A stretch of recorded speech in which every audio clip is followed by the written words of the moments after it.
All right, so we can see what Candace Owens was talking about. What Star's talking about Candace Owens. Um, let's see. Or I don't like that Carlos has Monica on his doing reviews with him.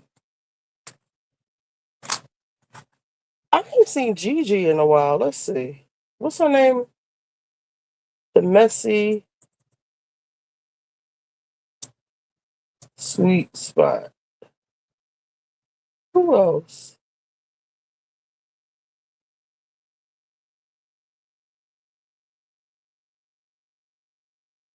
Diddy call and take with Ray J. Jay-Z braces because his tapes are next. Not this again.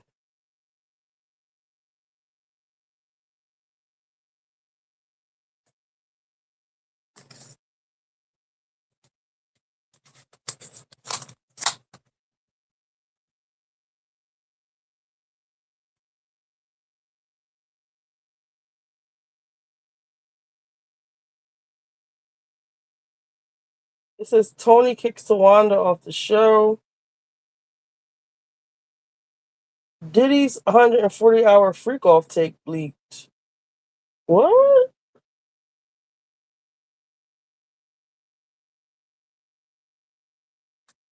I don't believe it. Oh, y'all can't see what I'm saying. More than 20 million kids may never step inside a theater. I don't watch Carlos. Right. I'm Phil That Cunningham, ruins it. creator of David. Our goal is to help 1 million kids experience David in theaters for free, because when a child sees this story, it plants courage and faith that ripples into their homes, their schools, their friendships. 1 million kids inspired means an entire Now, generation Gigi, changed. Go only get your reason why I'm looking Church. at this is because Gigi was right about I know you were still on Gigi. I'm back on YouTube, by the way, Lexi. Gigi was right about what was she right about? Candy and Todd. And she was right about something else too. So I'm willing to give her a little bit of grace, I guess you could say. Yeah, this Carmex thing I have here is so old. Do these expire? I should just throw it away, right? Yes, because I bought a new one. I bought it because it was $1, but I don't like sticking my finger in here. But hey, this is we're here. All right, let's see. This guy here. What are we talking about? I'm trying to figure out. I have to blow dry my hair.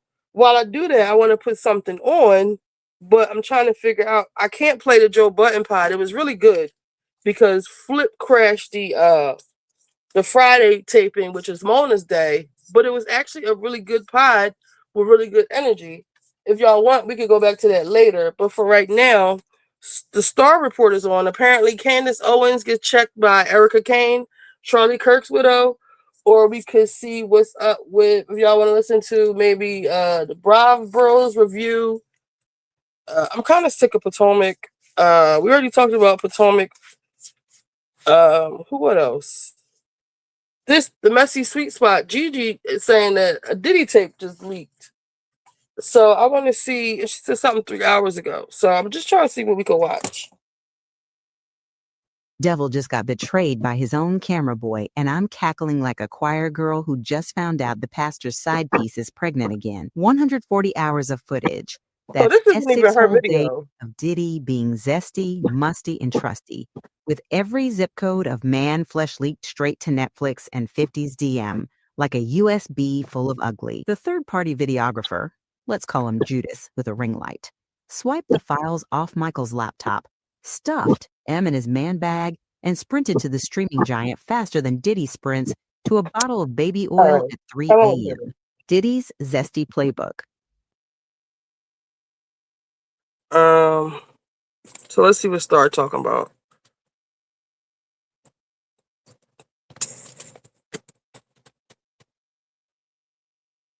Wait, let's see what are our options. Bitch assness. That's Mims. Riding the Voice. Potomac Angel, Married to Medicine, Traders, official trailer. I've never seen Traders. The allegedly show. Peter Thomas cheats in jail. Claudia back on House of Atlanta. Claudia Jordan is back on Atlanta. Game of Thrones sequel series. The Rise of the Dragon. I love Game of Thrones. Is that Jon Snow? Imagine being able to build an app with your name on it, just by thinking about it. Meet Base 44, a complete AI creation platform. Describe what you want, and watch it take shape. Hello and good evening. Let's start the night off with a lie from Tamar Braxton. She said that she's never slept with Birdman, that she actually introduced her sister Tony to Brian. I don't She believe said they it. have a platonic relationship. Just like you I and believe me. that, like I believe you had some type of seizure and teeth left your head, even though you're sitting around here with the same sorry smile. Tamar, if you want to sleep with your sister's men because you feel like they haven't been there for you, that's your business. We don't care if you run around here with a hot pocket. What you're not going to do is continue to lie to us. It didn't work with Funky Geneva, and it won't work with the rest of the public. I forgot We about are Funky. tired of you. Speaking of tired of you, I know Peter Thomas has got to be tired of troubles. He is in prison, and his girlfriend was on Wake Up Miami today, or a podcast called Something Miami. And another woman called in and said, my cousin is dating Peter Thomas. You're not his girlfriend. Are you The surprised? fact that we are running that low on dick, that Penelope Thomas Bailey has two women fighting over him while he is incarcerated. Two women are putting money on his book. It's a whole generation of black men being erased right now. Millions of dollars of tax debt. I don't see people realize that. Like Bella. Two women are fighting over this man publicly while he's dealing with other men pubically. We used to be a proper country, but I am sorry. Dick cannot be that scarce. It cannot be that. Do a little fraud and you land in jail. Why are y'all fighting and claiming this man publicly? Publicly. Lord, he gonna end up getting somebody pregnant. It blew my mind. There was a fight on a podcast today over Penelope Thomas Bailey. Penelope. There has got to be a better place to put your pussy than on Penelope. There have got to be other dicks out there. I refuse to believe that is the last man on earth. What are we doing with ourselves? Is this who we are as a people? I wish a man would ask me to put money on his books. Ditto. Oh. And in more disgusting news, well, not necessarily disgusting, but give it a rest. So now 50 is mad that he has gotten some critiques on his documentary, that his fellow rappers such as Manio and the other people on Let's Rap About It podcast feel that he's kicking a black man while he's down, although that black man kicked a black woman while she was down. Oh, I forgot Kamara's show came out tonight. Why is it okay for him to physically kick, but 50 to not metaphorically kick? I mean, you can produce a documentary, but you know what you can't do? Go back 20 years and commit all those crimes and assaults. We're You gonna have to can't. watch Life in the Fast Lane So or he's whatever only it's talking called. about what happened. However, since they were bold enough to criticize 50 Cent, he is now looking to purchase the studio that they filmed in. Girl. Now, I see why you scared Pierre Marie with that lawsuit because you didn't want, a bunch of other women coming after you. I see why you did the Diddy documentary. He asked you to go shopping and it reminded you of something you didn't want to think about. The fact that you were probably interested. I'm sorry, 50, you're a cold, hard criminal, which means you sold Bush before and you'd sell it once more. Your music Damn. career wasn't doing what you wanted to do. You best believe you'd have been in that documentary. Now, Alex, I don't think you know That's what why you're it talking about. upsets People. you so. But you're trying to silence the press now at this point. If someone criticizes you, you're going to buy the space that they film from. You can't silence everybody. Now we're all going to start talking about you just to get on your nerves. I've talked about you just because I don't like shitty fathers, but I can't stand someone that's going to try to silence the press. If someone wants to critique you, you live in America, sweetie. That's everybody's right. Like we critique your shows. Hell, you critique your shows. Are you the only one that can give out a critique? I've seen plenty of power banks over my 15 years of reviewing tech, but this Ridge one quickly became a favorite. So this, the 10,000 milliamp hour battery that's already this small, is pretty clutch, but it's also pretty loaded. Built-in braided USB-C cable and lightning. I swear, 9 bullets, and not one of them could do a decent job. Could have saved all of us a lot of headache. And speaking of headache, child, Candy Burris got asked on live, what do you want for Christmas? And she thought about it, because, you do kind of have everything. And she said, well, I'd say a divorce, but that's not very festive. Girl, what did Todd do? Yes. What did Todd do? You went from being in love to I can't stand this run. I want the tea. Get back on the show.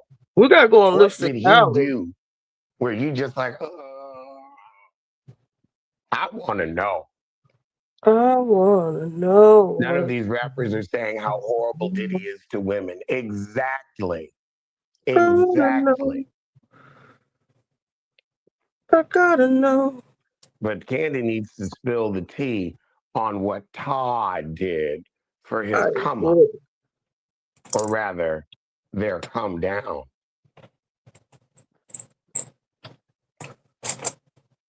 Let me write that down. Next up on the list, Todd the and Breakfast Candy Club is supposed to have a deal with Netflix. I don't want to dial into Netflix to watch a show that I watch daily. Like, I know Netflix is trying to get like YouTube, but I think that is your one-way ticket into obscurity. We barely want to look at y'all as it is. What's the headline All y'all saying have Claudia faces back on Atlanta? for Is that radio. true? I We hope like not. to see y'all when you That have a means they're guest and they desperate. act up If like they putting Jermaine Claudia back on Dupri. Atlanta, But we ain't really trying to look at y'all. Like, I know, Charlamagne, you spent a lot of work getting your face one complexion, but we still don't want to look at it. I know, I don't. And Claudia Jordan has said she is open to going back on Housewives of Atlanta. We don't want you, Claudia. Please. And I feel like if y'all can go back and get your Ray Whitfield every 5 damn minutes, fade your freaking parks.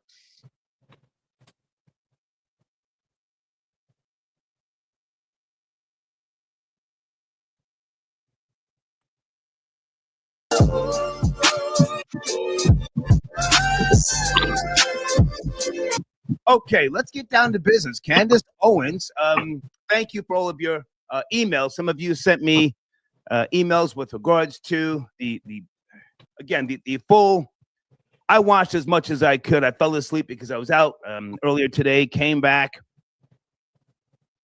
and I watched all of it in its entirety. I'm not going to play the entire thing, but I want you to see Candace's energy.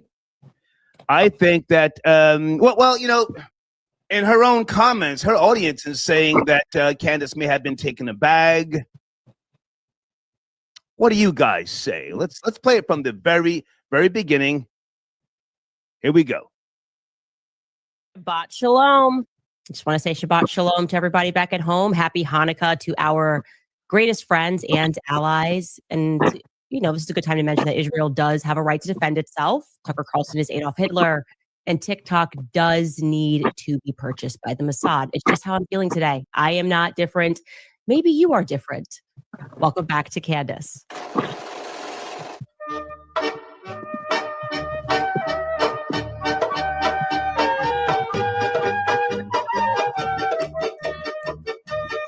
You're doing a little trolling. Okay, a little trolling. Okay, you guys are crazy. You guys are absolutely crazy. The amount of people who attacked me for sending out a tweet being like, hey, I'm good, I'm alive. We had a very productive conversation. And they were like, she got the call. She got the call. She's betrayed us. She's doing something else. I can't believe it. This has all just been a show. I like her hair. I think I might wear my hair like that one day. Never seen her. Me neither. I can see clips. Calm down, okay? What do you think happened? Erica said, stop. And then I was frozen for 4 hours and 30 minutes, just like as they just put all of these talking points into my head. That is not what happened. I keep telling you guys, I am not governable. I am basically akin to Kanye West. I never felt more seen than when he tweeted a lot of years ago, just fired my manager because I realized I can't be managed. That is me. That tweet right there, I was like, oh gosh. Sounds hot. That I get this. Okay? Nobody is changing their mind anything. Well, how ridiculous would it have been if I'm doing all of this, investigating, asking all of these questions, and then Erica Kirk offers to answer some of these questions. And I'm like, no, I'm not going to go. I can't betray the people. I don't want any answers to the questions. I just want to ask them. No, this is the entire reason we are doing this. We've been looking at the situation going, why can't Turning Point USA just answer basic questions? And I can tell you guys that yesterday for 4 hours and 30 minutes, there were no rules. They said you can ask us any question that you want, anything that's on your mind, which I appreciated. And some of you guys are thinking, who is they? Who is they? It's the Jews, obviously. Just kidding. It's Justin Strife. Justin Strife was in the room. It was just Justin Strife and Erica. George joined me just for the beginning portion of the conversation because he had that thing going on that I told you on the 15th all day. He was in a conference. And then I brought my cousin Mia, you know, the one that has a really bad attitude. I just bring her there for vibes. I think it just confuses people. They're like, I don't understand what's this person doing here. And the reality is she's like always just listening to Cardi B music.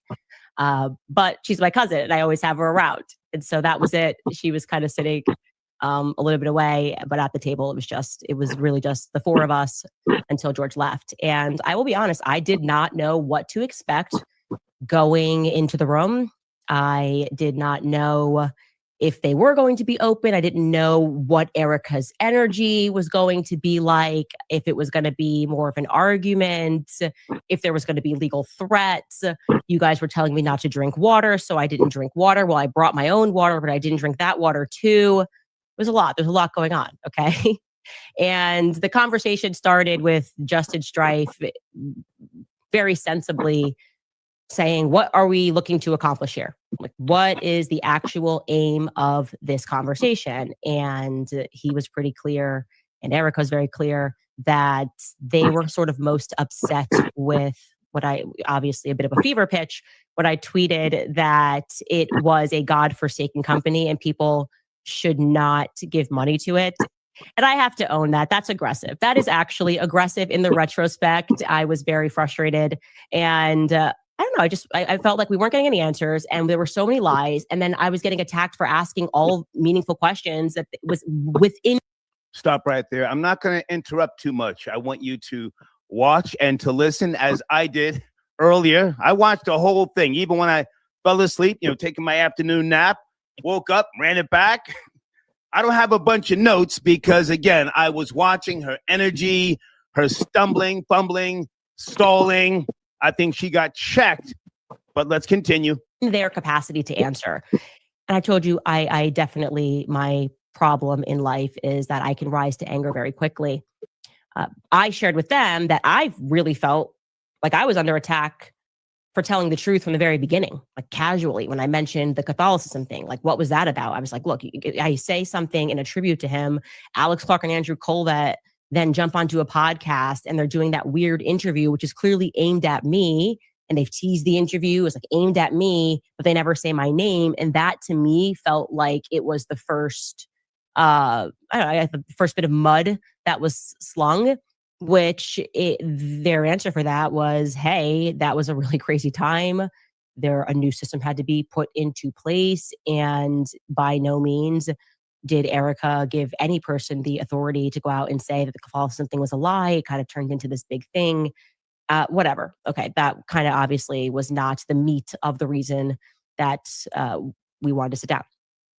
I will say I was immediately refreshed by the fact that one of the first things that Erica did was she owned the lies, or rather, I guess they would cage it as miscommunications that were coming from various people at the company. Like, look, this is a company with 650 people that are employed.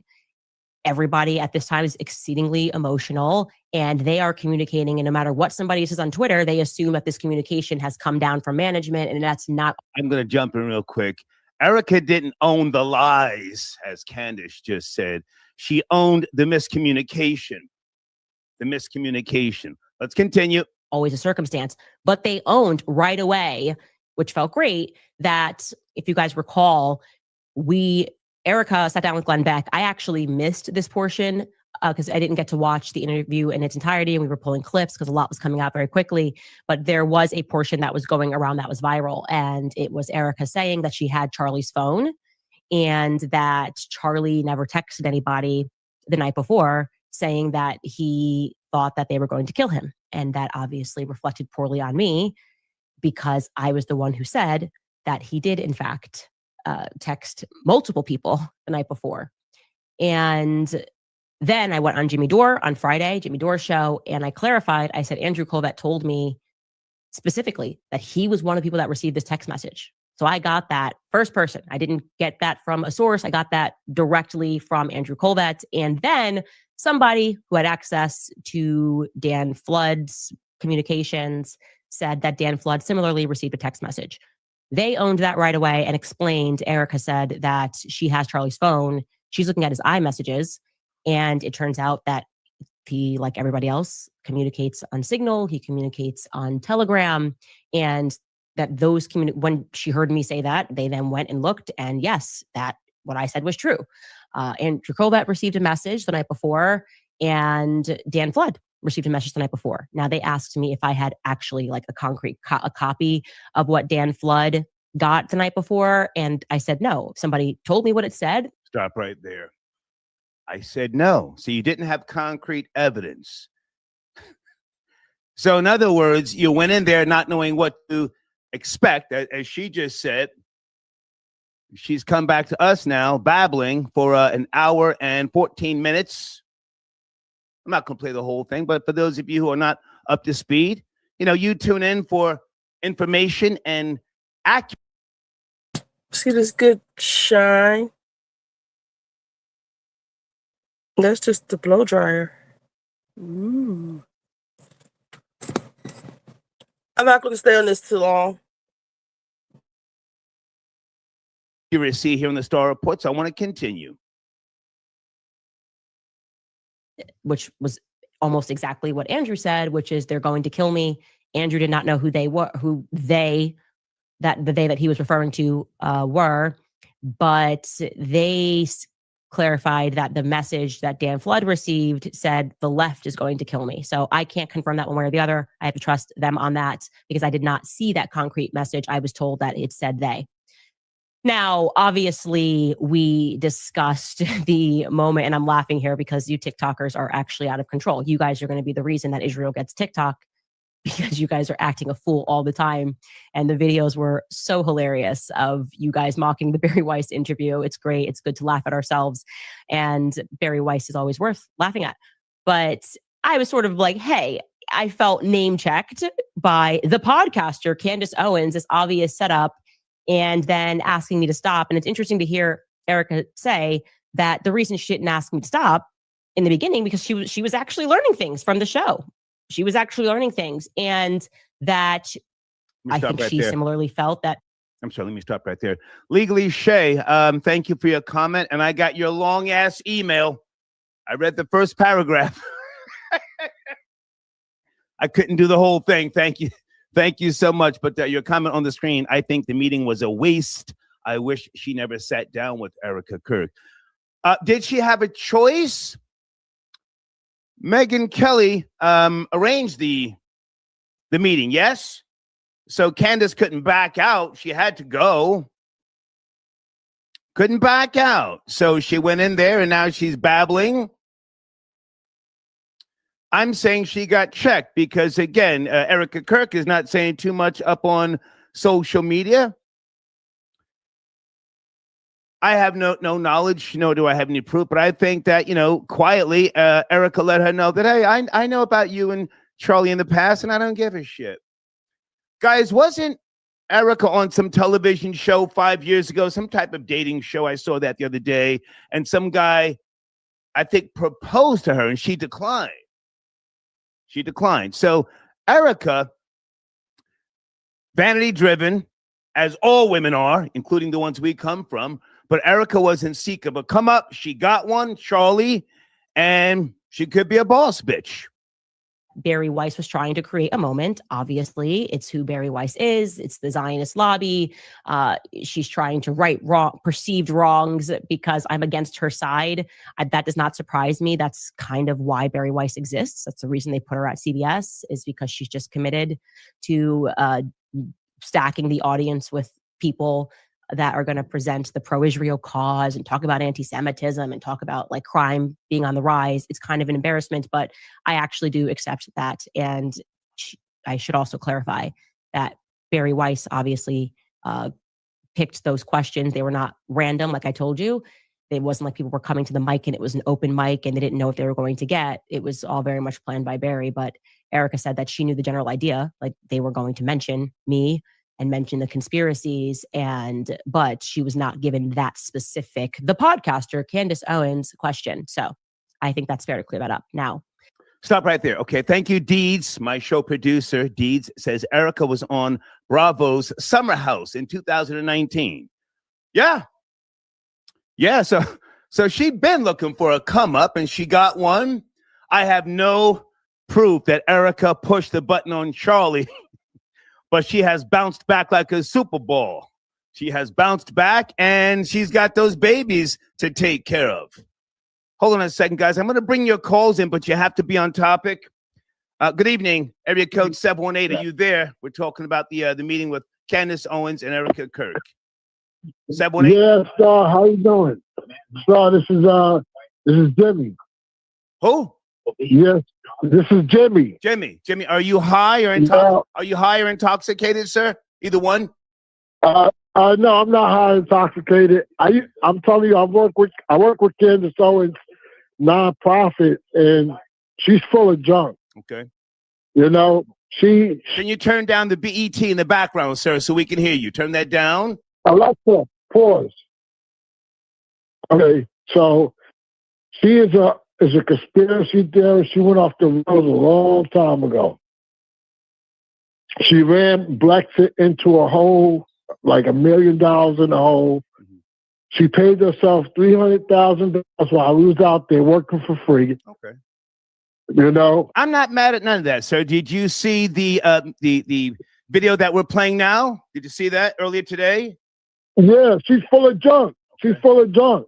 Okay. All right. It looked like she tried to go around things that she didn't want to talk about with Erica. She tried to shy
Giants are afraid of me. Find your fun again. Ships, am I right? Carnival is calling.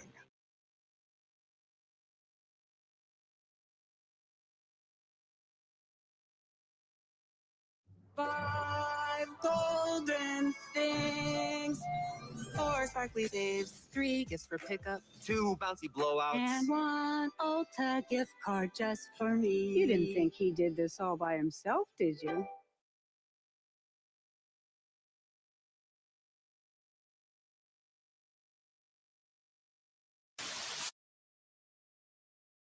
What's good, Elevators? It's your boy Elevation here with another episode of the JBP Elevated, where we speak on the Joe Budden podcast and all of his co-hosts on and off the pod. Damn. I thought I was just blurt out, say whatever I want, man. Flip, he don't care. He does not care. Hey, I didn't think you was funny at first. I thought you was abrasive. What do you mean, sir? What do you mean? We just got in an altercation. Because you are too similar to me. How are you going to call the kettle black? You the pot. And anywho, this tension is real, of course. But knowing Joe and knowing the dynamics of this particular episode, he's going to put them together. We're eventually going to see them together. And then all the shit that Flip was talking, it's going to make him look like, oh, shit, now I understand why he says all these things. Flip can move however he wants. He moves however he wants. And this is Flip trying to make amends with Mona. Notice she was on her best behavior, and I don't say that salaciously. I'm not trying to throw shots at Mona. She genuinely was on her best behavior, trying to move past it. We're moving forward. You're here. I don't want you to be here, but I'm not going to call foul and I'm not going to cut you off. Matter of fact, I stood up for you. I was trying to let these niggas get their shit off, or you get your shit off on them. Clearly, you came here agitated. So Mona's trying to make amends for real, and Flip is making amends in his own way. Yeah, you're funny. I didn't think you was funny at first because I saw the clip circulated. What does that mean, Flip? What do you mean by that? Because the clips that are circulating are still how Mona is currently. So if you found her funny then, you found her funny now, and vice versa. Unless it's just hate. Basically, Flip was just telling us, I hated Mona when she came here because I felt threatened that she was here to replace me. I already know that I'm going through tension with Joe. He did not say all that on the show. So I'm going to take it out. I'm at the show, y'all. Which is a bad look. Because people just be up here lying because but a lot people of don't have Patreon. A lot of the speculations going on is because of you or Joe, or worse, both of y'all. But you are included in that. So it's a terrible look that you have frustrations and are upset with the next female co-host that's here. What does that mean for you, Flip? And then I'm bringing all this up because at the end of the day, Joe is going to put these two together. They're going to be dynamic, but then Flip is going to be able to talk his shit like nothing mattered. None of the suspensions, not him being reprimanded, not Ian getting in his shit, not Parks having an issue with him. None of it matters. I can do what I want at the end of the day because I'm a cash cow here. But I'm curious to see where this goes in the future. Clearly, Mona is willing to work with him again, or she was just playing nice because he's normally not there. How many times is clearly Mona is willing to work with him again, or she was just playing nice because he's normally not there? How many times is Joe gonna ask this serious of a question to the co-host? How many times is Mark Lamont Hill going to be the moderator of said question? Meaning he's asking everyone else, what are your plans? What are you doing outside of this? What do you have lined up? How many times is the boss going to ask me if I have other ways to get finances without me taking it seriously? And shout out to them because they are understanding. For ICE to create a Patreon, This is a big deal. Not necessarily for him stepping out. I'll speak on that on Patreon. This is a big deal because they let me know that they are taking Joe's word seriously. Oh shit, our future is unsecure. It's unsecure. And Mark's future here is very secure. And this is not the hate on Mark, and this is not the turn the co-host on Mark train. This is just me simply pointing out what it is I see. If you want to call it a speculation, so be it. Everyone is moving differently. Imani putting his clothing brand on the JBP is for good reason. Of course, he's trying to bolster his brand. He's trying to make a brand. But why is he starting to move like this? It's one thing when we're saying Flip is getting suspended and Imani's getting suspended, but for Ice, the main person that always is here on the JVP and he only isn't here when he decides not to show up, for him to be creating the Patreon, holy shit. They are understanding that Joe is no longer on I'm just here mode. It's fuck the Patreon, fuck the podcast. It's not just about these things. He didn't just put these commercials out on First Take and ESPN. He didn't put them out on that block for no reason. Why is he trying to expand the brand? It's past podcasting. If it was just podcasting, I would have made a commercial solely based off the podcast. I wouldn't have put the other shows that I have on my network on there. So they're starting to see, oh shit, this smoke is actually coming from somewhere. So salute to the team for paying attention to the jest and realizing that it's not a joke. He's just saying it as nonchalantly as he can. Hey guys, something needs to change. And poor Mona, she just got hired and she doesn't know what's going on. There's a transition happening, which is a beautiful transition, but because they don't know how their boss operates, it's going to fuck them all up if they're not prepared outside of this. Joe is producing a new show and he hasn't asked anybody if they want to be a part of it at all. That's a sign. So shout out to everybody moving accordingly, and shout out to them getting to pass the ball drop on Mona. I'm not going to continue to kick Mona's back end because I have to give her time to acclimate to the podcast, especially given that she does touring for her comedy and podcast, and she leads a podcast that's very successful. Who the fuck am I to say she doesn't know what she's doing? But because of those things, she doesn't realize the detriment that she is currently to the pod. They absolutely need to let Mona get her shit off. Let her speak. Her voice is very powerful. But at the same time, Mona, you look at them like they're nothing. And this is a hard analogy to make, so I won't actually tie the analogy in. I'll just break this shit down. Mona is the A mic on a podcast that gets 60 to 100,000 views. But Ice, Ish, Flip especially, Mark Lamont Hill especially, and Parks are on a podcast that averages 260 to 300,000 views every other day, damn near. Every other day. Because I can only imagine what they're doing on Patreon. So how is it that, yes, we understand you lead your shit. How are you going to look at us like we're nothing when we've accumulated more viewership, more eyes, more sponsors, more people than you? How are you going to look at us like we not shit? So it's going to take Mona viewing those five like they're equals for her to realize that she's over talking them, for her to realize what she's doing, because she doesn't sound like this on her podcast, but she's not having to battle niggas either. But on the flip side of that, you higher viewed niggas, meaning the co-host, y'all have to realize that she is trying to acclimate herself and that she is an A mic. I need to stop picking one side over the other and just start calling out every side. That's going to be easy to do because y'all all piss me off differently. But anyway, make sure y'all give her room to grow, room to breathe, room to operate, so we don't have to, as the audience, tell her and dogpile her, because it's reminding me of Mel all over again. That's why I took the last video off of YouTube that I was speaking on her.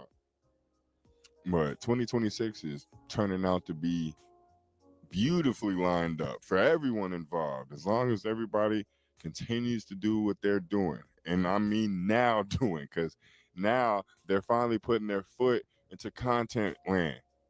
It's that simple. And I keep telling y'all to do the same thing, but I don't want to keep falling on deaf ears. So I might chill out a little bit on that. But as far as the co-host and as far as Flip and Mona being together, it's going to go for dynamic television. And at the end of the day, that's what you want to do, isn't it, Joe? Because if television wasn't in the cards for the podcast or the network, he wouldn't be advertising to people on television. It's one thing to try to expand your brand, but that's what the internet is for. It's another thing to go on television to expand your brand, to go on another medium and expand your brand. What is that telling you? And now that everybody's starting to see what really is happening, maybe they'll fall in line and help bolster Joe so they can in turn bolster themselves. It's a beautiful ecosystem if everybody contributes and everybody plays their part. And of course, it sounds like I'm constantly speaking negatively on these guys because I cover the Joe Budden podcast. So yes, I'm going to be more biased towards Joe than everyone else, a la Mona. But the thing that I have to realize, just like Mona does, is that these people can generate views and content themselves, and they're about to prove it. Don't be surprised when Ice has a very successful Patreon in a year or so. All the shit that we talk, saying Ice is this, Ice is that, don't be surprised when his Patreon takes off. Same.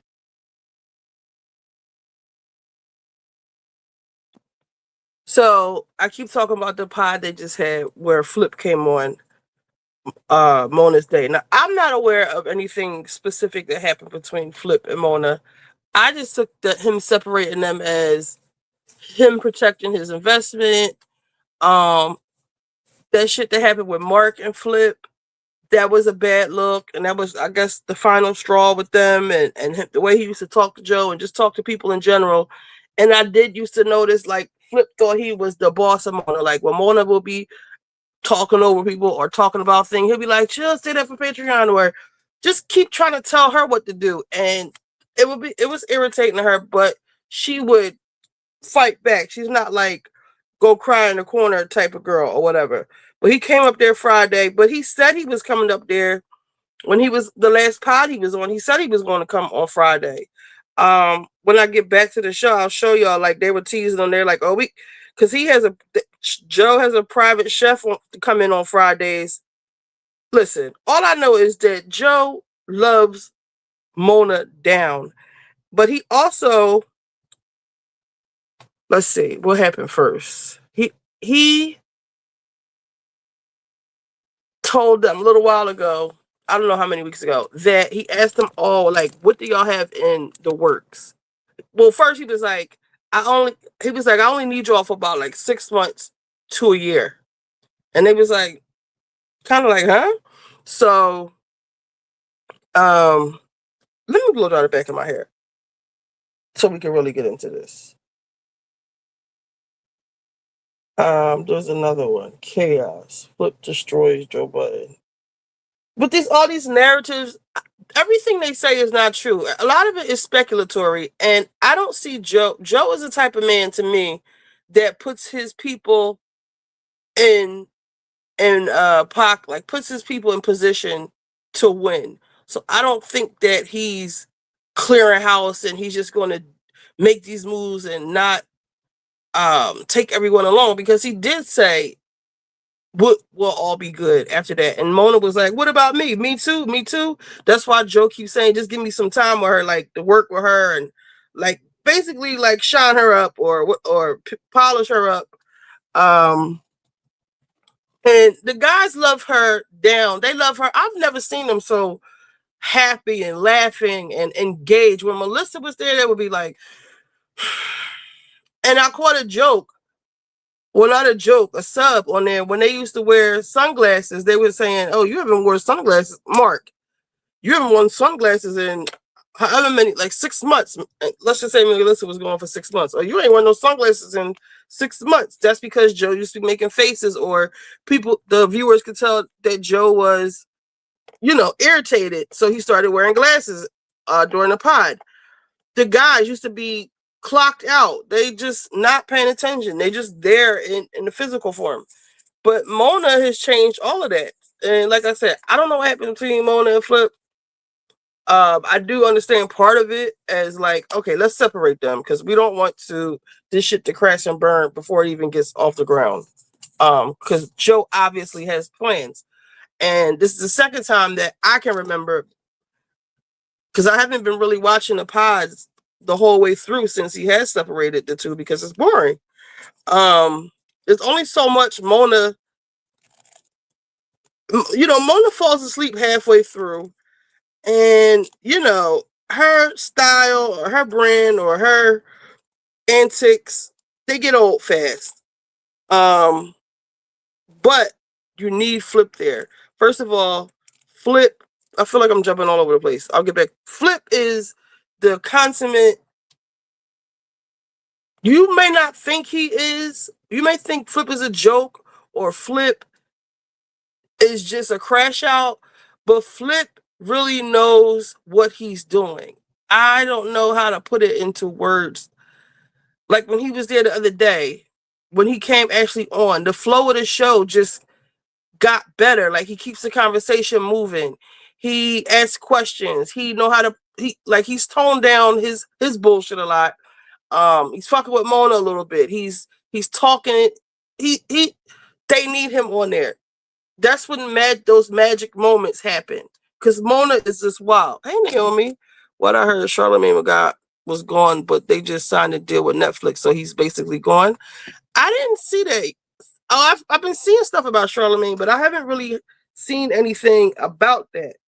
I can look for it in a second. But with Joe, he just made a commercial. Apparently, it was on ESPN, and like this guy just said, I agree with that. Why would you make a commercial if you're not planning on coming on TV, or if you don't plan on you just don't make a commercial? Like you got to have something in the works, like he's been saying. And when Mona said, basically, he said, Mona, I got you. Just, rock with me. I got you. One of the commercials on ESPN. The second one is supposed to come on. I don't know if it came on yet, on CNN as a fuck you to CNN for firing Mark Lamont Hill. And he's going to have the commercial play like, I don't know, all weekend, something like that. So the higher ups, the people who fired, the powers that be at CNN and all of whoever, they're going to see Mark on CNN through the JBP. And he thanked them for that, or he's trying to get he might have one.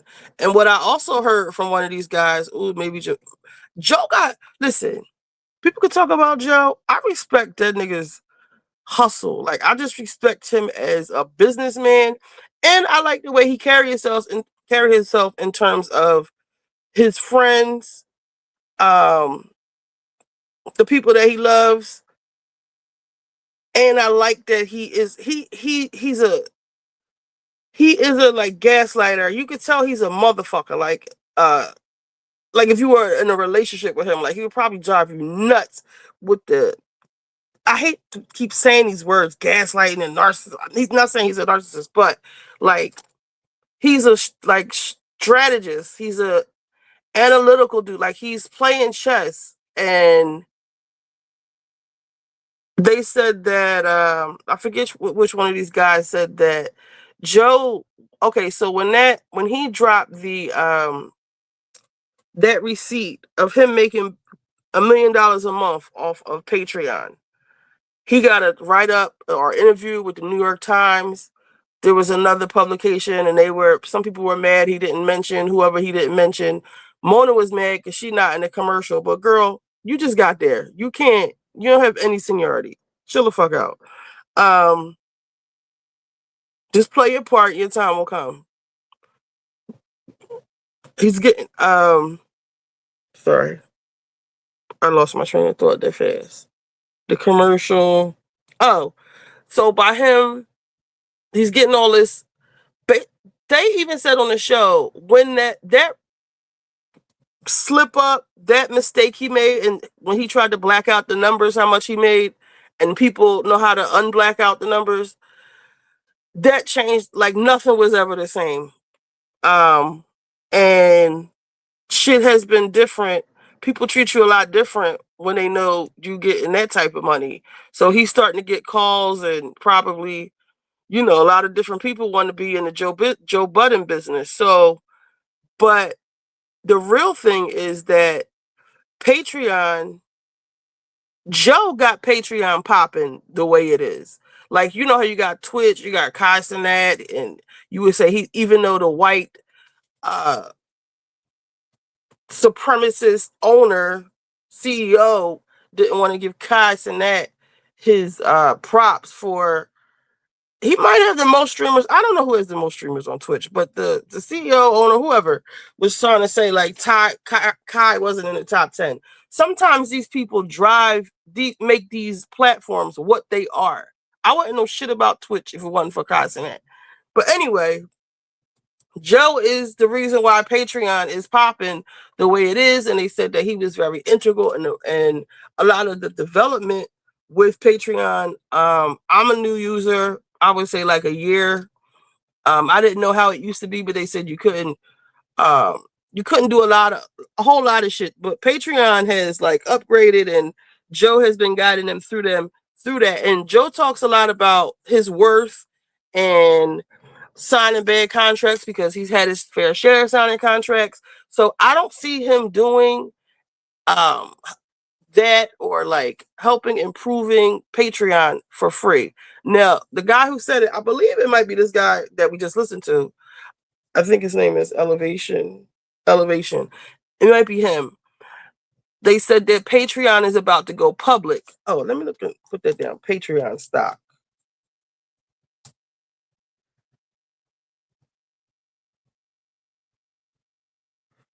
That Patreon is about to go public, and Joe is going to be a partner in that regard. Like he might have made a deal for stock options. I remember a long time ago, I used to be on one of those streaming platforms. I forget what it was.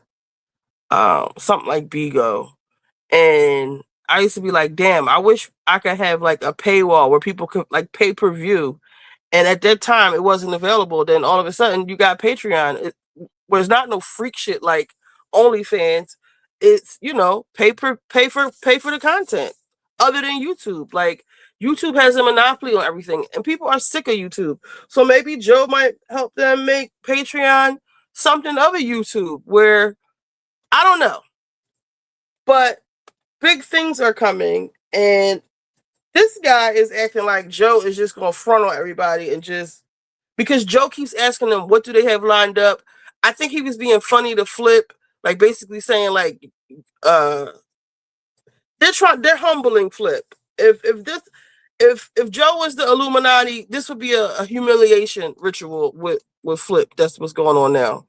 But I see Netflix being next for Joe, because he can't stay on Patreon forever. He's growing past that. You making $1 million a month off of Patreon? That means like, okay, so they have a $5 tier, I think. I think that's what I have, 10, 15, 20, 25. Like, you have a lot of fucking followers on Patreon. And if I'm Netflix, who just bought Paramount, whoever they just bought, I'm looking at, this guy said he gets 300,000 views per episode. That's a lot of views to Netflix and whoever. So you might be right, Naomi. I haven't watched the news or TV. I don't watch the news anymore, because everything the news, is true. Media world is changing. Yeah, nobody watches legacy media anymore, as they call it. I know I stopped watching like the nightly news and shit around COVID time, because all the updates we were getting, it was on Twitter first. All breaking news is on Twitter first. And I was in my aunt's house one time, and they don't know. They're not like they don't know shit about Twitter. So it was the bombing at in New Orleans. And I'm watching Twitter. I'm keep refreshing Twitter. Because this was New Year's, so we were all just hanging out. And I'm like, look, here goes the driver. There's a video of the fucking driver driving out and running over the people. There's a video of him parked on the fucking corner for a while. There's a video of him blocking traffic. Like, there's all this stuff popping up on Twitter, and nobody's paying me any fucking mind until like 20 minutes later, it comes on the nightly news. But I'm noticing this shit is heavily fucking edited. And then I go back on Twitter and a lot of the videos are gone. FBI probably took them down. So all legacy media, I say all that to say is, I noticed back in COVID times that they were just taking stories, even with George Floyd, they were just taking shit off of Twitter and putting it on the news. I think you used to have to get the person's permission. I don't know how it is with Elon Musk now. I think it's if you go in there, it's their fucking property. But before, you used to have to get permission. You would see all types of people, news people in the comments. Please return this call. We would like to use your segment, your footage for a segment on the news. Blase. But I think as long as they they give you credit, they say, oh, this is from Richie B, they're good. But yeah, they just get the shit from Twitter, and then they, depending on what channel it is, if it's Fox, it's skewed a certain way. If it's ABC, is very like family friendly. It's very, they didn't show the shooter, they didn't show the video. It was very, oh yeah, there was an incident here. You know, they didn't show any of the shit that we saw. So I say all of that to say Joe Budden got something up his sleeve. Hopefully Mona can play her part. But I don't think he's going to leave anybody behind like this guy is saying. Now, this one says chaos. Now, do y'all want to hear? Did we watch the Watch What Crappens Beverly Hills review? Do y'all want to see that? Hold on. Be here Tuesday. Okay, so because I still had to blow dry the back of my hair. All right, let's see. Watch What Crappens has Married to Medicine and Potomac. I am Potomac out. Not really much has happened. I don't understand. I mean, I understand it. Angel. We could talk about Angel and her bullshit. I'm kind of over that. I don't understand what's the big deal about her renting her home. I guess it's all the lies you tell behind it, but it's Angel. You're doing the same thing, just like on Salt Lake. You want to hear Married to Medicine? Okay. Wait, let me tell you about Bravo's. Let's see what Bravo's got. Because Bravo, Watch What Crappens is more comedy, and it is funny. They do their shade. And Bravo's is two straight guys giving their opinion. So they have Salt Lake City. That was 12 hours ago, but that's last week's episode. Let's see. Marcus versus Kim. That's Vanderpump Rule. Jen Shaw, Dancing with the Stars. Meredith demoted. Candy divorce. Summer House predictions. Okay. They're going to put Jen on. What? All right. Let me hear what this says, and then we can go to. You said you wanted to hear Married to Medicine. Sick is not coming back for 3 weeks. What's Sick? Oh, Salt Lake City. Damn, 3 weeks! They got on my nerves tonight. I want to go back over that episode too. So in a while, we're going to go back on. We're gonna have to go back on. They need to put Jen on Ultimate. No, Jen cannot come back to Bravo because she scammed old people. It's not like a DUI. A DUI. You see how Karen came back, and the first thing on her sit down with Andy, she said, "I'm ready to talk about my addiction." That's the only reason why she's back on the show. Dorinda, who still won't admit she has a problem, they put her on pause. Bitch, you're going to have to come up here and have accountability. When I was eating Nene up, Nene, you said a lot of things about Andy and alleged a lot of things. You can't just come back. And I think it was a disgrace that you were not there. I don't know. They said that was the 20th anniversary, or I don't know if the year coming up is the 20th anniversary, but they said they're not having another. I look crazy. I look like I have antlers. They said that they're not having BravoCon next year. So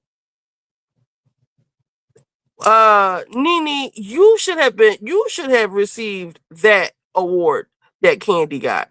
Candy is not the ultimate housewife. Candy, while I don't dislike Candy, I never cared for Candy because it's boring. She's boring. All right, so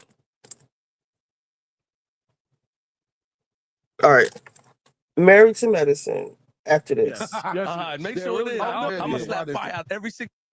Is it gonna be here Tuesday? Yes. Make sure it is. I'm gonna slap fire out every single one of you on Tuesday. What's up, Mark? Are you locked out of the house? What's going on? Why you? Oh shit! Nah, I came in to let my nuts hang and show you how to come on Friday. Okay, so this is the Friday that it is Nene's own fault, and she's got too much pride to say I was wrong. Even if you don't fucking mean it, say it. So you can have some work, because what are you even doing? You don't have anything. You're not working. That lady husband ain't taking care of you. I'm pretty sure, I hope you have some sound investments, but we would all like to see the real Nene back on TV. You laughing at me, Caribbean girl. Caribbean girl, did you eat something? Are you still dizzy? Oh, and Caribbean girl, we saw your comments on, was it the Star Report? What did we see Caribbean girl comments on? I don't think it was the Star Report. We saw your comments on, yeah, that lady husband. I just saw your comments on, was it Alex? No, it wasn't Alex. What else did we watch? Yo, what was Caribbean girl? Caribbean girl. I guess it was on Carlos and them thing. Yes, I ate a sandwich and took a nap and woke up feeling better. Good. You got to get your rest. Carlos show. Okay. Nene is back for Ultimate Girls Trip. Yeah, they put her over there. See how that goes. Because they were going, wasn't she going to do it before, but Bryce one of the kids got sick? And with Married to Medicine, yeah, we're going to get on Married to Medicine, because I like what Dustin said when Claudia was saying, you're not a white kid. You shouldn't be raised as a white. You shouldn't want to be raised as a white child. You have to struggle as a black person, and this, that, and the third. First of all, let's normalize privileged black children whose parents are married and have the means. That boy got a brand new Tesla, and he was talking mad shit on Twitter Live. I'll show y'all, or whatever live. And his mama is paying Simone doing all the shit she said she wasn't going to do. But I'm gonna let Dustin tell y'all. And I don't like the whole because I struggle, you have to struggle. No, you don't. Claudia irks my soul. All right, let me finish this. Friday. You just showed up to do what? Just stop to show love, man. I see the catered food. So right here, the other day, Flip was saying, nigga, I'll come up here Friday. Don't play with me. So this is him Friday, I think. Is it going to be here Tuesday? Yes. Make sure it is. I'm going to slap fire out every single one of you on Tuesday. What's up, Mark? Are you locked out of the house? What's going on? Why you? Oh, shit. Nah, I came in to let my nuts hang and show you how to come on Friday. You just showed up to do what? Just stop to show love, man. I see the catered food. I see the new mics. You know, I notice everything. I see that a little bit chippier. I come here on Tuesdays and want to look me in the eye. Dog, look, it's not about how long you were in the commercial. It just matters that you were in the commercial. You're in it. Queen's Flip crashes out, takes over the show, goes at Mona, goes at Joe, goes at Ice, goes at Ish. No, he did not. Not like that. Right, so in a recent episode of the Joe Budden podcast, Queen's Flip was breaking dishes like Rihanna in 2009. This dude went in there on a mission. Everybody knows Flip was demoted. He was demoted. He was told by Ian and Joe to not come in on Fridays. This is well documented by this channel and even the podcast itself. If I want to come in on Friday, I can't come in on Friday. I know you can. I did it before. Like I can't for what this nigga say. No. On Friday, I come in this Friday. Like, nigga, you got a friend in the building. I will come here this Friday if I wanted to. I bet you Friday, he not gonna tell me nothing. He's not gonna tell me nothing. But he actually would come in. He came in on his day off, and I was listening to the episode. I heard Flip in the background. I was like, what? Flip is in the background? Oh, You still got your jail ID? Number? Flip. No, only got jail ID. Flip, stop laughing that hard. He was like, yo, like, what up, everybody? Ha, ha, oh, oh. And then towards the end of first of all, I thought that was awkward already. How is he in the background just watching, laughing? And boy, he joins towards the end.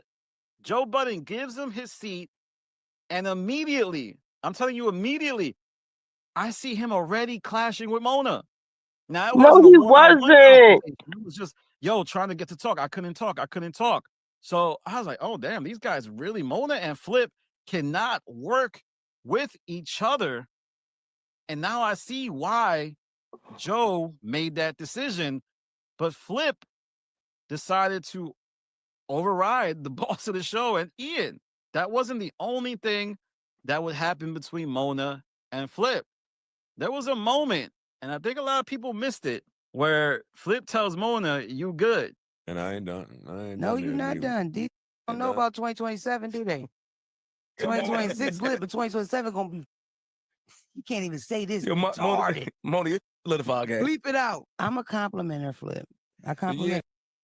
They were fucking with Flip. They were joking with him. They were saying like, oh, how lit it is on Friday. They was just trying to like make it seem like they just got it going on Friday, and Tuesday is just like, hey, Flip. And Mona was like, you know how I just said, like, Joe got all this big stuff planned for 2026. That's why she's like, oh, we can't even talk about 2027. Like, she's joking. Simone and the men of her life. Ciao. Michael X2 ungrateful. Yes. I can't wait to see Nene again. It's been so long. But she has to change her attitude, the stank attitude she has. It's like she's in La La Land. All right, Uncle Joe. I just want to hear this. This guy, these people be lying. I guess they have to. They have to report about something, you know? So they just make shit up.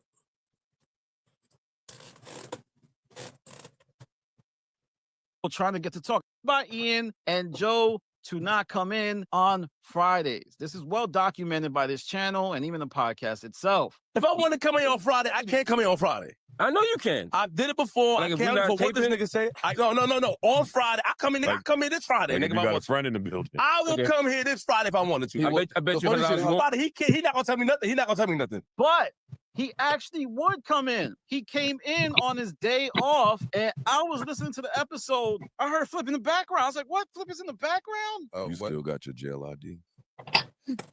Number? Flip. No, only got jail ID. Flip, stop laughing that hard. He was like, yo, like, what up, everybody? Ha, ha, oh. And then towards the end of first of all, I thought that was awkward already. How is he in the background just watching, laughing? And boy, he joins towards the end. Joe Budden gives him his seat, and immediately, I'm telling you, immediately, I see him already clashing with Mona. Now, it wasn't a one-on-one confrontation. It was just, yo, trying to get to talk. I couldn't talk. So I was like, oh, damn, these guys really, Mona and Flip cannot work with each other. Oh, my And God. I see why.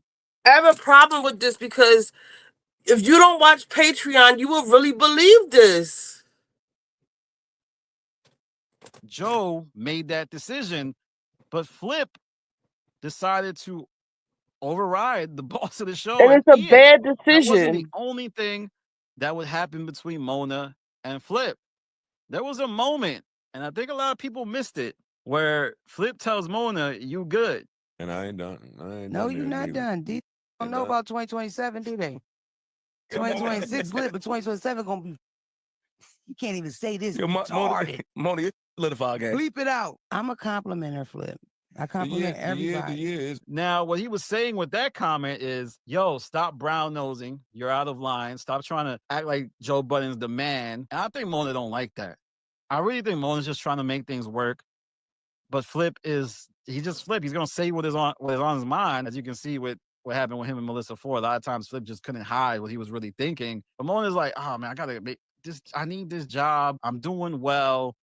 And oh, Jesus Christ, it's getting crazy up there. I don't think Flip and Mona can work together, y'all. And if they do work together, we're gonna see Melissa Ford part 2, but faster, because Melissa No, Ford you're not. is a Mona ain't no more nut ass low-key bitch. personality. That's But why. then a more awkward thing would occur Right, Caribbean when girl. Flip said he doesn't think Mona's funny. No, I didn't think she was funny at first because her she can be abrasive. But then when I watch, you get was it because you would have butted the jokes? Huh? No, for real. But no. When you meet her, look, Pot meets kettle. Now, what was funny about that See, he's is not that he playing the would whole say clip.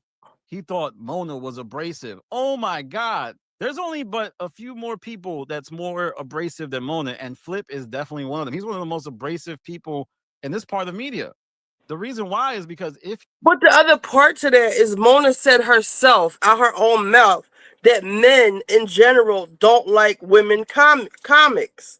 She said it was like a statistic or whatever. So she wasn't surprised by that. They were having like it was a fun show. People they was coming at each other, they was joking on each other. Nobody was mad about anything. I hate these narratives. he feels like you don't challenge him, he's going to challenge you. Essentially, what you have to do with him is you have to go there with him in order for him to feel like, oh, I'm not going there. That's the only way you can backflip off of you, which is a challenge when you work with women, because you are supposed to be able to read women and not try to confront them. So Flip, when he sees somebody that isn't too sure of themselves, he will go at them. But then there was even a more interesting moment where they were revealing about a lot of the things that they like, their plans for 2026, and people were like dissing folks. And Imani said, yo, how come we can't just support each other? There's just a lack of support on the show. I just want to make it clear, moving forward, I think we need to be a little more supportive of each other, man. Minnie, Now, I shut know up. people might be laughing at that, but I do think that that's kind of the essence of the show. The only thing is, some people get roasted more, and that's why Ish doesn't really reveal much, because he's afraid of getting roasted. Now, Not one thing that afraid. Flip also did was he started talking about how, Fridays is much better. Fridays is this and that. Fridays is really, it's just great up here, man. Y'all don't even know how great it is on Fridays. And then the rest of the cast played into it. So it was a really awkward episode, y'all. And No, one it thing I noticed wasn't. is that Parks looked annoyed. Parks looked like, why is Flip here? Flip is not supposed to be here. He was told not to come here. It's messing up the flow of the show. Flip, you know how he give it up. He don't give a damn. He gonna do what he wants.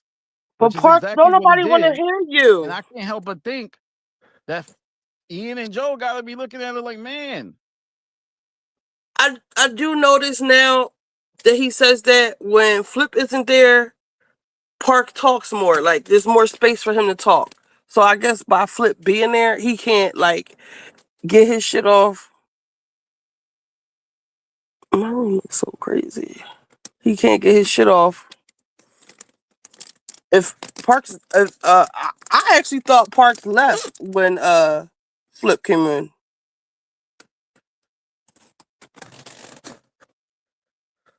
This guy just does not care Flip hijacks about a what we lot. have to say. He's gonna do what he wants, whenever he wants, and however he wants it. Now, I don't know if I want to give Flip any credit for this episode, because even if he provided energy to the episode, you could tell Mona was uncomfortable. I'm sorry, I hate to say it. Whenever he wants and however he wants it. Now, I don't know if I want to give Flip any credit for this episode, because even if he provided energy to the episode, you could tell Mona was uncomfortable. I'm sorry, I hate to say it. Mona does not like being around Flip. I'm not saying this. I think that Mona is disgusted by Flip. I'm going to go ahead and say it. I think she's disgusted by Flip in the same way Melissa Ford was disgusted by Flip.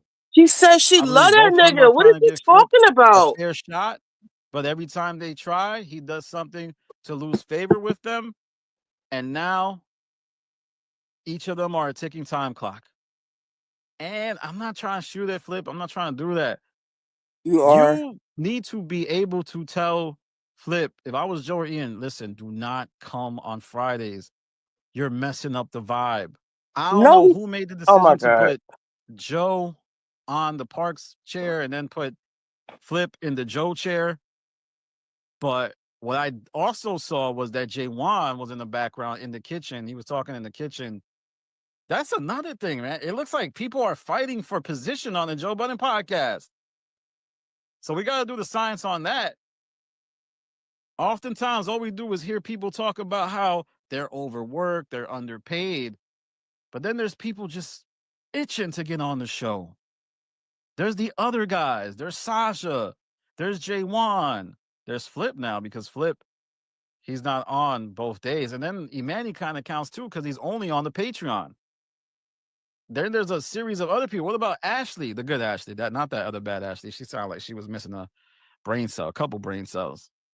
So as we head into 2026, there's just tension on both sides. I just did an Imani video where Imani's being disrespected left and right. And now Flip's arriving to the show. And now he's clashing with Mona. And he's doing a Rory. He's doing his best impersonation of Rory. Remember when Rory went to See the Thing Is and he noticed how much money was being poured into the See the Thing Is production involving food, the studio, catering. And then he went back to the main pod and said, yo, how come that is so well funded, but we're not? It seems like that is exactly what Flip is going through. And you know who's from Queens? Rory. Is this a Queens thing? Is like Queens just disruptive in general? But let me know what you think. Did you watch the episode? Did you peep the plays? The plays were coming from all over the field. There were some out of bounds plays. There were some inbound plays. It was just down, dirty, nasty. It was a good episode, but it was a good episode for all the wrong reasons. A lot of tension, but I love it. And I'm going to be monitoring this podcast, going through it with a fine-tooth comb. Can't wait for Wednesday to see if Flip really wakes it up. Oh, my God, y'all. All right, y'all. Follow me on Instagram, The Stop TV. Follow me on Twitter, The Stop TV. Make sure you tap in with my Instagram as well, The Stop TV. This is Danny from The Stop. Peace. Y'all notice he didn't, all the disrespect to Mona and all of that. He didn't say shit about, he didn't show any footage of it. I'm a former workers' He compensation showed everything judge, else. and I used to represent insurance companies. Now I represent you at Krasno, and Onwudinjo. I'm going to be answering your common questions in this series, Ask the Judge. Degenerative disc disease.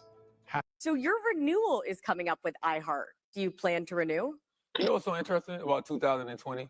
That it was COVID, right? And so being that it was COVID, like everybody that I reached out to said yes to the Black Effect Podcast Network. And that's why we were able to launch with 20 plus, 20 plus different podcasts. But that's crazy you knew that. I was gonna say, how do you know this? So I don't think you answered my question. Yeah. We call that the weave, I learned. The bob and weave. Saw Donald Trump say that on Flagrant, the weave. Why not? I don't like to talk business. It's not the place to talk business. Yeah. Charlemagne avoids answering if his contract is up. For those of you that don't know, Charlemagne signed a deal with iHeart in 2020. Now, the deal was apparently 5 years, and he signed it in December. So, it's December 20. Let me just say this about the Breakfast Club. I remember when Jess was doing her whole announcement to the show, and then it was like, oh no, she got fired. And then it was really a fake story just for her to pop out on the show. And I just remembered everybody was mad at her for being pregnant back then. I have to remember that Joe and Charlemagne have an old rivalry. And this, to me, is just a classic stunt. Contracts run out. You get contracts for a certain amount of years or whatever. You have to renegotiate, renew. Where else is Charlemagne going? The Black Effect Network. I don't watch one show on it. But I guess other people do. I think it's a stunt. Whatever's happening, it's just he wants to draw eyes to the Breakfast Club because I haven't heard anyone talk about the Breakfast Club. People are over Lauren. Yeah, so he's just trying to. I think it's a stunt, even before I know it happens. 2025, 5 years later. And he was asked a question and he ducked and dodged, refused to answer it. He was looking at the crowd and the person who asked it like they were stupid for even asking the questions, which is a disrespect. You should have answered the questions. How many times Yeah, you don't have make you a asked fucking a question answer. somebody didn't want to answer and they had to answer it or find a way to answer it? So to me, him looking so miffed and moffed, I think contract negotiations may not be going how he wants. Plus, he also said something interesting. He said around the time of 2020, when the Black Effect Network was launched, it was the pandemic. So everybody wanted to sign with him.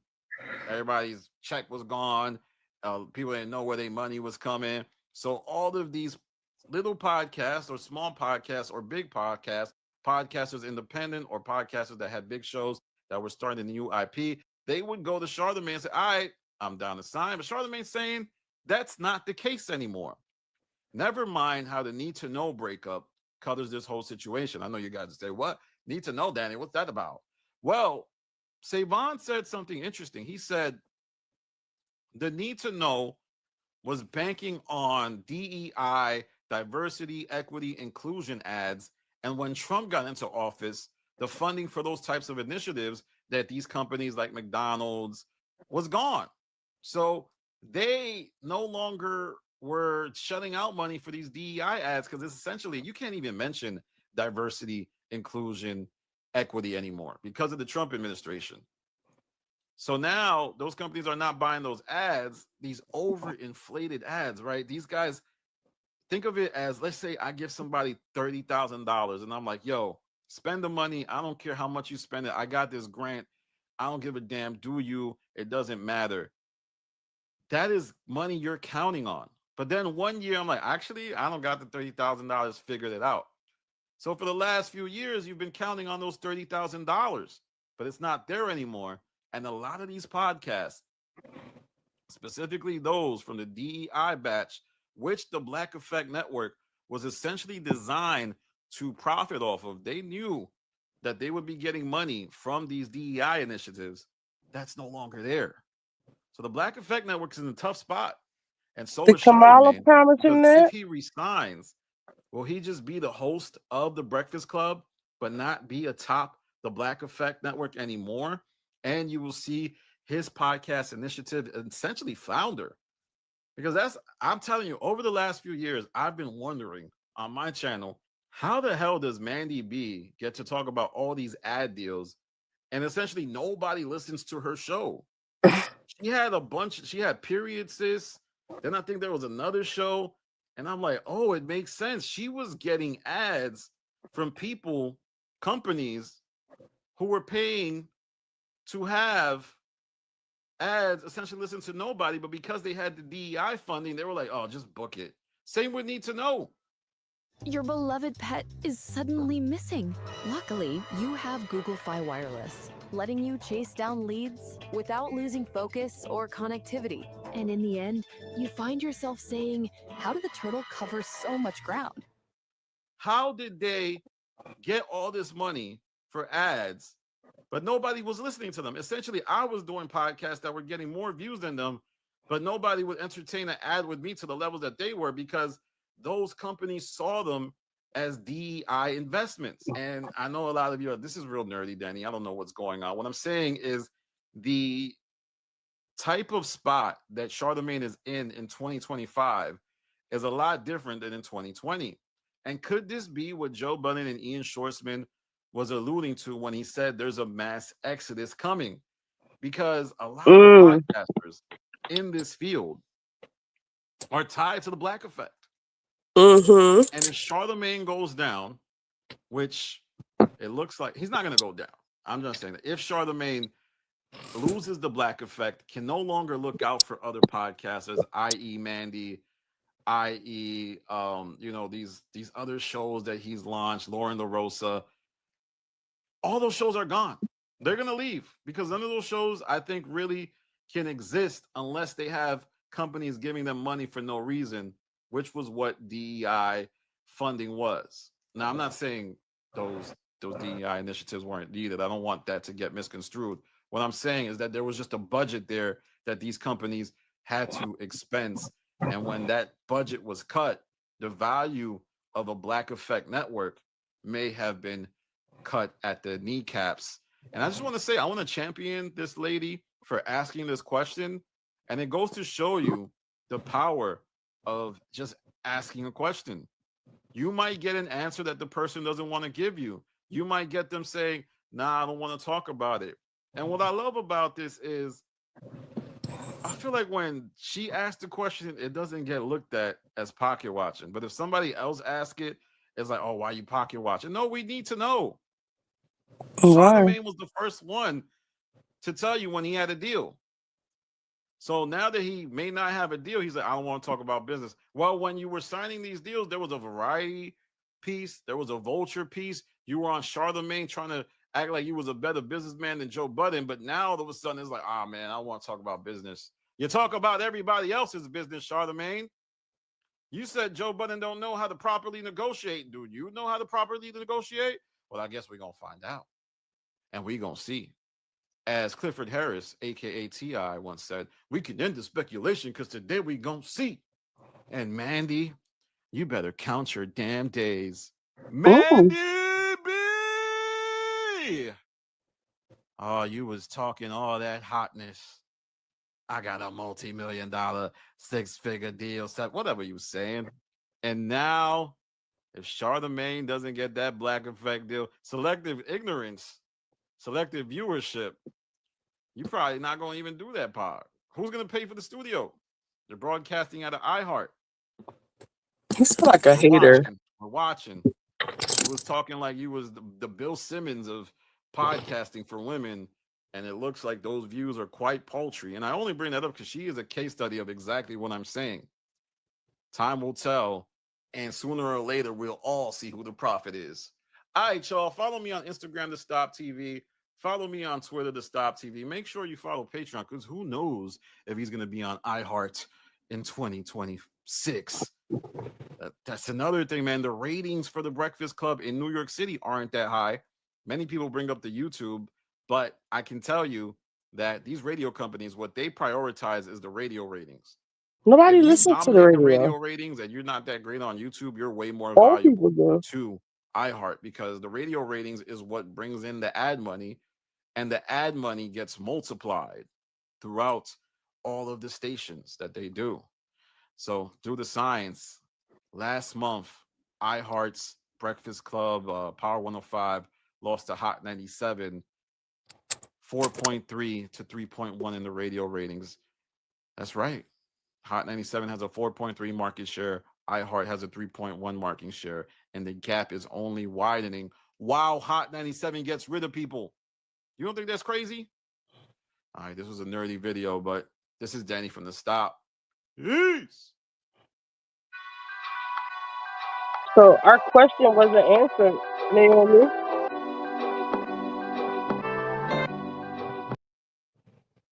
Listen, paying $14.99 a month for a streaming app and $9.99 a month for a music app and $12.99 for a fitness app and more money for a bunch of other apps, that really adds up. So why not get YouTube Premium for just $13.99? It's like having all those and the entire world of YouTube uninterrupted. Your wallet will thank you, if wallets could talk. YouTube Premium. Try 1 month free. And the snow on top of that. And ain't nobody checking on us. They see everything that's going on in New York radio, but ain't nobody checking to make sure we all right. Okay? Man. We don't know what's going to happen next. The thing's tight out here in these streets, man. You see what's happening, man. You know what I'm saying? I don't know, man. I don't know if any licks about to be hit, man. I think everybody should just be happy to be making a living. That's what my mom always told me. My mom always said, you know, just be happy to be making a living. I'm just happy to be making a living. We don't know what this is going to look like after this week. That's a good run, guys. Great run. Why y'all acting like that? That is we ain't going nowhere, but it's a great run. Well, Jess is already home, so she's halfway there. Somebody said, do we know something that we don't? We don't know nothing. Nobody knows nothing. Nobody, what the Bible say? Nobody knows the day nor the hour. Charlamagne gives a scary update about the future of the Breakfast Club. So on the Breakfast Club, They might get rid of the Breakfast Club just like they clean house at Hot 97.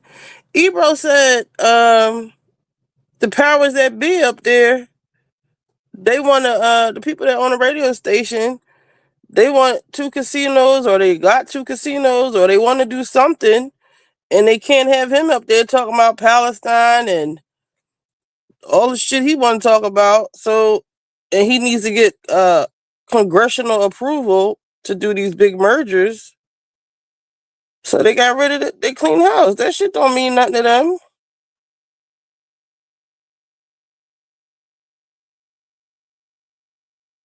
They might be doing the same thing at 105. But I think Charlemagne, people could call him an Uncle Tom, but I think he's pretty much played it safe. But they need to make some type of changes. That old format isn't working anymore. Just gossiping. I haven't seen a good guest up there in a long time.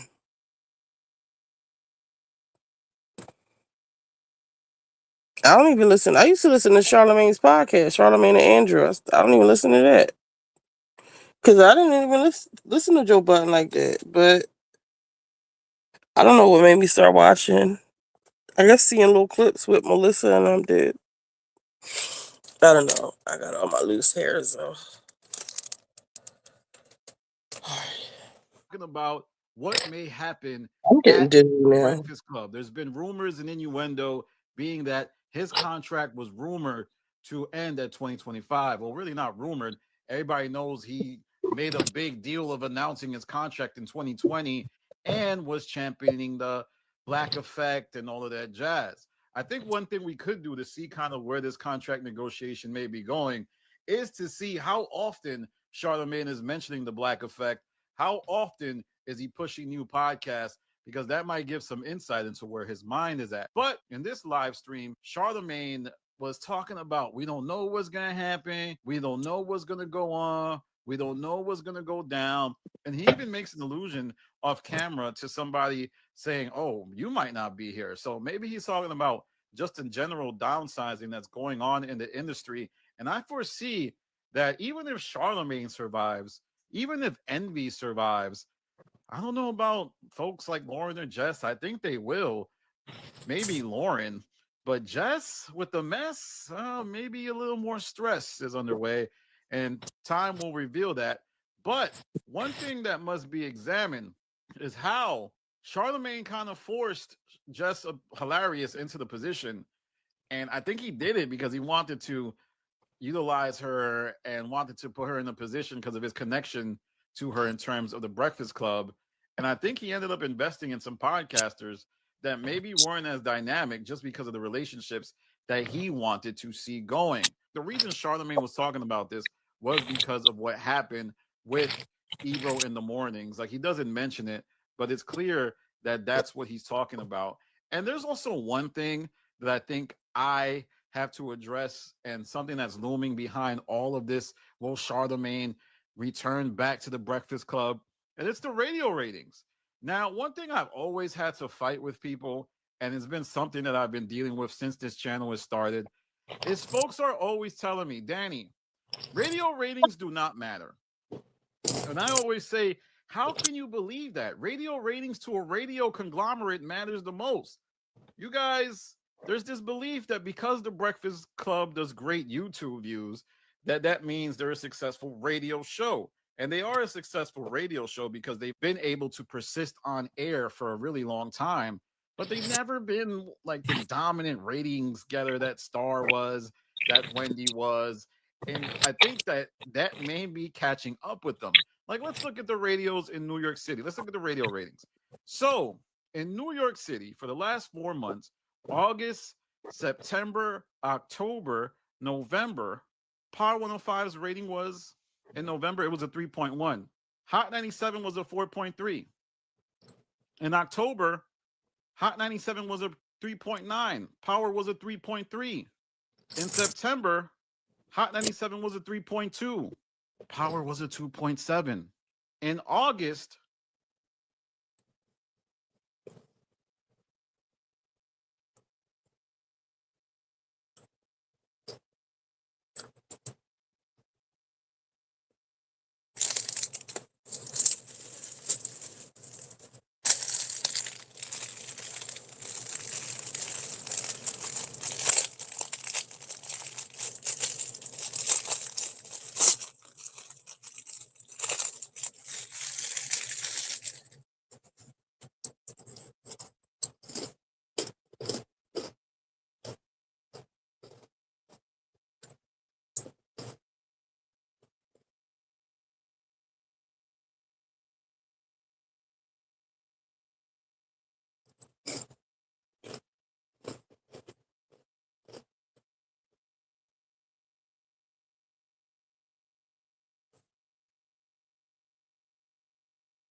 Welcome back, everyone. It's Charlie, fresh off the heels of HBO announcing that they had renewed House of the Dragon for Season 4 and Night of the Seven Kingdoms for Season 2. George R. Martin, in a completely separate interview with a separate entity, revealed that he's working on multiple Game of Thrones sequels set after the events. LinkedIn is without a doubt the most powerful. LinkedIn is with.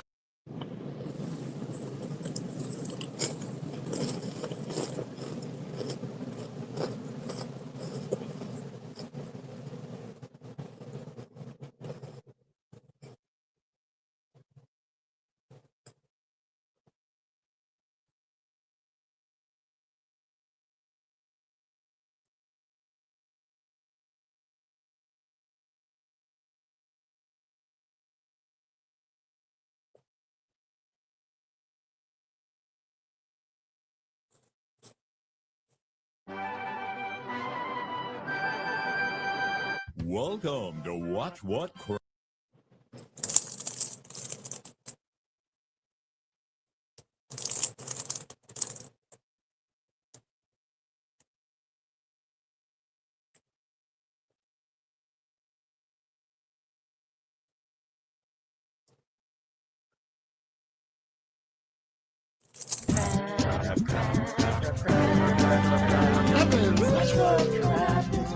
Yeah. Just Married to Medicine. Do you want to hear Dustin and Carlos talk about Married to Medicine? I don't think Claudia came in on the second half of that. Are you gonna watch this?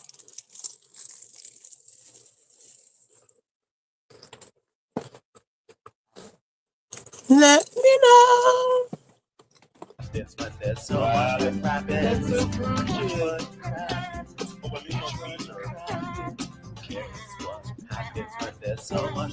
I'm getting Disney Caribbean Girl. That's why I'm eating these crackers. I'm getting like podcast about all that. I'm seeing like love to talk about. I'm Ben Mandliker, and I joining need to me eat. today, the one and only Ronnie Karam. Hi, Ronnie. How are you? Hi, how are you, buddy? I am fabuloso. Today, we are talking some Married to Medicine.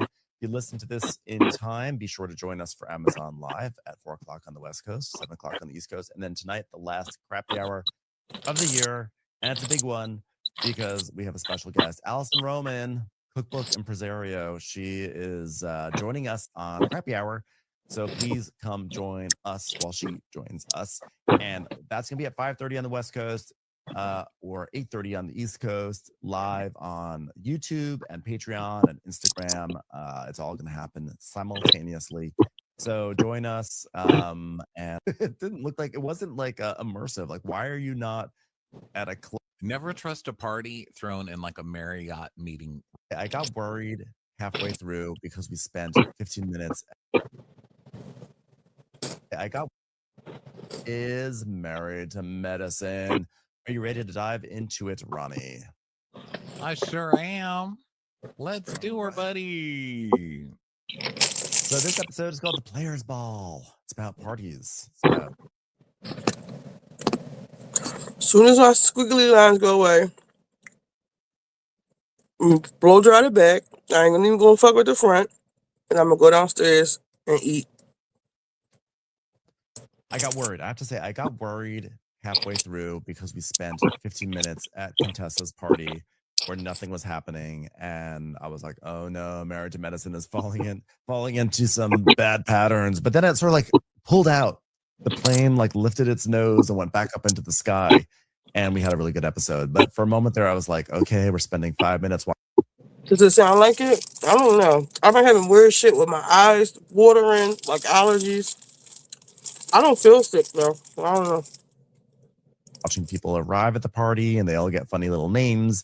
And now we're spending another 5 minutes watching everyone comment on everyone's outfits at the party and then talking about what it was like in the 70s. I was like, why are we still at this party? Nothing is happening. But the episode was actually a really good one, despite all that.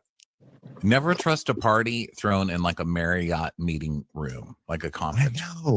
That was weird. The whole thing Contessa's like, oh my God, this Not huge the budget Marriott. party. Welcome to the, Best Western Inn. Wait, she spent $40,000 for a party at the fucking Marriott? I just noticed that. 40,000. She should have had shit. I paid 5,000. No, 3,500 to rent a ballroom, banquet hall, whatever you want to call it. A nice one too, for my daughter's sweet 16. And I made the decorations. I told y'all I was running all around the city. Hold up.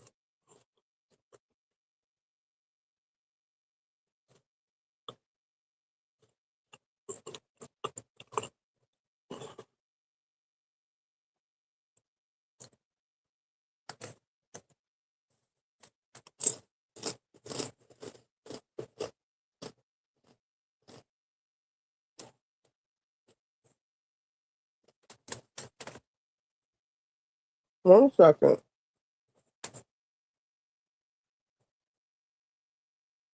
Uh-oh. We lost connection to the mic. Why is it doing that?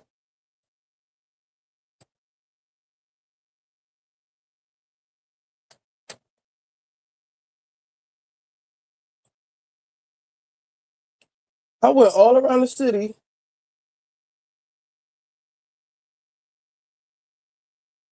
And I made branches like this. This when it was snowing out there. By hand. Because they wanted like $100 or $80 for a branch or two. I'm gonna let this play, but I'm gonna show y'all the Sweet 16 and what we got for 3,500. Let me blow dry the back of my fucking hair.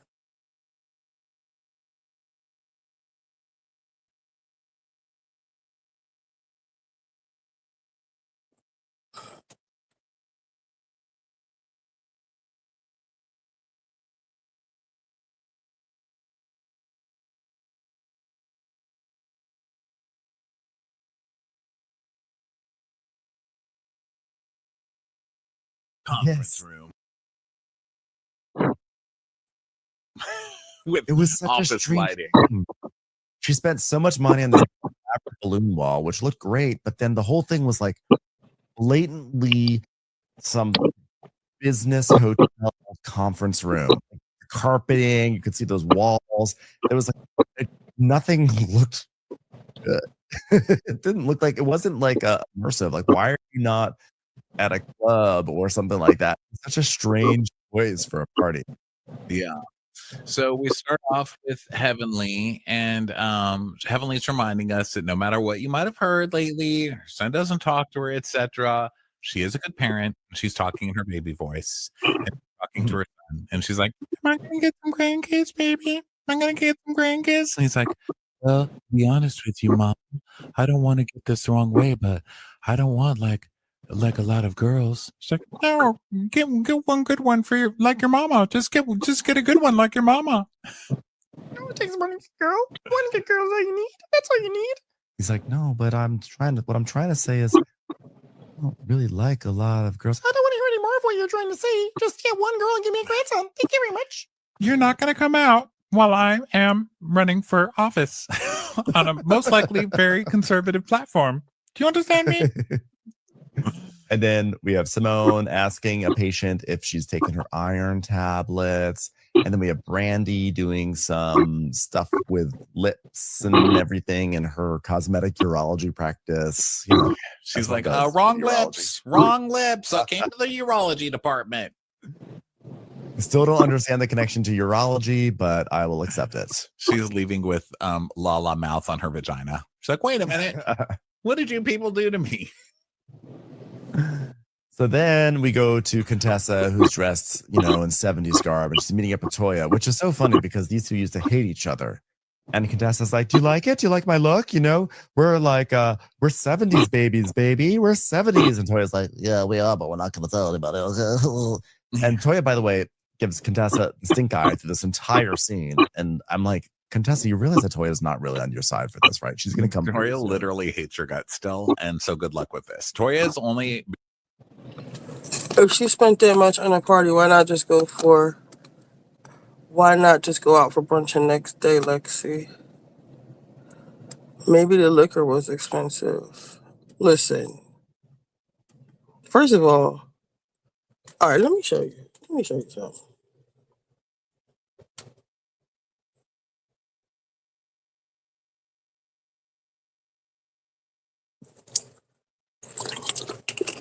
She has to be lying. Open bar does not cost that much.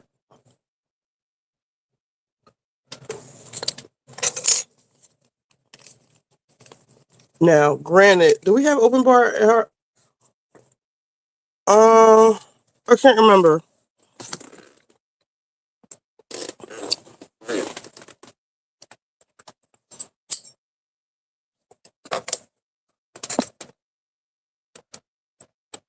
Hold up. She said she cooked all day long. Who cooked all day long? I know you're not saying Contessa cooked for her own party. That bitch is embezzling money. She's lying. What you mean? Please clear that up real quick. She cooked the food for her party? So is that why the girls was going in about the party? About Scott?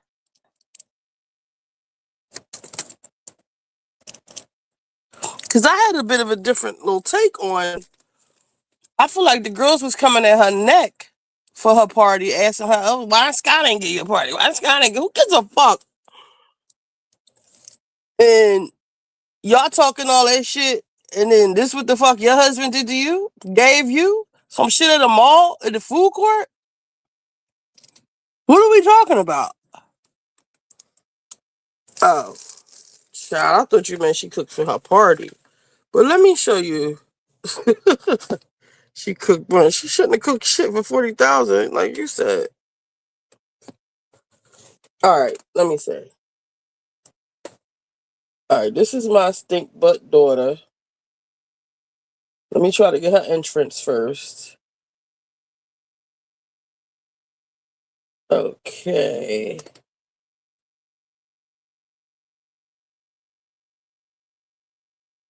This was her entrance.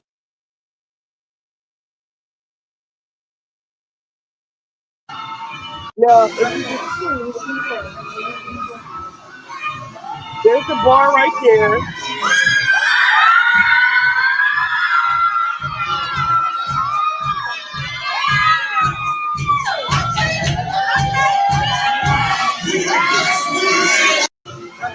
You see all of that?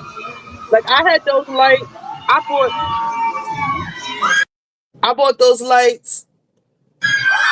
They're actually Christmas lights. I bought them for 90. Cannot give it up. That's her uncle. We ain't cool no more. I lost him in a divorce. There's the bar right there. It had all these private areas. Like, the place was nice.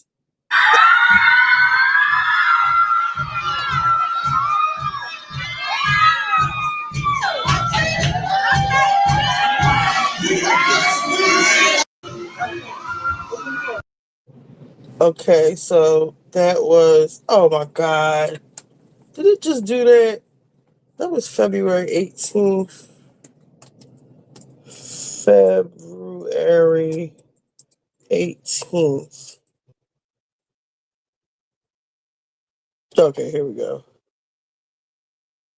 I need 19th too. And 19th.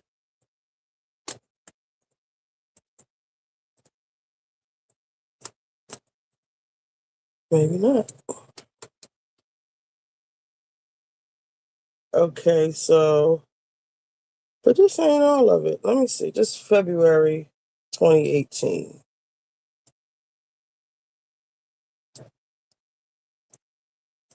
You see what this fucking Africans did to my baby hair? You see this? Pulled her shit out. I got them shut down. You hear me? I had them shut down. Okay, here's a picture. That's her dad. That's her grandma. That's me. That's one of her outfit changes. But this is like the lobby of the place. Much nicer than what Contessa was giving. This is another. Okay. That's another outfit change. Look how beautiful.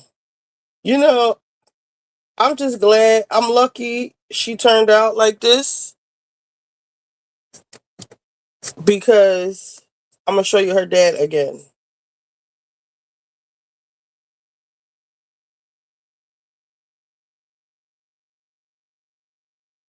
That's her dad.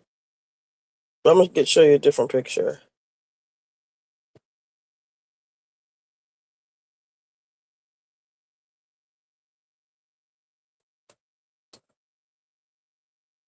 Oh,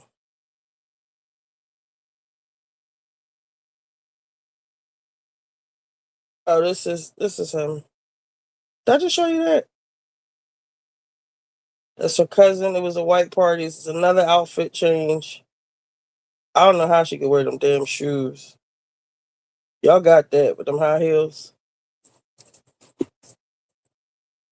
And Jamal was trying to get me to put on some fucking heels. Boy, we going to the buffet. Stop.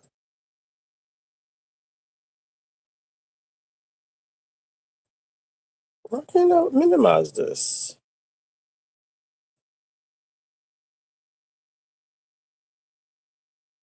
Okay, that's her dad.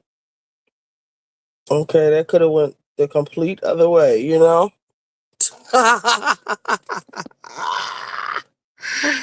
Let me stop.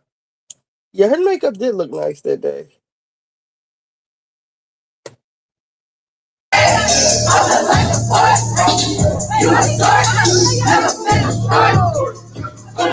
Now look, pay attention to the background. I got the lights on the wall. Now, I'm not. I ain't shit. She got his nose though.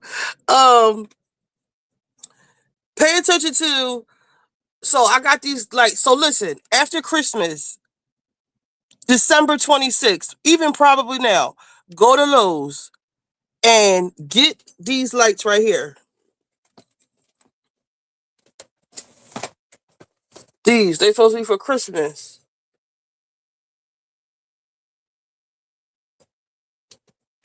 But you could use them for anything. Parties, mood lighting, anything. You just plug them in and they just reflect lights on the wall. I got all different colors. I got snowfall. I got just whatever you want. I got. Maybe I'll give some, send some away for my Patreon people. So those are the lights in the background. But pay attention to the background, not so much her, what she got going on. And the DJ was only like $200 or $300.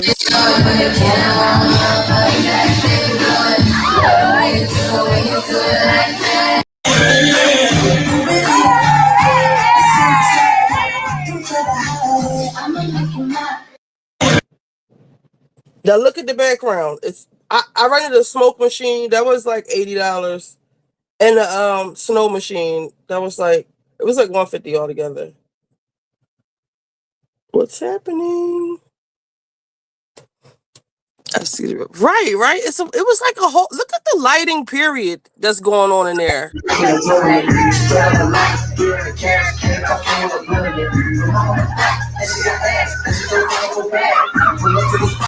And I created a monster with her with these weaves and shit. Just her aesthetic period.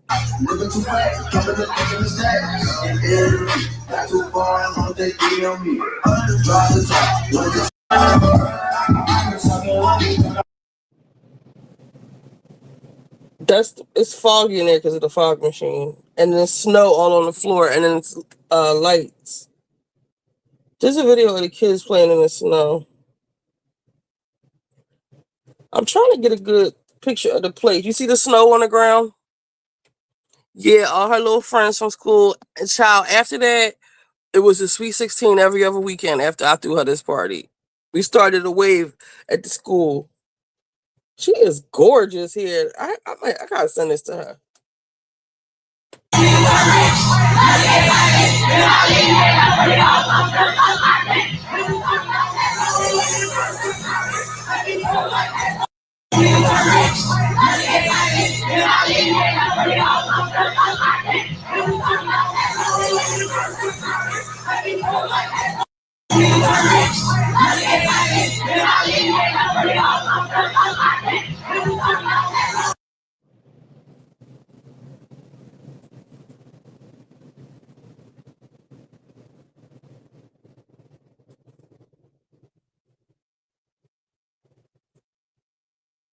I'm not sure.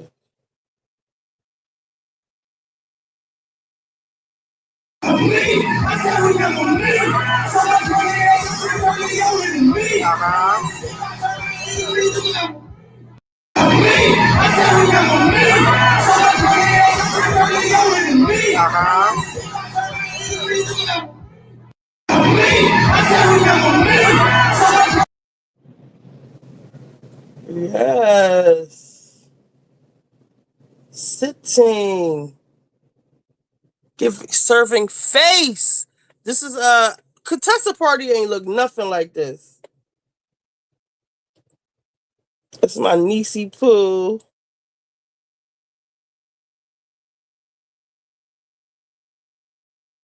I'm trying to get a good shot of the place. Oh wait, there was the kids playing in the snow. It's not a video. This is them playing in the snow. And the people who was being smart, they didn't want to dress up in white. They look so stupid and out of place. Okay, y'all, I done took a nap and my fam's still here. Yes, I'm still here. This is another outfit change. All of these outfits were from Amazon, though. You can't even tell. Except for that dress she came in on. Now that cost a couple dollars, but the most of the shit is from Amazon.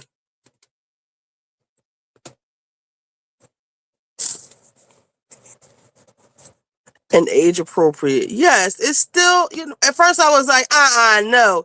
The guy that had on the white and gold blazer, sequence blazer, that was her uncle. The one I said I lost in the divorce. He picked up her stuff. I was no.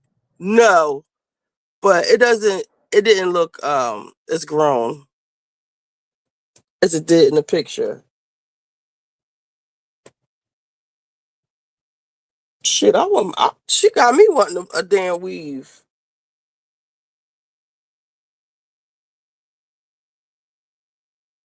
So this is the place with the lights on.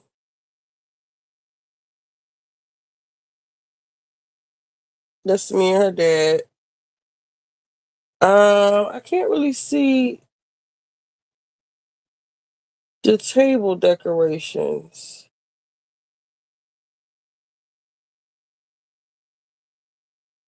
Like, I don't know if you can see these white branches with the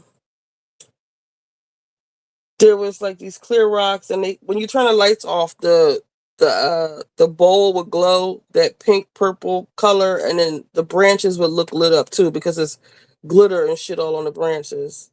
Like I painted and glued each one by hand. So brother, her grandma. I'm telling you, she got lucky. This her other side. Y'all think I'm playing?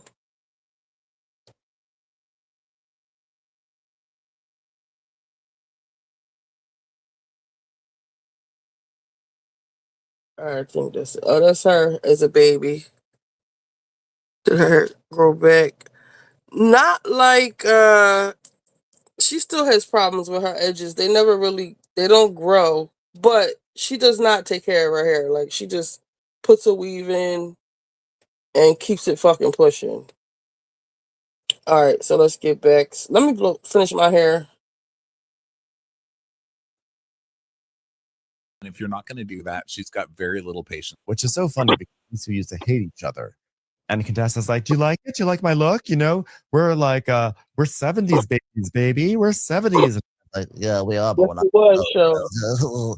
And Toya, by the way, gives Contessa stink eye through this entire scene. And I'm like, Contessa, you realize that Toya's not really on your side for this, right? She's going to come. Toya literally hates your guts still, and so good luck with this. Toya is only being friends with you so you can yell at Heavenly for her, and if you're not going to do that, she's got very little patience for you, I can tell you right now. Also, it's funny that Contessa is showing up in her 70s garb for this, but she won't show up to 70s garb for her party, which is 70s themed. So I don't know. I don't know if she just got one Amazon outfit that she was used up or what, but damn. Also, so, I could have had more babies. Also, I think we're all entitled to throw ourselves a really nice party, especially for like a milestone birthday. It's just really hard to start this episode with her planning this massive party for herself. I'm telling you, childbirth scared me, right? But if I would have had a supportive partner, I would have loved to have. That's my only regret in life, is not having children, more children. But having babies scared the bejesus out of me, okay? From the time that first contraction hit, I'm still traumatized.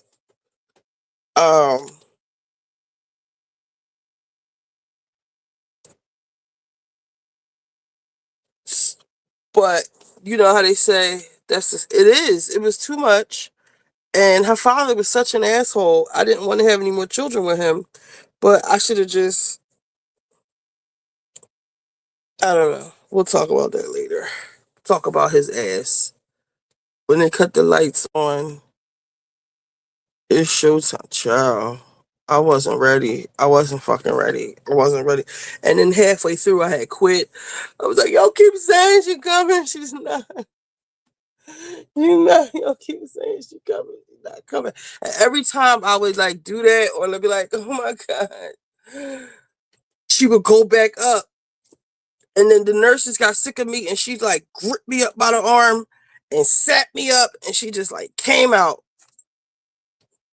Her father almost fainted with his bitch ass. And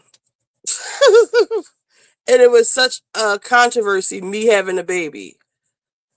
Like, I was the golden child, and now I'm having a baby with this nigga everybody done warned me about. And he's being the asshole that he is. It was just a mess. I was like, Mom, please do it for me. I asked my sister, how do you keep having these kids? She got 4 of them. I guess it gets easier. They say it gets easier. I guess you know what to do after a while, or what to expect. But child, the heels of last week when she was like, I emptied out all of our savings. I cashed out all of our stock options, our 401k, just to get this building up. It's like, so I'm like, what do you want me to feel for you right now? What are the emotions you need me to feel? Because last week you wanted me to feel sympathy for you for not having any money left. And then this week you want me to be like, yes, spend that $40,000 on your birthday party. Oh, wait, what? Yeah, it's a lot of money to spend, you know. But hey, I mean, it's Housewives garb for this, but she won't show up to 70s garb for her party, which is 70s themed. So I don't know. I don't know if she just got one Amazon outfit that it's like it was used up or what, but damn. Also, like, I think we're all entitled to throw ourselves a really nice party, especially for like a milestone birthday. It's just really hard to start this episode with her planning this massive party for herself on the heels of last week when she was like, I emptied out all of our savings. I cashed out all of our stock options, our 401k, just to get this building up. It's like, so I'm like, what do you want me to feel for you right now? What are the emotions you need me to feel? Because last week you wanted me to feel sympathy for you for not having any money left. And then this week you want me to be like, yes, spend that $40,000 on your birthday party. Yeah, it's a lot of money to spend, you know. But hey, I mean, it's Housewives also, so maybe it didn't really cost that much, and she's just saying that. Yeah, because I mean, Marriott. Yeah, Marriott. So I don't know. She so has to be she's saying like, that well, because her party I ain't look want to better do than a mine. purple carpet or a red carpet. Contessa is lying. Her party ain't look half as dope as mine. Okay? And we had good food. That's the first time I had chicken marsala, and I fell in love with it. That's why I keep making it so fucking much. But theirs tasted so much better. She ain't spent $40,000 on that wedding. It wasn't even, I mean, that thing, it wasn't even that many people there. That hall I rented cost $3,500. It was a Sunday party, but they ain't had school that Monday. And it was a Sweet 16. So we got kind of a discounted price because like Saturdays cost more. And if you're having like a real party with real adults who eat real food, like real serve and open bar, it probably would have been like 6, 7. It depends on what package you want. They got different packages. But I didn't see nothing. I didn't even see 10,000. I didn't even see. It didn't cost the hall didn't cost that much to rent, and then it depended on what kind of food you wanted. Like I said, how long you want to open bar, and the place comes furnished. You just had to put your decorations in, but it's a really nice place. Even if you don't have decorations, they can provide that for you too. Hey, Miss Kiki, I believe she had a rapper perform, so maybe a rapper. Oh my God, that's like Wendy singing Jadakiss. But I didn't know Wendy went to school in Philly, so a lot of her hip hop references make sense to me now. Because Temple, they be thugging them white people out. You can't tell them white people that go to them white kids that go to Temple. Yes, it looked bare. They got to dodge bullets every day going to school. Ooh, that's probably where all the money went. That was stupid though. Like they saying, you could have your building fixed. With her planning this massive party for herself on the heels of last week when she was like, I emptied out all of our savings. I cashed out all of our stock options, our 401k just to get this building up. It's like, so I'm like, what do you want me to feel for you right now? What are the emotions you need me to feel? Because last week you wanted me to feel sympathy for you for not having any money left. And then this week you want me to be like, yes, spend that $40,000 on your birthday party. Yeah, she paid Scott to Yeah, perform. that's a lot of money to spend, you know. But hey, I mean, it's Housewives also, so maybe it didn't really cost that much, and she's just saying that. Yeah, because I mean, Marriott. But I could see if the party was hitting like that, like a Beverly Hills party, like Kyle. I could see Kyle spending 40,000, not on the party she just had, but all them flowers and shit cost money. All them, shit, they spent 30,000 on the kid's birthday season. What was her name? Her husband died, Taylor, on the kid's birthday. Those decorations and party planners and shit, they cost money, a lot of money. And then when you have people come to your house to do shit, like the lady that was making the flower things, she costs money too. That's so funny how we say she costs money. Of course it costs money, but a lot of money.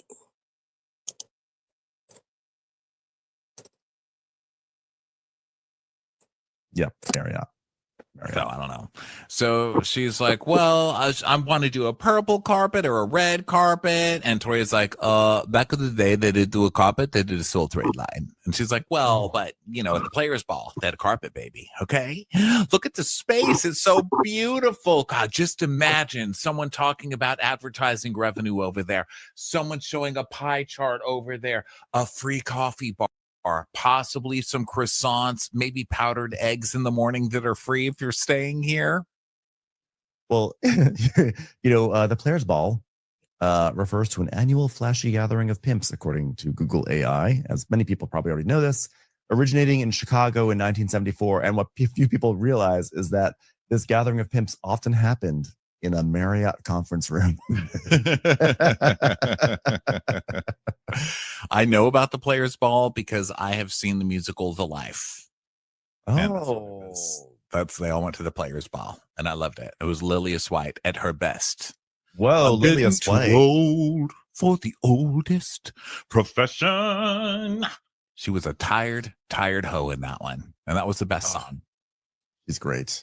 Yeah, so, Contessa is saying that you know, it's just like, okay, so she's saying hi to the party planner, and she's like, I'm a 70s baby, so I really want to do a 70s.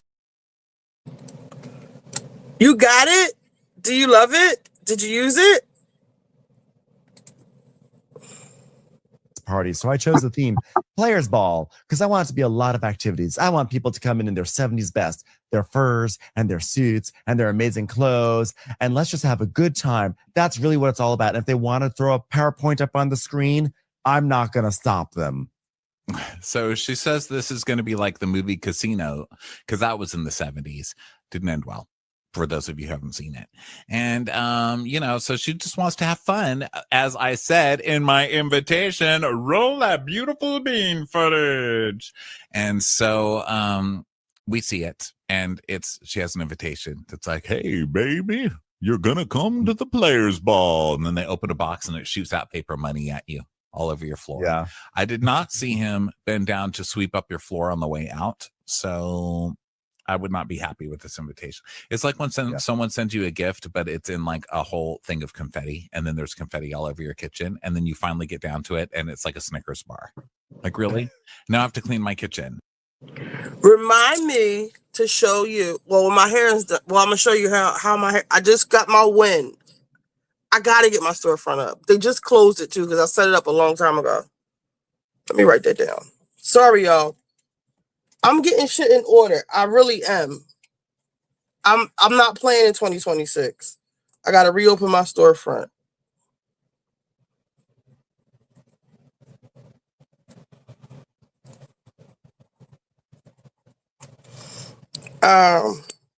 When is having 40% off, okay? And you need to get it, Chubbs, because you said you got real thick hair, like me, even though I feel like my hair is falling out, getting thinner. But I'm going to get you right. I'm going to tell you exactly. Let me write it down. When for shelves. I can't believe I let myself go this long without it. I really can't believe I've been going this long without my win. I didn't realize how good that shit was. I've just blew dry. When I blow dried this, it didn't even look like I needed to flat iron it, but I will. But the shine is incredible. And you love it, right? Cheap fuck. Yeah. It's like those boxes that open up that have the fake butterflies that come flying out. It's like, oh, that's fun. You startled me, and now I've got to clean up. Your invitation somehow littered. Yeah. So mass murder as well. Yeah. Thanks. So Thanks for all Contessa's the like, thanks for the butterfly genocide in my kitchen. So Contessa is like, this is gonna be my first birthday party ever. And Toya's like, oh, you thought it for yourself? Yes, I waited almost 50 years to throw myself a party or have someone throw me a party, and it just never happened. Well, I don't know if I should be sad or happy for you. I'm gonna choose sad. That's more fun for me. I'm going to talk about all the rest of the episode. I'm going to hint that Eugene has thrown me really big parties. Has he? Have we seen Eugene throw Toya really big parties? Have we? I mean, I guess we have. I mean, I feel like we have. I feel like there was some like Greek gods. I don't know if I could sell it because it comes straight from when. If I had the money, I would buy a bunch of it right now and sell it. But I don't know. They said Amazon is strict with Brent. We'll see. But I would suggest you get it straight from when, because everything's 40% off, and you should get it now. Because that shit don't ever go on sale, and it's still on sale. As a matter of fact, I'm about to order. I didn't get one of my packages. I'm about to order another bottle of the stuff that I have, and I'm gonna tell you which ones to get to.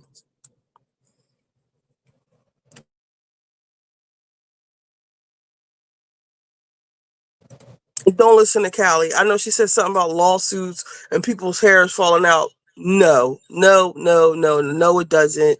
I don't know what other kind of shit they got. They have other products and stuff now. Maybe they're getting sued about something like that. People suing is par for the course. This shit is incredible. Okay, you put it in, right? You put it in your hair. You just put a little bit of water in and loosen it up, and it just feels like butter in your hair. Like, it just really does. Like, oh my God. And then, oh my God. And even in the summertime, you can use it. It says it's a cleansing conditioner. So it's the consistency of a conditioner, a really rich conditioner. And you supposed to use that by itself. But I actually use it as a conditioner when I want to do silk presses or I want to press my hair out. But in the summertime, I just actually leave that shit in my hair. And that's when I remember, it's all coming back to me. I didn't have any of this shit. All these products I have, I didn't have any of this shit when I used to have Wen. None of it. Maybe a piece of mousse or something to slick my edges down. But other than that, I didn't have any of this shit right here. Not one bottle of it. I might have had some mousse. That's it. You can leave it in your hair. You can wash it out. You can use it as conditioner. You can use it as shampoo and conditioner. It's everything. But when you do use it like that, you do need to clarify. I would say every other time, like, don't just use that forever. Like, if you just use it as a shampoo, I would say after a while, like, use a shampoo with sulfates in it to get the buildup off. I met the guy who made one in West Hollywood. Hair was, yes, Chaz Dean. They be having it at QVC too. I got a big jug of it. That's what happened. I got a big jug of it at QVC. It was like half price. I paid $100-something, like a $120 for it. And that's a good deal because they cost like $40, $50 now, depending on which one you get for the small one, the regular size one. And 40% off, I think I got them for $30, something like that. Yeah, the total was $60 with $10 shipping. So they were like $25 each, which used to be the regular price. But got a big one, and once that ran out, and I kind of didn't like the one that I bought, or my hair just built a tolerance to it. So I just was, and then I just started using all this other shit that started coming out, and just completely forgot all about when. And it's back in my rotation. It's back home. And I'm going to see if I can sell it on my Amazon store.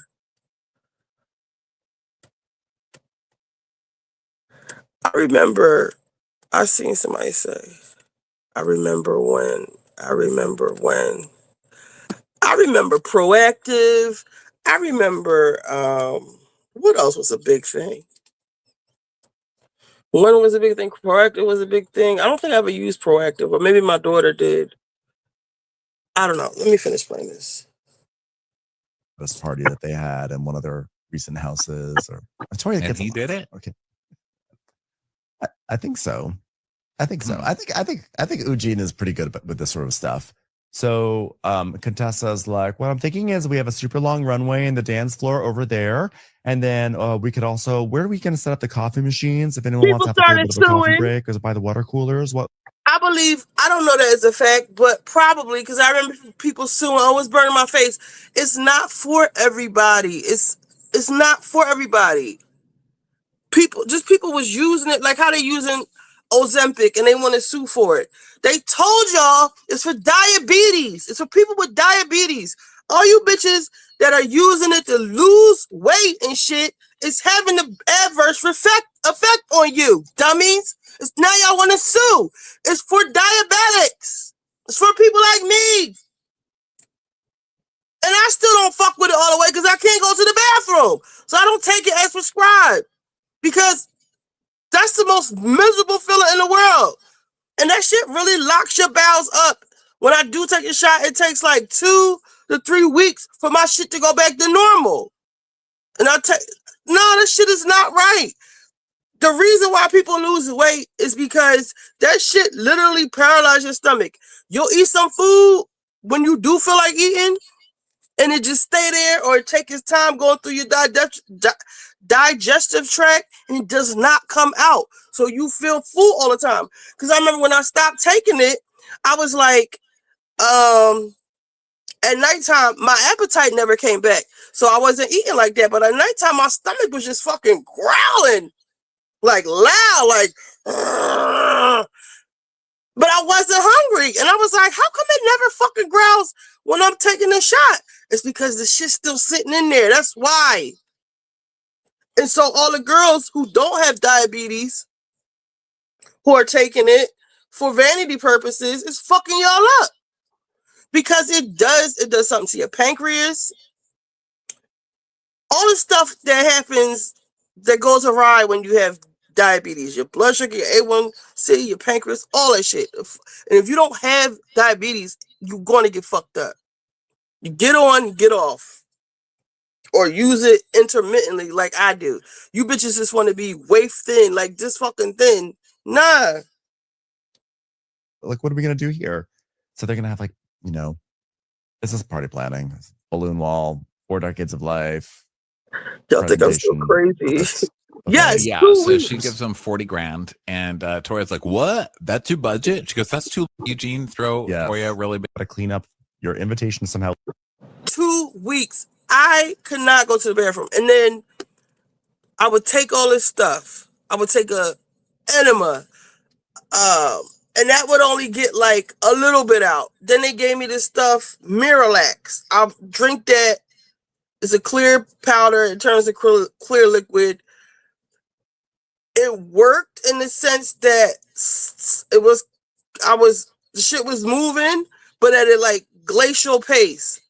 And so I'm literally tethered to the fucking toilet all day. I can't really go too far or do too much. I need to apply for disability for real, fucking with Mounjaro, Ozempic and stuff, because it's just a mess. It's a mess. That's why I just started eating different, stopped eating out, riding that damn bike, all this shit, like really getting my life right. And I'm still trying to do it, but whatever. I digress. Y'all always getting me turned the fuck up. Littered. Yeah. So mass murder as well. Yeah. Just one last thing. I remember the Eagles parade. This is when I was completely over it. The Eagles parade.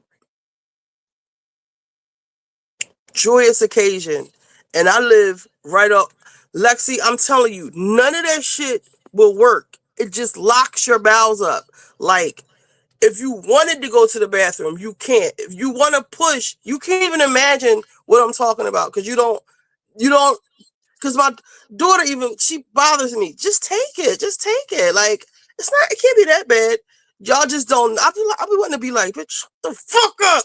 I told you I can't go to the goddamn bathroom. And y'all talk about take it. And the one doctor gonna tell me you could up your dosage. I said, why the fuck would I want to do that? I can't go to the bathroom. He was like, well, constipated is constipated.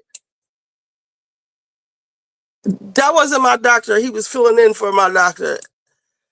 And it's like, y'all really don't give a fuck about us. But y'all can't really hear y'all don't not understanding what I'm saying. Like, it locks your asshole up. Like, nothing is coming out. Eat, and you have the urge to go because it's right there. The food you ate, it's right there. It's right at the tip. It's right there. And you want to push. And you're pushing and pushing. And it's not coming out. You drink all the water. You take your Senecot. You take Colace. You done drank all the shit that people tell you to drink. Eat some fiber. Eat some put some fucking chia seeds in your stuff. All that shit. Just eat. No. It's just locked. And then they gave me the Mylanta. So I started taking that. So now it's coming out like this.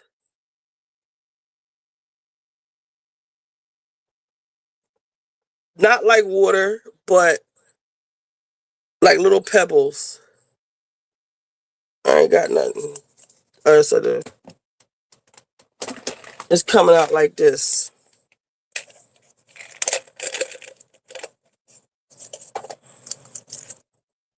And this literally the size.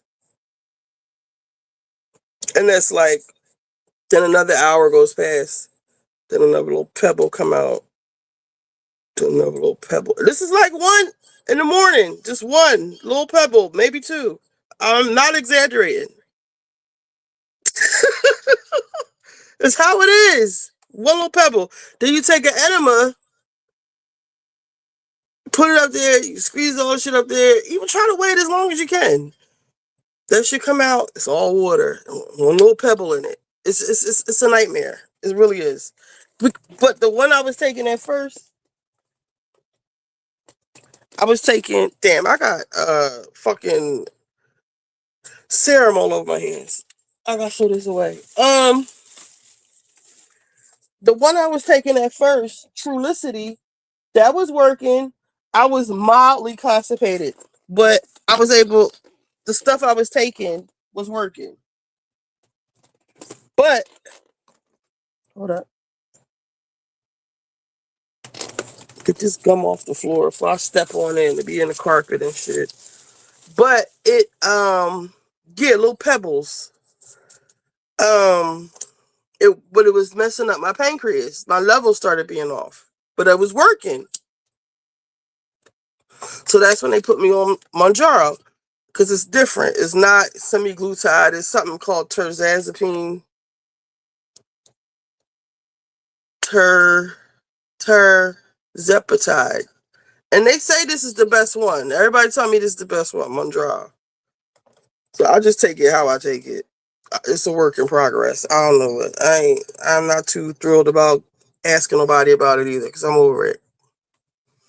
Yeah. So I can just imagine the girls who are really dedicated to being stick thin and who are taking it and not go. Even remember Marlo said she couldn't go to the fucking bathroom. She wasn't lying. People think we're exaggerating or it sounds fun. I couldn't go to the bathroom. Like, oh, it's just constipated. No, literally cannot go to the bathroom. And then that can't be healthy. I told you this shit was coming out like little rocks. Like, it can't be healthy for waste to be sitting in your intestines like that. It can't be. And then you have people, yes, it's a GLP-1, I think. Hey Siri. Is Mounjaro a GLP-1? Yes, Mounjaro is a GLP-1 agonist. It is in a new diabetes drug treatment class, and the hormone it mimics is called glucagon-like peptide 1, GLP-1. This answer is from fourtheppeople.com and weightlosscenter.net. Thanks. Yeah. See, this is what. Yeah, they don't tell you that. And like I'm saying, the girls who really want to lose the weight, who really hang in there with it, I don't know how they do it. Those are the people that's getting fucked up. I remember Marlo said, now the one good thing about it is it does curb my appetite. Like I said, this morning I only had an English muffin, 3 pieces of bacon. Then I had 2 packs of apple slices, and I had about 8 packs of crackers just now. And I had the little mandarin things. If they stop putting so much junk in. Right! That's another thing. The food. I was thinking about autism. Like, why so much autism? And maybe there is something to how they say we got the men have many plastics in their balls. I was looking at the food, the water container that had the mold in it, the Stanley cups. Everything we have now is plastic and styrofoam, and we ingest it. Just like I have this bowl that I make my baked potatoes in, and when I put salt in it, I don't know if the bowl gets too hot or what, but it starts getting like turning white, and I'm probably ingesting plastic, like microplastics. Yeah, those water containers. I was never into those water bottles because the water has a funny smell, and to me, you can never really get that clean, especially the straw part where the straw goes.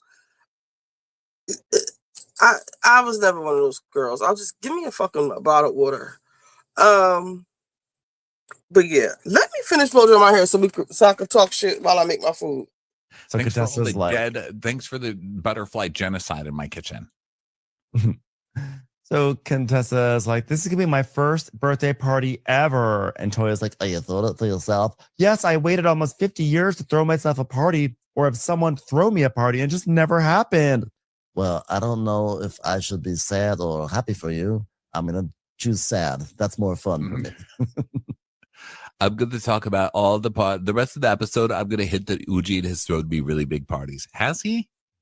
Have we seen Eugene throw Toya really big parties? Have we? I mean, I guess we have. I mean, I feel like we have. I feel like there was some like Greek gods and goddess party that they had in one of their recent houses. Or Toya and he did it. Okay, I think so. I think so. I think Eugene is pretty good with this sort of stuff. So Contessa's like, what I'm thinking is we have a super long runway in the dance floor over there. And then we could also, where are we going to set up the coffee machines? If anyone wants to have like a little bit of a coffee break or by the water coolers, what are we going to do here? So they're going to have like, this is party planning, balloon wall, 4 decades of life, presentation, carpets, buffet. Yeah, so she gives them 40 grand, and Tori's like, what? That's your budget? She goes, that's too little, do you think? She's like, that's too high. And she's like, yeah, Contessa needs to finish off that office. How about that? Do that. Yeah. She's like, we're supposed to have an office in your office, so put your money towards that. And I agree. Like, this is a lot of money for such an uninspired space that and also she spent all her money clearly on that balloon wall because she was not able to mask the conference room of it all by putting up curtains or even some Mylar or anything. I mean, a junior prom can make a space look better than this one. Yeah. So she's like, it's my party. I don't have to answer to you. And Tori's like, well, I think this is great, but I don't want to have drama at your party. So I think it should be positive energy. Okay. Which is why you're doing it in the conference room with phones that are still on cords, I guess. It's like, yes, it's so 70s. It's so players ball. So casino.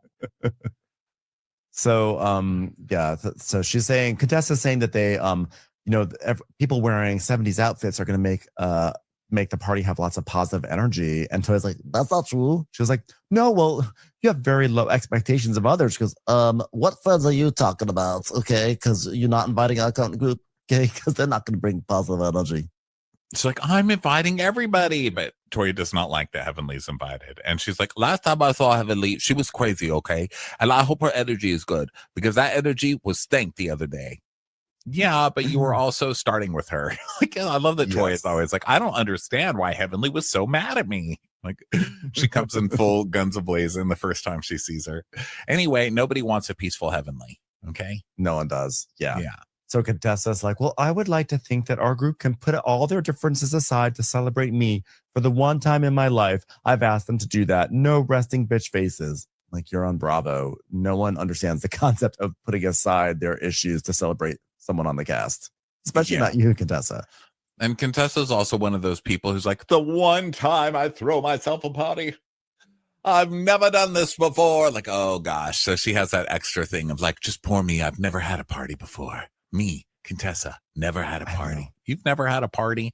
Why don't I believe Contessa's story? I know it's not even that big of a deal. I don't doubt that her husband has never thrown her a party, but I just feel like, is that true that you've never had a birthday party? I do not believe you. Sounds curious. I also always, after all these years, I always get the sense that no one on the cast actually enjoys Contessa. I feel like they tolerate her and they respect her as a professional. But given if there were no show, none of them would ever deal with her or talk with her. I feel like they just are like, oh, it's Contessa. I don't think so. And I think that they're so bored with her this year that because Contessa came back this year with a very positive energy. Was she on she was on last year. She was on last year. Yeah. So, I mean, I watched the whole thing, but and that was an honest question. I really don't remember her there. But anyway, she comes back. And so they gave her grace year of coming back where they didn't really come for her too much. And she was very positive about her whole relationship because she's. I don't know what fucking show they watching because Contessa did not come in here with no good energy. She came up here on some bullshit, came back on the show on some bullshit, number one. Number two, USDS organic green label products are the best. When I tell you I used to be like, oh my God, what is organic? This is a bullshit. This is like, we need pesticides. And I was doing during the pandemic, well, around the end of the pandemic, when I heard how much the Uber drivers and the Amazon Flex and Instacart and Target shipped and all those, I saw how much money them people was making. Baby, I joined the gig economy, and the only reason why I go to Sprouts is because of Instacart. And then I really started paying attention to, because it's right down the street. So I would get those orders, do it like $80 order early in the morning for like 5 items. And I started, people would have really specific requests, but I would be annoyed at first, but then I would be like, what is this? Okay. White people really eating good. Like, they really take care. They really watch what they put into their bodies. Because I would try to make substitutes. They were like, no, I can't have this. I can't have this. It has to be organic. I have this kind of allergy. Or no, if they don't have it, I don't want anything, which affects my pay. But that's how I even got into Sprouts. And because I was like, ew, I want a brand. I need brand name. I don't like non-brand name food. Because most of the stuff all of the stuff in Sprouts, you never heard of the brand before. They're not in the regular supermarket. But yeah, I love Sprouts. I love it. And then they'll carry like local stuff from farmers. It's a farmer's market, so the shit is really fresh, and it's not just like no preservatives in Sprouts, like not one. I really love that. And I started like I used to like my mom, she had 4 kids, so she would do all of the grocery shopping like once every 2 weeks and buy in bulk. And that's what I learned as But so my mother, I used to do that. Buy a bunch of meat and freeze it. I don't do that anymore. I go buy the shit fresh and cook it. And I used to be like, white people are crazy. Why did they go to the market every day to buy food? And I remember I was Instacarting one day, and the person I was getting chicken for, she only wanted a pack of chicken with 2 chicken breasts in it, and they didn't have any. And not only did they have the 2-pack, they had some on sale. And I was like, why don't you get the one that's on sale? It's literally the same price. It's actually cheaper than what you're trying to buy, and just freeze the extra ones. Put them in portions. Yeah. She was like, wow, I never thought about that. Like, are you serious? But they eat their food fresh too. So that's what I started doing. Now I don't eat everything out of Sprouts. I'm still a picky eater, but yes, Sprouts is your favorite. I love it. And I literally used to make fun of Sprouts. My sisters look like, oh, look at you, all on Sprouts now. But I love it. And when I tell you the meat there is just different, the beef, it's impossible to overcook a piece of beef from Sprouts. Those roasts I get, oh my God. Oh my God. Oh my God. Oh my God. Because I stopped eating a lot of beef too. It's so tender. The roast beef I made, y'all, on Sunday. I gotta get serious about my cooking videos too. Like make it a complete video so y'all can see the end product and like actually give y'all the recipe. But the chicken is different. It's just softer. Even though one of the chickens was nasty. Oh, the GMOs. She sure did come. Yes, she did. She's on some bullshit and still is. My dad says the same thing about me. Really? So I'm not crazy. Because people think I'm fucking crazy. What?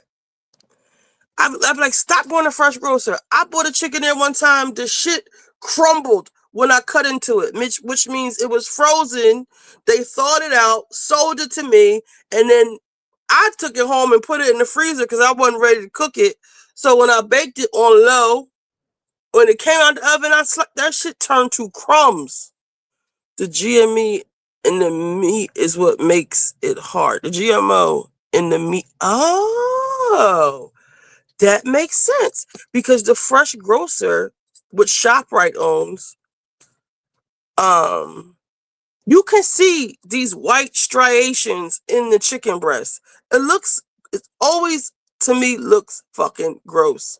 And I look at my cousins who eat this shit, like one of my little cousins, I had to tell her, like they like crab leg platters, snow crabs, and drowned in butter. But one day I said, well, we had some stamps, bunch of food stamps, and we got a bunch of crabs. We was gonna do a crab boil. So I said, I like my crab legs and my lobster tails. I like the meat to be white, and I want to dip it in drawn butter. All this shit y'all throwing boiled eggs, Like they got a pot full of water. They done dumped the whole thing of Old Bay in there. Then she gets this stuff called butter sauce from the restaurant store. She's pouring it. Whoa. I want real fucking butter. That is vegetable oil or some kind of oil. Butter flavored vegetable oil. That's not even butter. It's not even margarine. Margarine gets hard when it's cold. That shit is oil. It's butter flavored oil. But they just, and then her stomach would just sit out. It's just so bad. And then like her mom, like she's got diabetes, but she had a really bad reaction to the Ozempic. I think she had to get an operation. I remember how her stomach was sitting out. Her belly button started. It was, oh my God. But they all want to make fun of me. They think I'm a white girl. Even that bitch I had this. Oh, I got to give y'all an update on her. Let me finish this hair. I'm going to be up all night, I see. Spent so much time on this show being negative about her relationship. So this time she's like, I love Scott. Everything's great with Scott. Not bitching about Scott. I do not want this to be about me and Scott. And they're not going to let her have that. They're like, okay, you're boring us. You've real quick, Shelbs, with this blow dryer, if your hair is not wet, it doesn't work the same. That's why I keep wetting my hair. I don't know if I feel like I said this before, but this, your hair has to be wet for it to get it straight. Otherwise, it'll make it straight. But if you really want it to be straight, you'll use that. I mean, you'll have it wet. And I use the Paul Mitchell Skinny Serum. This if you're doing it in silk press. And then I use a little bit of this. You can put it on. I put some on before today. Magic. Because they don't have the thermal spray that I like anymore. It used to be by this company. They don't have it anymore. And this isn't the same. It used to be called Silk by this company. Y'all remember this company? Or y'all know anything about it? It was called Silk. This is called H2, Leave-In Moisture Sealing Conditioner. Soft as it detangles, moisturized, great for braids. See, I don't know what that is. But I used to put that in my hair. And that was magic too. Yes, right? QP Elastic, they don't make the silk anymore. I looked it up and everything. And I haven't found something similar. I have this Mizani conditioning styling lotion, but this is more for like, this leaves a film on your hair. I think this is more for like roller sets. This is not for a silk press. So yes, this Paul Mitchell Skinny Serum. All right. Let me write this down too, because I want to talk to y'all about Patreon, because I'm getting ready to do I want it to be my fucking mirror desk. The glass just keeps cracking and cracking and cracking.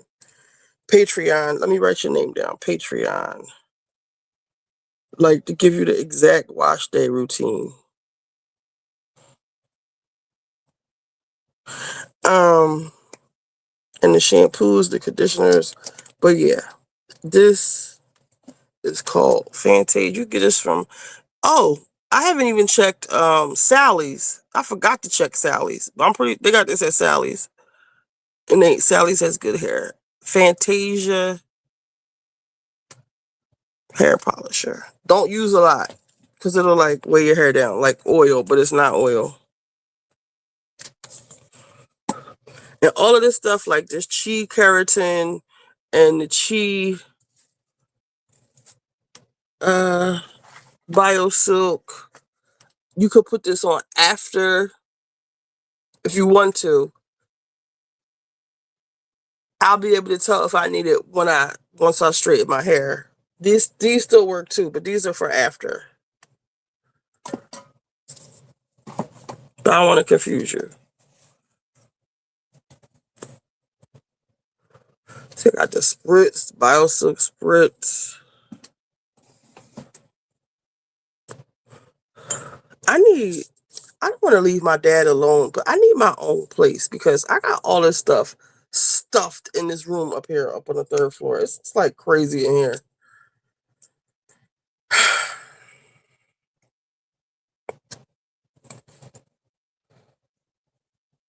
Giving us nothing. We're going to make you fight about your relationship status from 4 years ago. Okay. Yep. That, I just had a flashback to that's when not they Lala, went to right? the Caribbean L'Oreal. once, and like, was it? Let's do our Contessa hair or was it Toya? together. What products are you using? Is this Lala? Lala, did you change your name again?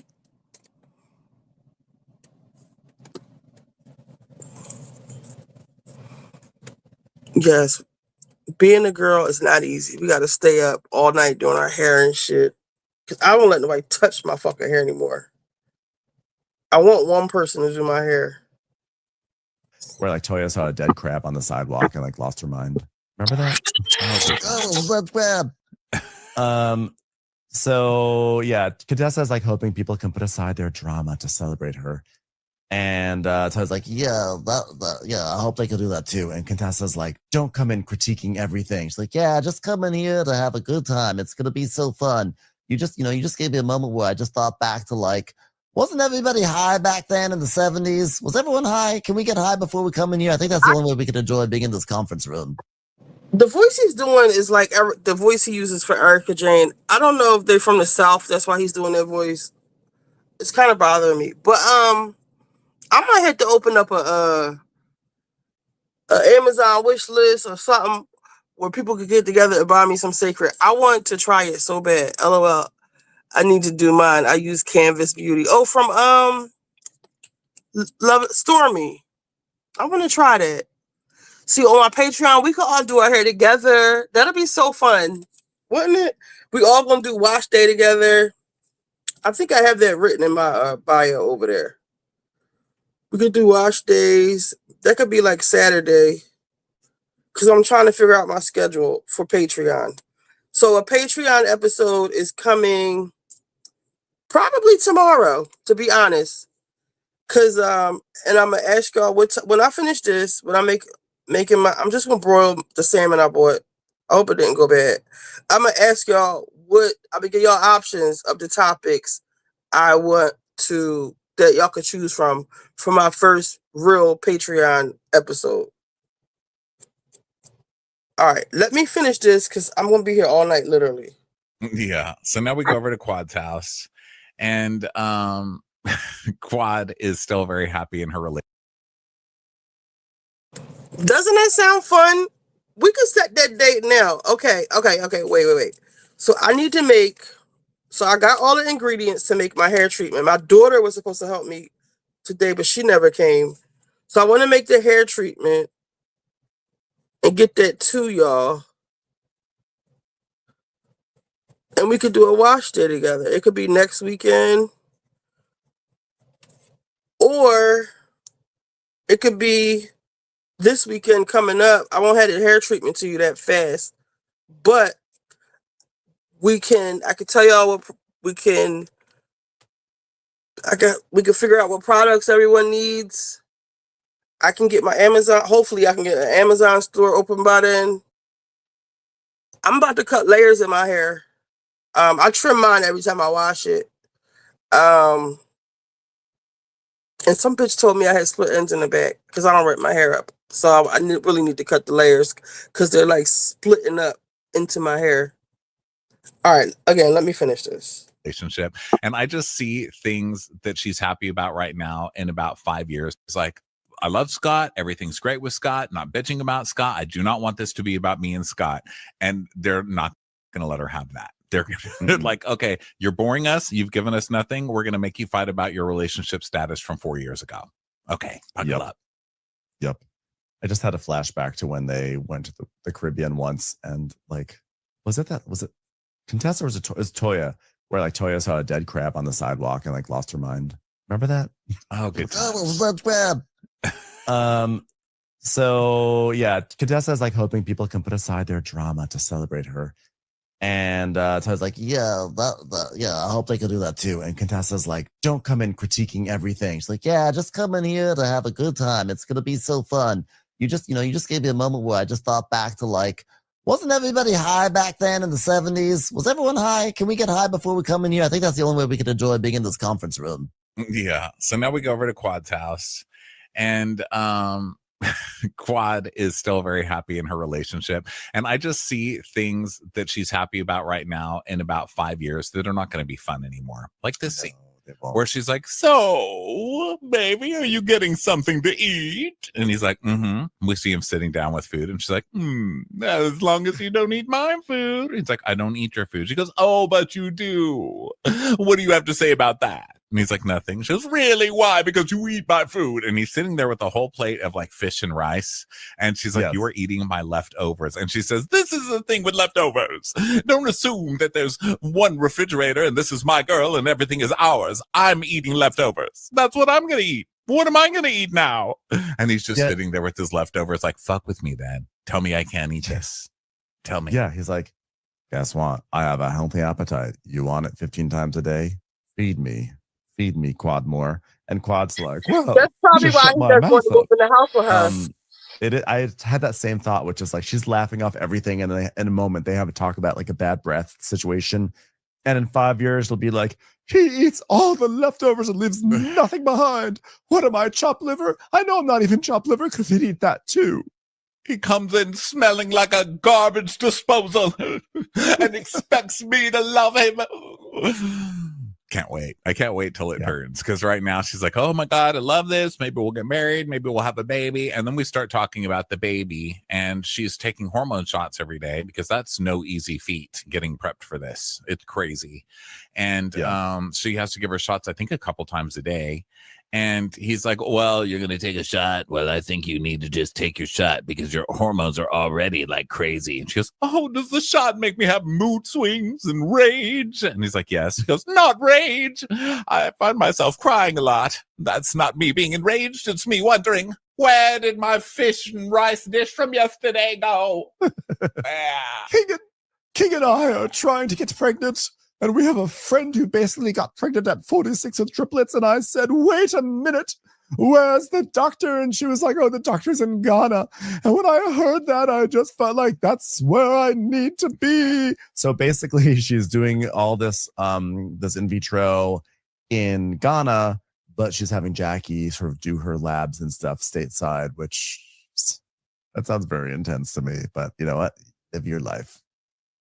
Yeah, I mean, I think they do it the same anywhere, right? Is there like some special trick they use in Ghana? Like, I don't know. Maybe I think what do they I'm do assuming it's a differently? spiritual connection. I don't know, but I heard someone in Ghana had triplets. Take me to Ghana. Well, I mean, a lot happened in other places. Like, I don't know. I'd stay home personally. I was just like that. Just maybe she's just like really aiming to hit status on an airline. I'm like, that just seems like. Unless I'm massively uninformed, which I'm gonna give a 75% chance that I am. I just feel like that's a really far way to go. But I understand spiritual connection. I've just always wanted a literary child, and I'm gonna have a Ghana girl. That's so stupid. So he's like, I spent my whole life trying to dodge this bullet. It's not a bullet. It's a blessing. It's a blessing in the shape of a bullet. No, it's just a straight up blessing that has no perceivable shape. You ever played Super Mario Brothers? Of course I've played Super Mario Brothers. You ever see the bullet bills? And they are blessings coming from Mario. What is your issue? Next, you're gonna try to eat the plant-eating plant that was my plant-eating plant. So he's like, okay, just get your shot going so I can get ready for the next 24 hours of hell. It's time for a commercial. It's time for a Crappens commercial. She's not going to love this smart ass. And I'm telling you. Yeah. In 5 years, she's going to be going crazy with this attitude. She's not going to like it. Isn't this also kind of regressive too? It's like, well, ladies PMSing, watch out. Ladies and their hormones can't control them. I love when guys do this whole narrative as if like guys are the most level-headed people on earth. I'm like, hello, right. Does anyone want to look at any of the wars that are around the world? As you eat my leftovers. Driven by men. You're like, why are women so angry? As he eats the fucking leftovers in her house. But this is Married to Medicine, and that's how they roll on this show. They're like, well, you know how women are. You get a bunch of women in a room together. You better duck and cover, buddy. Yeah. So Quad is that saying, by the way. Right. No, I get it. Everyone hide in my basement bar. Yeah. So Quad is talking about the process, and that's like exhausting. But despite all the side effects, it'll be worth it to be a mom, which is interesting because when the show began, like she did not want to be a mom, but she was also interested in Dr. Gregory, and I don't know if I would want to. Well, you want a little Dr. Gregory running around, or Dr. or a little whatever this guy's name is. Yeah, this guy. Definitely. I want this guy. He's going to come out with like a full, 6-pack, this baby. I know. It'd be like have like a smoky voice, like, hey, mama, like some milk. You're like, whoa. Yeah. Baby. Dr. Greg's baby would be like, I'm a baby man. I'm a baby man. I'm a baby man. So King is like, well, if we get the results that we were seeking, it's definitely will be worth it. If not, I could have bought another car. Okay, great. So then Quad is doing the needle thing, and she's like, I'm not scared of needles. I just don't like other people doing it. Now let me smell your breath. It smells like fish. Go brush your teeth for real. And he's like, well, you got a problem. You're projecting on me. You better stop. Is he saying that she has the bad breath? yeah, you've got a problem and you're breathing it all over me. Brush your teeth, King. You just had all that fish. Yeah. Brush the fish away. I wonder if Quad takes it as a sign when she's driving along, happy in her relationship, trying to have babies with this guy, and she passes signs everywhere that says no king. Is it like Brittany, like seeing that sign where it's just like, don't do it, Brittany? She's like, how dare you? How dare you? But then it ended up being correct in the end. I think that Quad is stigmatized. That's what I'm assuming. But I don't have any, and I haven't even seen his dick, but I really like him. I'm just prepared for her to hate him. Yeah, because I know I actually have no problem with the King whatsoever. He seems all right.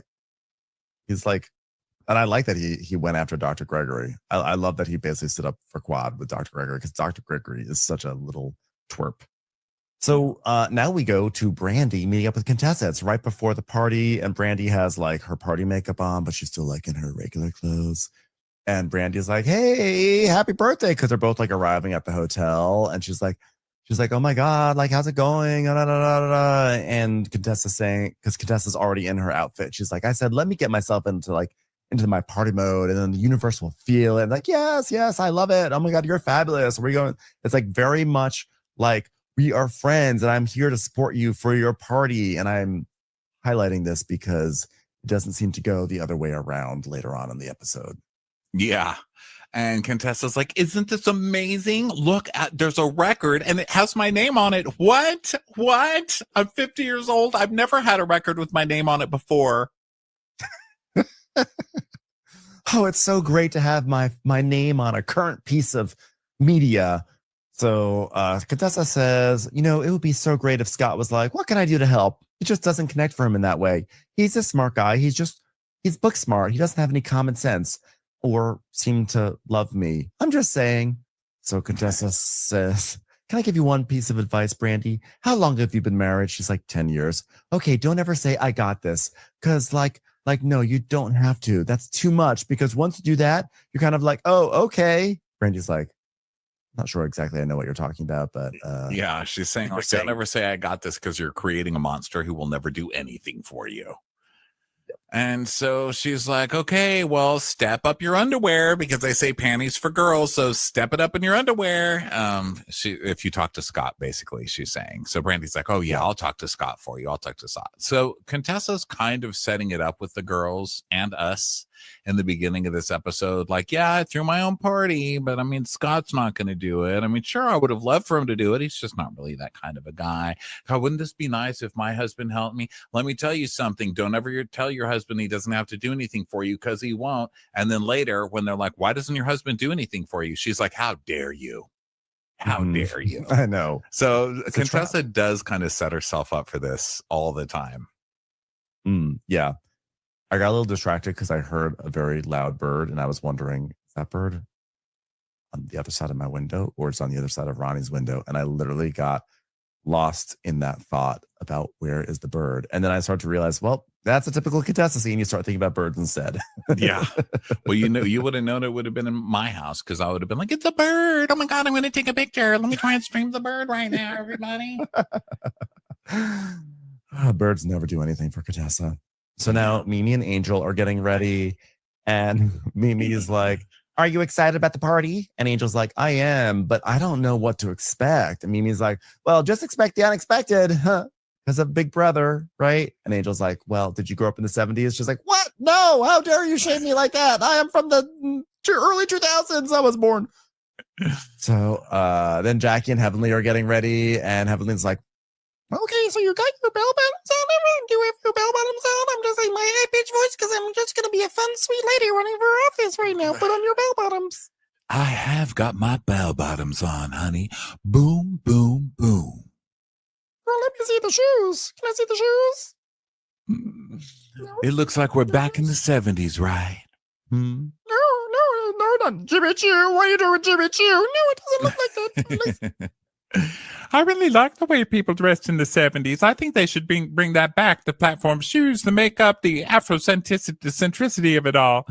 And so Jackie's like, well, I was young in the 70s, but I do recall it was free love, honey.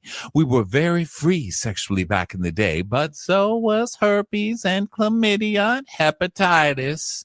So we paid for that freedom. Jackie, can we keep anything nice? Can we just have a nice party, Jackie? I know.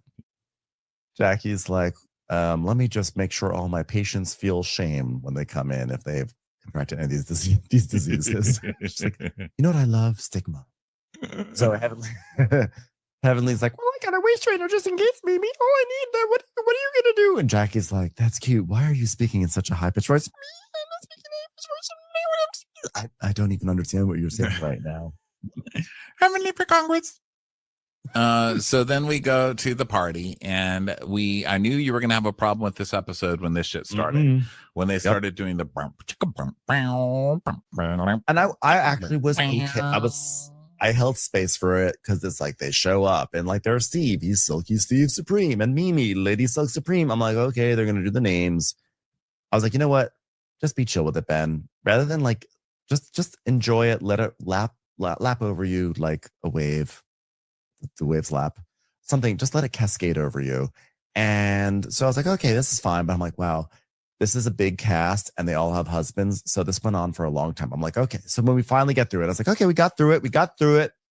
2025, Ben is not going to get himself annoyed about things that don't have to be annoyed. Just enjoy it. Enjoy the typeface. Enjoy the consideration that the post department put into the fonts and the colors and everything. But then comes remember the 70s segment? I was like, oh my God, now we got to listen to everyone talk about the 70s. Oh my God. Yeah, so they do that. And everybody comes and they get their names. And Quad is quadraphonic.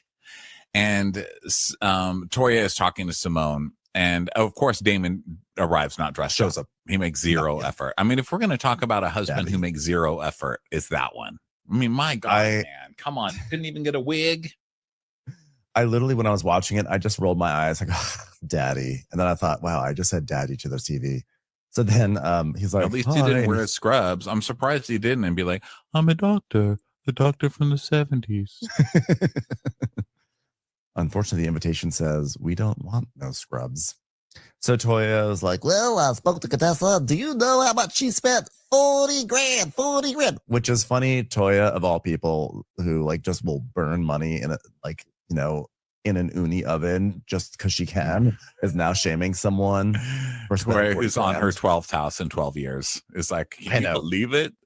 And Simone's like, that is a lot. If this is the first time she's throwing a party. She's like, well, everybody's saying that because just because it's your first party, you got to spend 40 grand. I'm not spending 40 grand. With my son's about to graduate in 2-3 years. No, we need 2 green eggs, two every appliance. We need 2 of, but not a party. No. So Simone basically says that she spent $5,000 on the graduation party for Miles and Michael. And she says, The most Simone has spent on a party is $5,000. Miles and Michael's graduation, and we don't need any damn balloons. We don't need a step and repeat. We don't need a photographer. We don't need any of that. I like that this show's kind of anti-housewives in a way. It's like they're bragging about how much money they didn't spend on the party. I know. Well, it's like you have the professionals who are like, we are not doing that. Although Contessa's a professional. It's just sort of like you have Toya, who is like of the housewives world. And then you have Simone, who is like of the pragmatic world, Simone and Jackie. And like they come together like, what are you thinking? Although in this case, they are aligned. It's like, Toya is not normally going to be the one to shame someone for spending $40,000, but she will shame Contessa because she probably has heard it 10 times more than we have about how much Contessa has no money and how the building that they bought is taking forever to do. Yeah, it seems like a pretty petty thing because they seem to be building it throughout the episode. But then I realize, oh, they're just teaming up to get Contessa because they're sick of Contessa coasting. I think they feel like Contessa's coasting. So they're like, okay, Heavenly's not here. Let's fight with Contessa. Yeah. So Brandy's like, oh my God.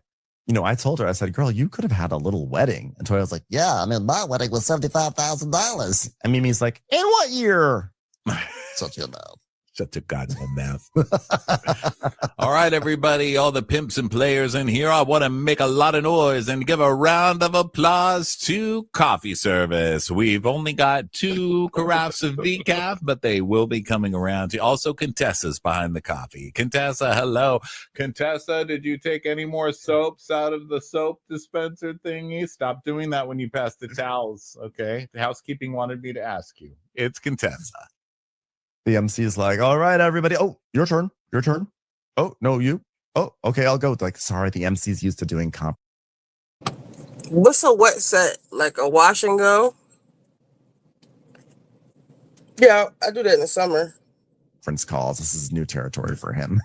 The MC's like, Contessa is here. Can I please have your Marriott Rewards number? Please, that would be great. Do not enter it on sign up.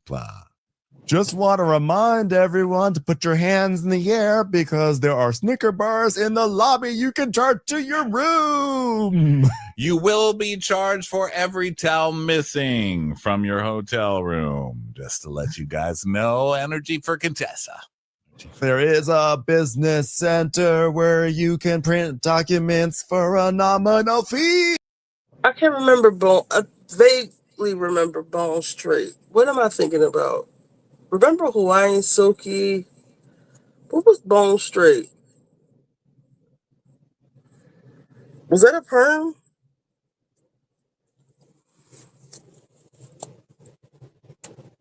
Yes. Starbucks is for some reason $3 more expensive per drink than it is everywhere else. Enjoy Contessa, everybody. And just remember that after the party is the after party, which happens at the gym, which is 24 hours. The Peloton is broken, though. Must have a room key. So Contessa comes and she's like, this is the party of my dreams. Really? She said, who dreams of that? Who dreams of a conference room party? I can't with this. It's like with this party. Like it was just the carpet. I could just see too much of the carpeting. Too much of it just was. I was hoping that when people arrived and there was the balloon wall, I was like, okay, this definitely looks like, you know, a conference room exterior. But when they get in there, they'll be transported to a different world. But when they went in there, I was like, this is where you have a seminar. It was definitely like a seminar room. Like someone should have been up there talking about growth strategies. I want to do that. Take out the rollers and moisturize it. Wait, wet your hair, put a curly product in it, you place rollers in it, then set in the dryer, take it out the rollers and moisturize it. Like a roller set, you talking about the one where you put not a roller set like where your hair is like curly, like straight like this a little bit after. Isn't this beautiful, this wave right here? I love Bantu knots. And this is just off the blow dryer. And I used my Paul Mitchell Awapui Wen and Paul Mitchell, the shit I just showed y'all. But I did do a hot oil treatment. And I had to get my scalp real good with that. Because if y'all remember, I washed my hair Saturday, but it was itching. I fell asleep with the shower cap on. So that's why I washed it over again, because I didn't even want to straighten it and then had to wash it again. It feels good now. I did an apple cider vinegar rinse too. I let that shit sit in for 24 hours. It was stinking in my hair.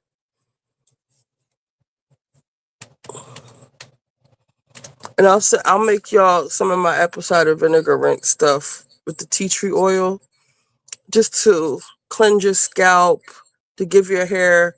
Apple cider vinegar gives your hair that shine. It strips all the bullshit out of your hair, but it makes it like, it refreshes it. And it's an anti-fungal thing for your dandruff. And I put tea tree oil in it too, and that helps with dandruff and some other shit too. A body weight, right? Now I wish I could keep it like this. Now this will not stay. By the time I get down there in the kitchen and turn that stove on, this will be gone. I guess I'll have to spray it. Oh my God, I got my weave put in. I got a weave one time from the weave bar. It was less than $100. I don't know how these girls be charging all this money. Did y'all see the thing with this? Y'all gotta explain to me this Peaches thing, Peaches versus Tia. I don't understand why people are paying $1,000 to do this girl's hair. And Tia, I understand it, but I don't. Number one, I don't understand who Peaches is and why people want to do her fucking hair of all hair. She looks a mess. Her hair looks a mess. Tia, I can understand, because the one girl paid the $2,222.22. She made so much money off of that. People booking her to do her hair while Tia was sitting in the chair. So she got her money back like damn near tenfold. Well, I don't want to say tenfold, that'd be $20,000. But she got booked up immediately and people were buying the products or whatever they were doing. I get it for Tia.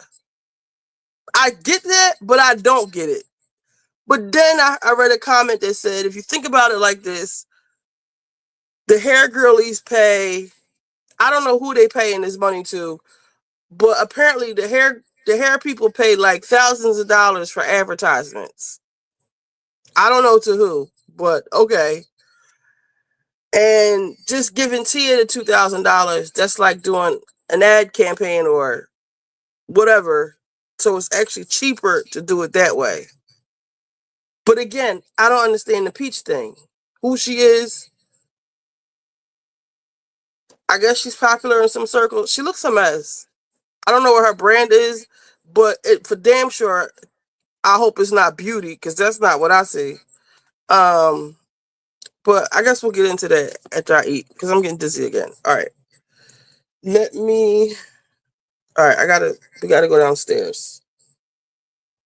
We'll play this. Yeah, something synergies. And Scott is like, well, the price of the party was extensive. I mean, we could have cut the cake price in half, probably the food budget in half too. And she's like, yeah. And then if we listened to you, we'd be doing it in the living room. So maybe the best thing for you to do was to stay out of it, which you did. And this turned out exactly how I wanted it. And he's like, okay.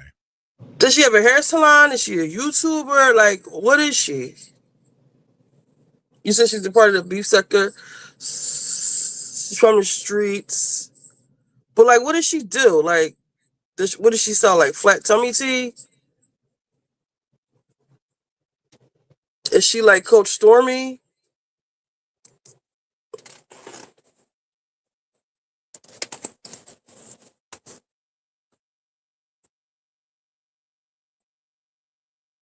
All right, let me run to the bathroom real quick before we go.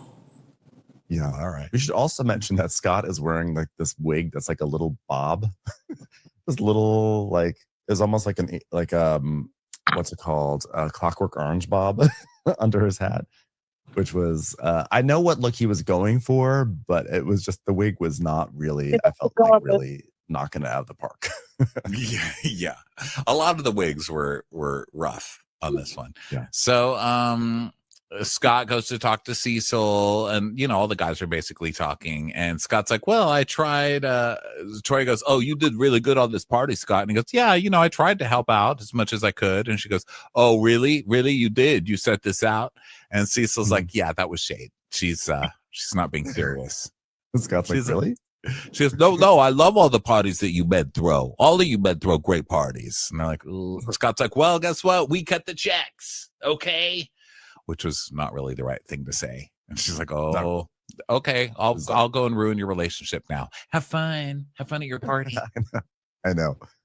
And then Scott says that he went and picked up the cupcakes today. So Heavenly's like, Well, I'm gonna let you all know that these 70s hoes have done a whole lot that you probably can't do. Them, this area here got it. They got it all fucked up. and Jackie's like, yeah, it's really fucked up. I mean, right now, when we bent over for our men, right? We bend over backwards for our man. They don't want to do that anymore. These young girls don't want to do that. And I'm going to run on that platform, which is bring back bending over for your man. Yeah, Heavenly. I love Heavenly coming back with a very modern platform to run on. Women need to be more like they were 50 years ago. Okay? I know. Just take women back. Need to bend over for the men. Heavenly time machine. Yeah. And Angel's like, well, I bend over backwards for my man. And if he was a good man, I've got no problem with that. Bend it over, bust it wide open. I think in a good relationship, both people are bending. It's just essentially like rhythmic gymnastics up in there, So Contessa now has an outfit change, and she has long hair, sort of like Cher hair. And Curtis is talking to Eugene, and he's like, hey, Gene, how's it going? And Gene's like, I'm good. He's like, well, we missed you at the thing the other night. I love Curtis and his specificity. And Eugene's like, yeah, well, I've been working out of town. I go to town, I work, and then I come back, and then I just got back yesterday, and then I'm working at 5 different hospitals right now, and they're all like 2 hours away, and there's all these different hospitals, but like at every hospital, the nurses are like, hey, can you come work here all the time? And I'm like, no, I can't, because I can't afford to do that. I need to carry 5 jobs all at once I'm not going to say why I have to earn all this money, but let's just say house number 12. Yeah. And Curtis is like, whoa, only the nurses? What about the patients? Why are the nurses? And Cecil's like, yeah, I want to see the nurses. I want to see the nurses who are saying this. And he's like, guys, you're feeding into that. Listen, nurses know how you behave and who they want to work with. But they're all hinting like, oh, Eugene has got some game with the nurses. That's why they're big. Yes, guys, the nurses are all creaming their pants over Eugene across the state. They're just like, yes, give me some more Eugene. They're all passing Eugene in the hallway like, hey, doctor. Eugene, but also, I know. But also, like, why are these guys trying to act like this is scandalous? These are potential coworkers. Okay, in an ideal world, the patient is out of there in like 3 or 4 days. Okay, if a patient's like, can you please work here all the time? Then that's not, we don't want the patients to be in there all the time. We want it. The people who are going to be in that hospital are going to be the nurses. Look at me taking up for Eugene. I'm like, excuse me, people, please do not try to create scandal around our sweet Eugene. Eugene is like they're just trying to make it sound like Eugene is like, lusted for by all the nurses. They're just giving him shit. But Eugene takes it very seriously. He's like, no, guys, seriously. They're like, right, stud. He's like, no, guys, really? Yeah. And I like that, like, Toya is like, what nurses? And he's like, well, you might like to know that some of them are men. And she's like, excuse me? What are their names? He goes, Paul. There's a guy named Paul, and he likes me, and he wants me to come back. And Cecil knows him. So there. Paul. Bring Paul on the show. Paul, casting Paul. So Scott gives a speech. It's super romantic. He's like, hey guys. Thanks so much for coming. I don't know if my wife has mentioned this, but she's never had a major birthday party in her whole life. Isn't that crazy? Let me tell you, she did so much to get this party going. It was great. It was just inspiring to watch it from the couch. She's a really strong force in our household. I did just kind of call her a bitch right now in the speech, and I celebrate her for that. Okay. So also, I want to share a really important story with you guys. Long time ago, before my mother passed away, we would watch movies together, and she said, you got yourself a rose from the Titanic. She would just let you die in an ice storm. or in a iceberg. I think drowned. I think so. Have fun with that. I think my mom's specific words were, "She's almost as slutty as that woman Rose who took her top off to be painted by a stranger on a boat." So I couldn't tell if the mom was like, "Yeah, your wife's gonna let you drown," while she goes off with Kathy Bates in a survivor boat. But he said, she's like, "Rose would jump back on the boat for your ass, just like she did on the Titanic." She didn't jump back on the boat for him, did she? Did she? No. I don't Is that an think alternate so. ending? I think she just. I don't let him die. remember. I think once people were off that boat, they were off that boat. Pretty sure. Yeah, like she stayed with him for a while, but then when it was time to go, they only had room for the rich people. So she got on the rich people boat, and then he floated away on driftwood until he drowned and died. Well, maybe what it was, I haven't seen the movie in a while, was that weren't the wealthy people going to get onto a lifeboat? And like Frances Fisher was like, we're doing this. And she was like, no, got to go back and save Jack. Maybe that's what the vibe was. All I know is I love when Quad was like, why do we have to like go through duress to be seen as like a decent option? Like why can't we just be awesome without having to like suffer through the Titanic? Yeah, like why are you bringing it back to the Titanic? Yeah, it's an awkward speech. Like you're not doing great. You could have at least written a decent speech, sir. Okay, because this one I was like, so your mom hates Contessa? Because I really don't think any mom would be like, Rose, let me tell you one thing Rose did. She did right by Leo. Yeah, is Rose considered like a feminist icon or like an icon of strength and fortitude? She threw the jewel back into the ocean at the end. I mean, that was obnoxious. People are looking for that thing, and it's also worth a lot. And you could have secured your grandchildren's future by just selling it for auction. You just throw it into the ocean. I know Rose looks all nice, but we didn't see her grandchildren's like crippling student loan debt. You know, I know she just throws away like $10 million. Yeah. God, I hate Rose. Commercials. Here comes one right now. So Natoya's like, so what are your what are you in prom gear and wearing 70s apparel, Contessa? And she's like, well, it's my party and people need to be able to tell the difference between me and you and me and the rest, okay? I'm just saying. And so they're just like laughing because she's with all the women outside and they're hanging out. And it is funny that she like, showed up in a prom dress. Like she shows up in the sparkly like ice skating dress. It's like, why? You just look crazy. It's different if you tell everybody to wear white and you wear black or something, but it's I liked her. I have to say, I did. Cuckoo. It did. I did like her in that long. I actually like both of her wigs, to be honest. I sort of thought like when she has her like the big hair, I actually enjoyed that look for Contessa. And then when she had the long flat hair, I also enjoyed that.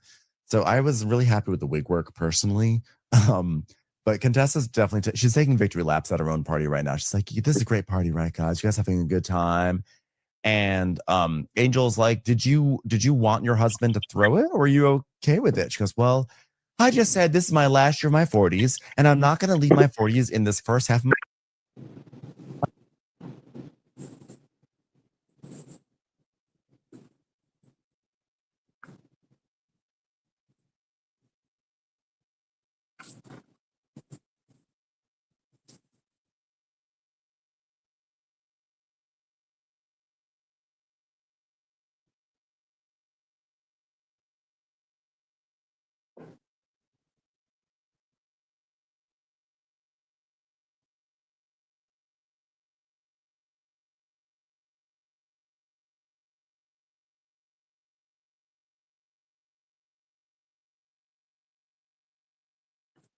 What happened?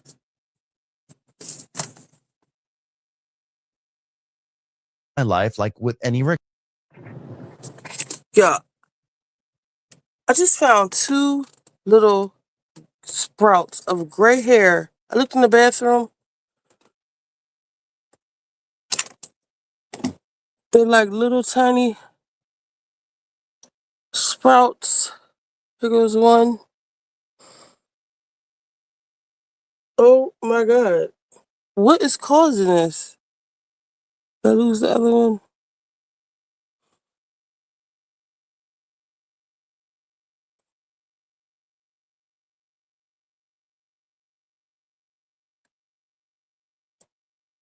Who's the other one? They're like little sprouts, which means they just came. Listen, I'm not arguing with nobody. I'm not letting nobody stress me the fuck out. We are not about to start this. And then it looked like because it was looking like, I guess there was the two little sprouts I saw. But some of my hair looks like it's orange, which means it's turning color. Does that mean it's on its way to gray? What the fuck is going on? In the other light in the bathroom, you can see it good. It's like a patch right over here. And they look like orangey. You can't see it in this mirror. It's light. Peach's life is a move. She says she won't sell her life to any network. She wants all the money, don't blame her. Plus, she likes to go to the casino. I've never followed her, but I would catch her crying a lot of times. She has a unique way of looking at things. Peach got famous. Oh, wow. Having 9 kids, evictions, fights with her mom, husband stayed cheating. An older version of Krishan, but with more common sense. Okay. I'm intrigued. Lisa, I just found 2 gray fucking hairs. 2 little baby sprouts. And my other hair is like, it looked like it was more. Let me show y'all another light. Oh my God. Hold on. I'll get back to the peaches thing in a second. I'm going to have to start doing my dark brown rinses again. Darkest brown? Yeah, we're going to have to start doing that. Because my hair looks like really like ashy brown. It's like really light. What does that mean?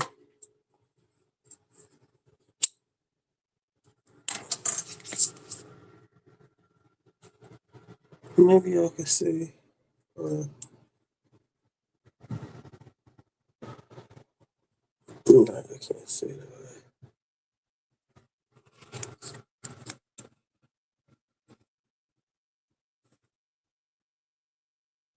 Where did my comb just go?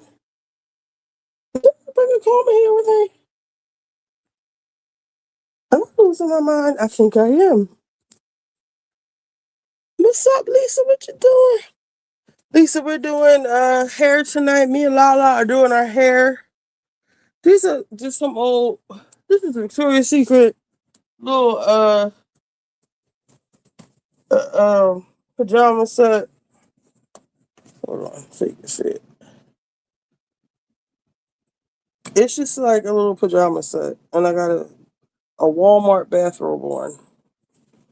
It's just this mirror is backwards. It's just a pajama set, but it's got, because it's from Victoria's Secret, it's got this good cleavage. Okay. But let me see.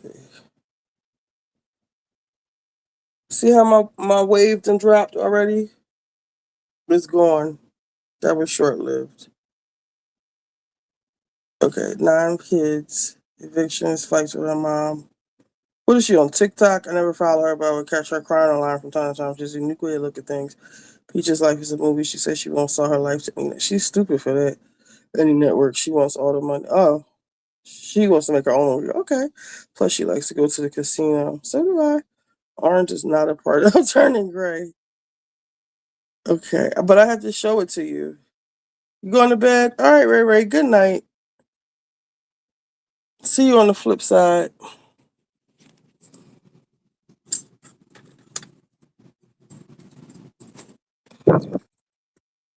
I gotta eat me something. I don't know if I should go to sleep or press my hair out. I'm not really that tired, but I don't want to start looking old, and I don't want my grays to start coming in. What's a girl to do? Hold on. What is a girl to do? All the gray hairs. I want to have gray hair. My neighbor, the other girl that had the punch in her face, all her hair is gray now. She's so fucking mean. You think it's all this medicine I take? Let me take my blood pressure. Hold on.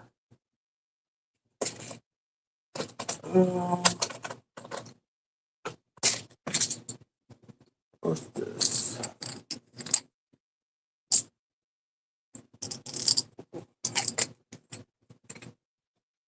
What am I looking for? Blood pressure. I'm gonna show y'all. What I gotta do to get over you?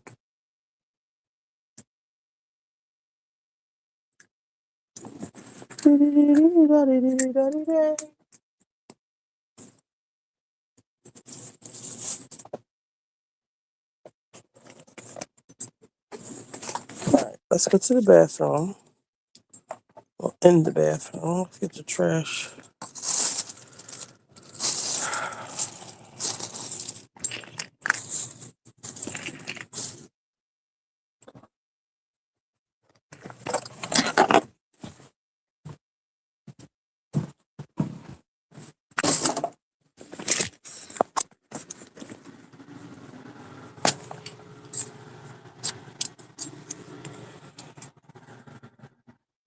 I don't know if you can really see, but like I see something right here. It's just a different color.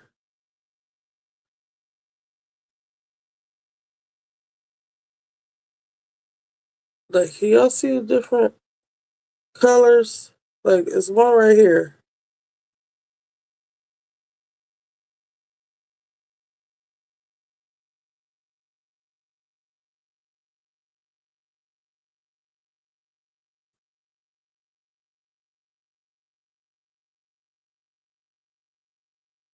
Like, what's this? Is this gray?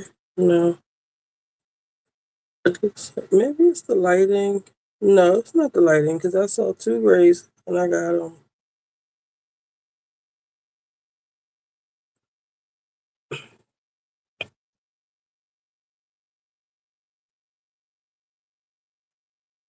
It looks really dry too. Well, it looks shiny right here, but the color looks dry, like ashy. I'm gonna do a dark rinse next time. Okay, what's this right here?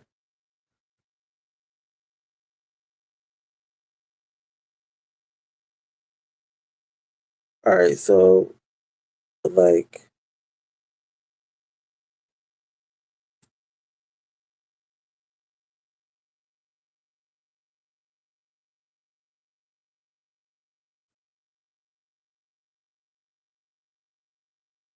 do y'all see the different color? Like you see like this right here?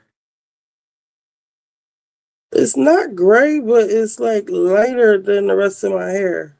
Is this fucking dandruff?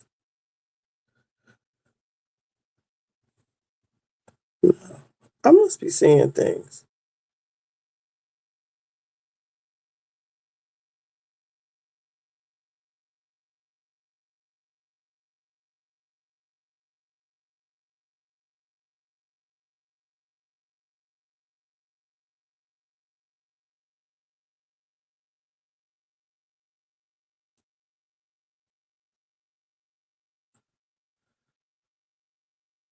There's something big.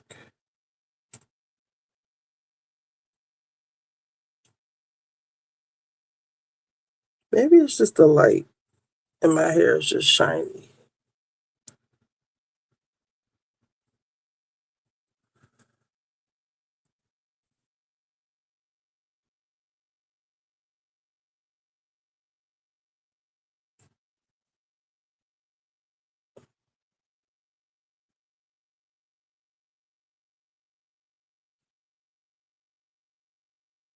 But you'll see how straight the blow dry got my hair though, right? Even the bangs. I feel like I went to the Dominicans.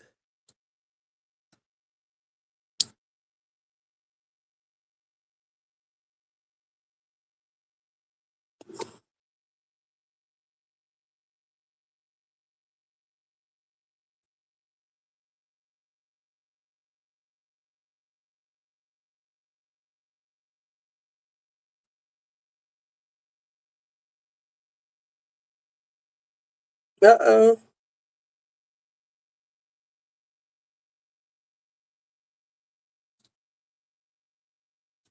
I just saw something. You see it? I know I'm not crazy. Oh, this is a good. You see it?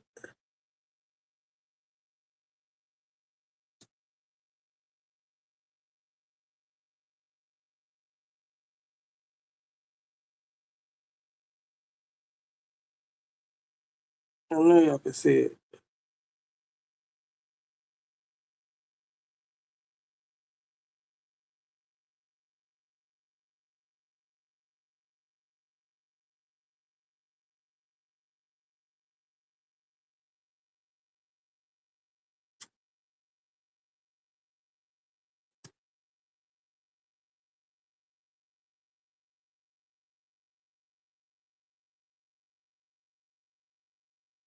Shit, it's like two. Oh my goodness, it's right here. This one long. This one been here for a minute. Y'all see it, right?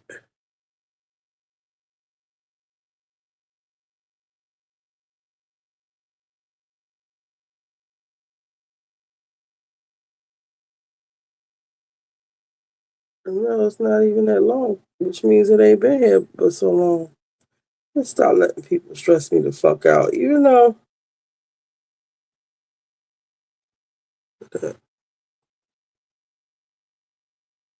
No, I'm not crazy. Look at that. My God.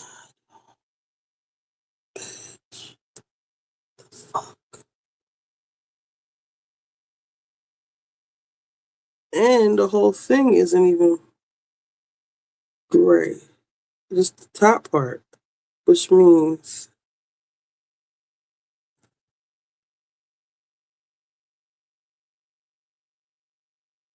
I don't know.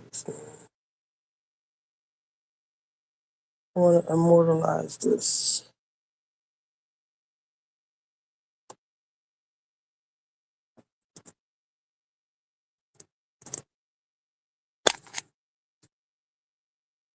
Seek and you shall find.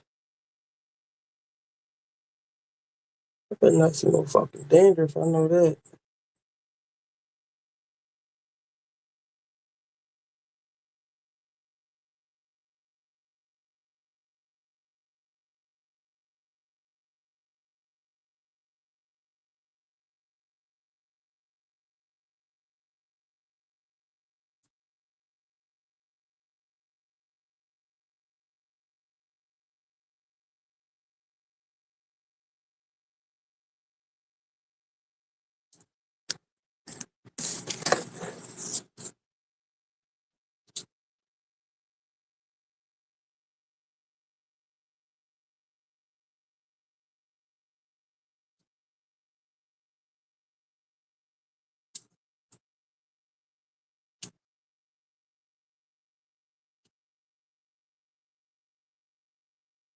Could be your friend, I could be your homie.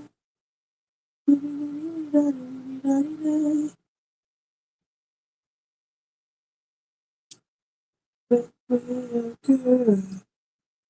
Oh, don't you come and share my world, girl. You can take a walk with me.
Oh.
Let you go. Let you know.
Yes, I did.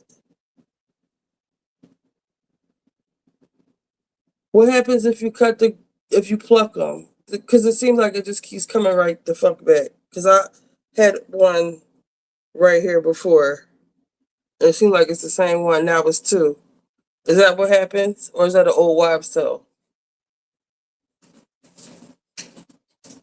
I didn't think nobody was still on here. I'm sitting here playing and looking for gray hairs and shit.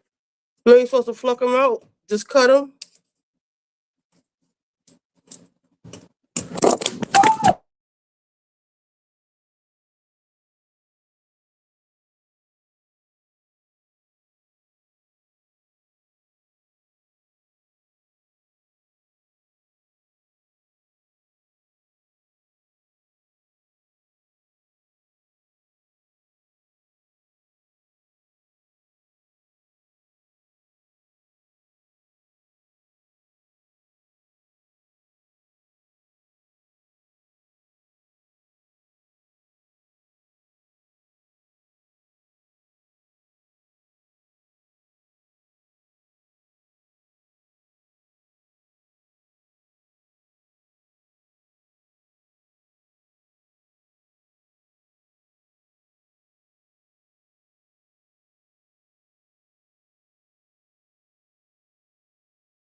Oh my God. The whole time I was here, you still here?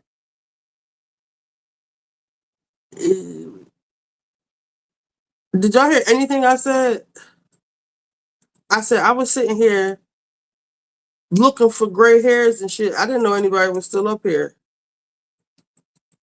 But I did pluck it. Because I said one, I saw one, it always sprouts somewhere around here. So I pluck it, but now it's more. It's like a pack. Like it was one and it was another little one sprouting, but that's where where I said like the orangey kind of hairs look, or like the lighter. They are orange. Some of them. Let me put this light. You can see what I'm saying. Hold on.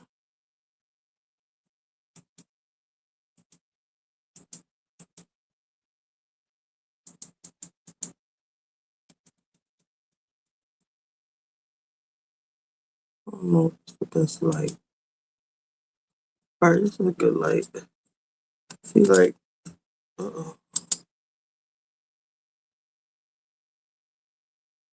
like, see little discolorations back here?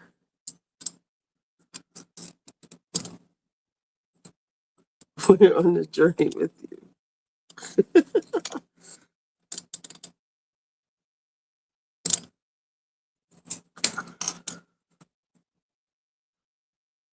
And you know what?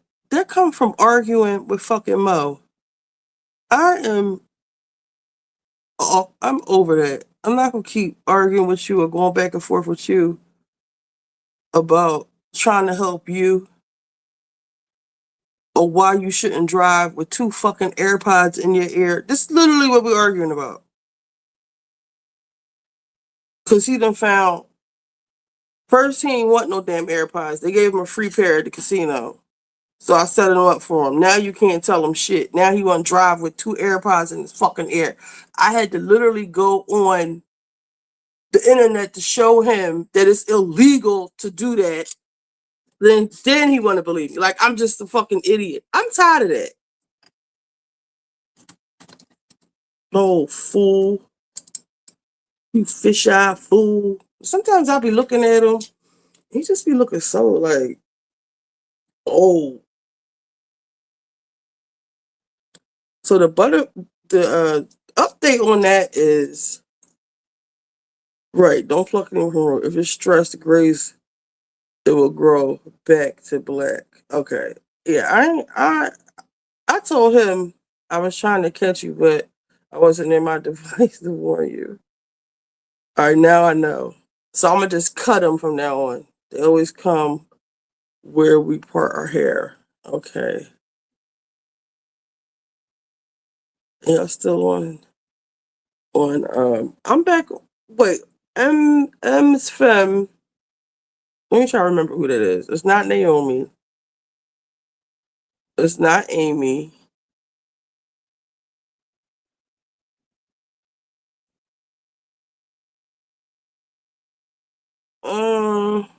I can't remember who M's Femme is. But what was I just saying? Oh, the update. So the girl went to jail. She has a sister. They call them twins. So yesterday, so she's in jail. Her bail is $75,000. So she's trying to get a bail bondsman to help get her out of jail instead of waiting for the bail to drop. But I told you she's a drug addict, so she's probably really going through withdrawal and stuff. Well, the worst of it should be over. So I'm at Mo's house. Oh, I gotta tell y'all about Mo. He has a new fucking girlfriend, and he really been showing off. Remind me to talk about him and her. So I'm at the house yesterday, and he has a daughter/son. The girl Marnique, I don't know, was I on live? She got her titties cut off. She's a trans man, but anyway, who they says anyway. One of her friends came in, and I told you she had got that large sum of money. So she came in, she was like, "What you do?" And I didn't even know this bitch, but I recognized her from being around the way. So she's like, "What you do?" I was like, "I ain't do nothing. What you talking about? I ain't do nothing. I ain't do shit. Did you see me do shit? You just heard something happen. You ain't see me do shit." But anyway, so she was like, "Well, the girl said that I was chasing her in a car and she was shooting at me. This is what." Now the girl really is a little scattered. And through further investigation, I heard that she drinks too, because her mother's an alcoholic and a crackhead. So she be drinking too, on top of all the pills she take. And I don't even know if she on crack, but I wouldn't be surprised. But she's not. Well, I won't even say that. This girl is young. I would say maybe in her 30s. I don't know. But she's really scattered, or she really be high, and that just makes the shit worse. She's really a fuck. So she's saying that she's telling people that I'm always quietly in the background enjoying it. Okay, I remember this conversation. But thank you for you. But please say hi when you stop by, or just put the little looky eye so I know that's you. So she's told somebody that I was chasing her. Mind you, I don't have a car. I rent those little zip cars when I need somewhere to go, but I don't have a car. I was chasing her in the car and she was shooting at me. But I called my mother-in-law and she was like, "I don't believe that. She was slick." She said, "Don't believe that. She was shooting at a boy." You know, she get all the fucking tea. But she doesn't want to tell me who though. But I was like, I need to go get me a license to carry. She's like, everybody's like, she ain't gonna be on that type of time when she get out of jail. Y'all don't know this crazy girl. They said I scared her into doing whatever I did. She was scared. I ain't trying to hear none of that shit. But Shim told me that when she was trying to shake my hand and stuff afterward, she was saying that was saying like the equivalent of a nigga saying like, "Yeah, I'll be back" with the gun, you know? When she was like, "I respect that," and she was trying to shake my hand and hug me and stuff, and we cool, right? We cool, right? We cool, right? Yo, whatever, just go ahead. So, yeah. Everybody keeps saying, "Don't worry about it, don't worry about it." This bitch is really loco. Like, what if she really thinks that I'm after, like, I mean, the whole thing started with her thinking that I'm doing something to her. Like, I'm telling my mother-in-law stuff about her. Like, cause she out here living foul, first of all, burning people. I guess she owed people money.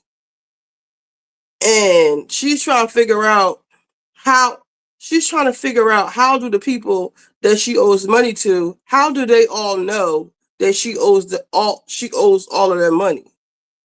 Bitch, they all talk. South Philly is a very small place.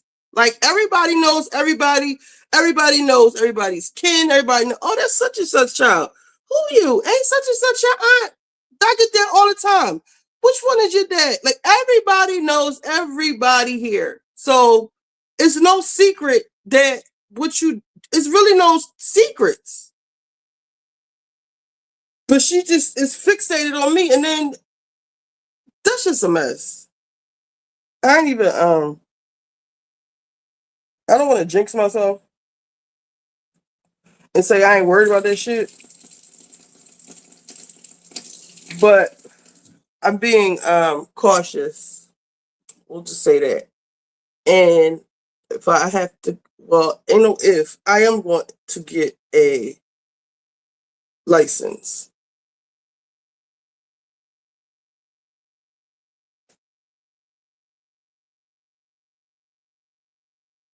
You're messing with her. But I'm not doing anything though. I ain't doing that. And then her sister is also on that shit too. So I guess, so this is just my thing. Let me get my food. I'll be up here talking with y'all all day. Hold on.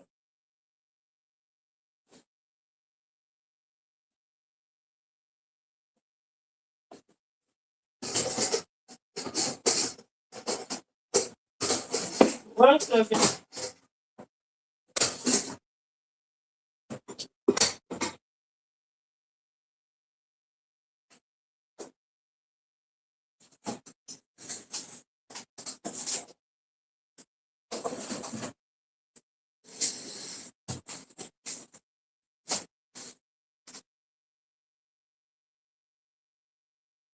I gotta throw all this away.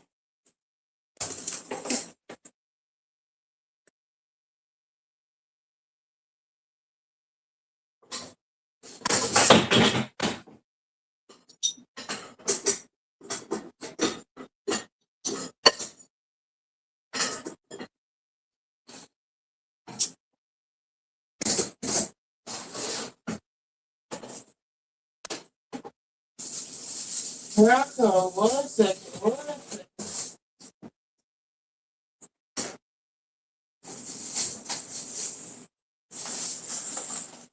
One second. Here I come. Here I come. When does this expire? All right, 30th. All right, that's cool.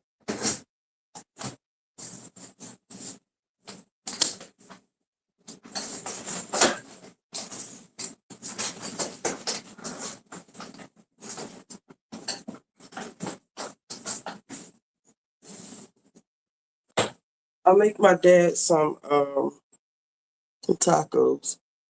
She better be shipped to rehab. So her sister, so they say they dykes, but they still be taking dick. They do what they gotta do to get what they need. That's just what I heard. So,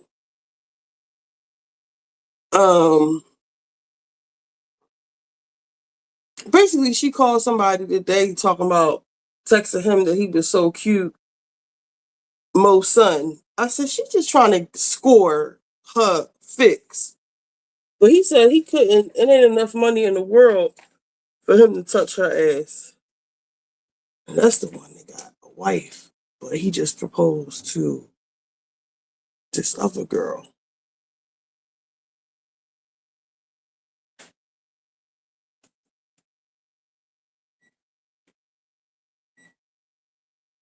Now, these stories, I'm going to just tell y'all the beginning of these stories. But we're going to do this on Patreon tomorrow. I have to put this stuff behind a paywall just in case, because YouTube be recommending my page to people that live around here. People like, oh, I seen you on YouTube. Oh, you was in there cooking the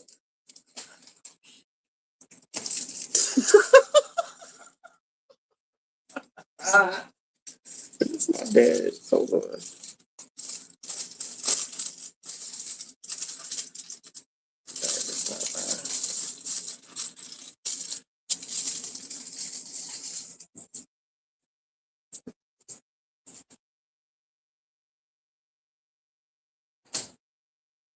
This is okay.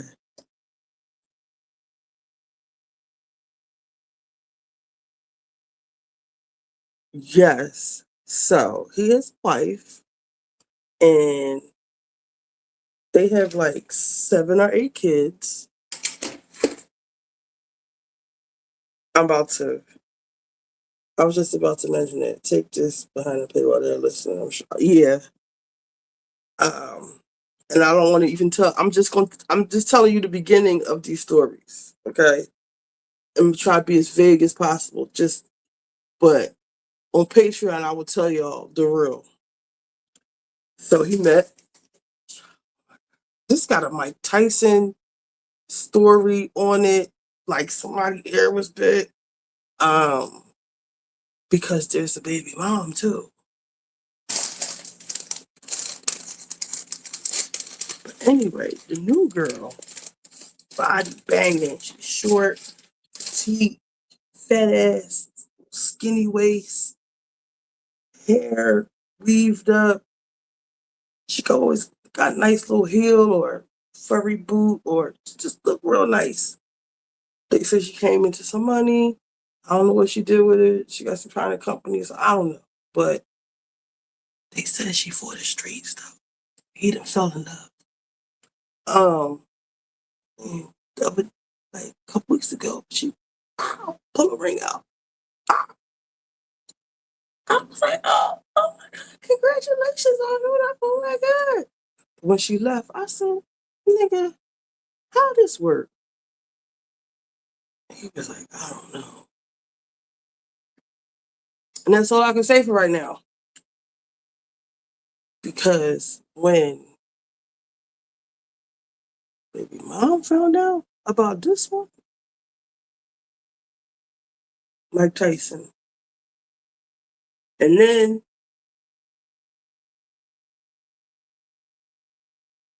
Patreon, and won't say nothing else.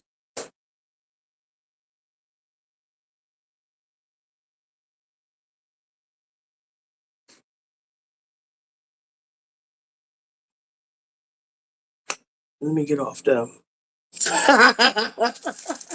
And I'm not lying at all.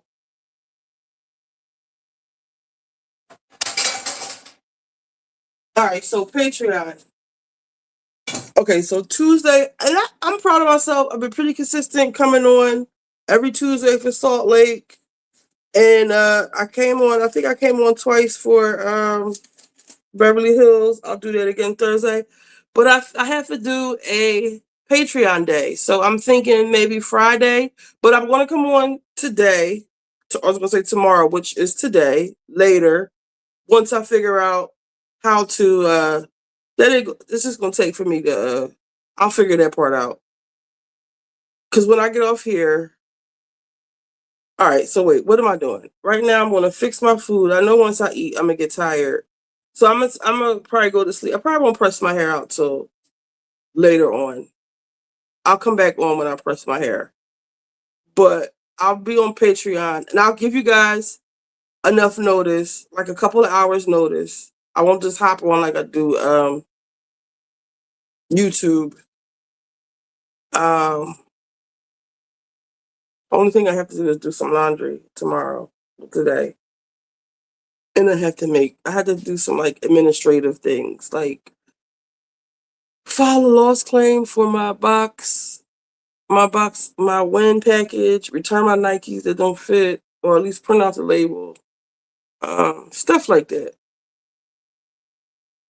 I want to make my hair stuff too, but I need to do the Patreon. So let me put this in the oven real quick, and then I'm gonna read to y'all my list of the topics, and then y'all tell me where I should start. But y'all still want to hear the Watch What Crappens Married to Medicine review?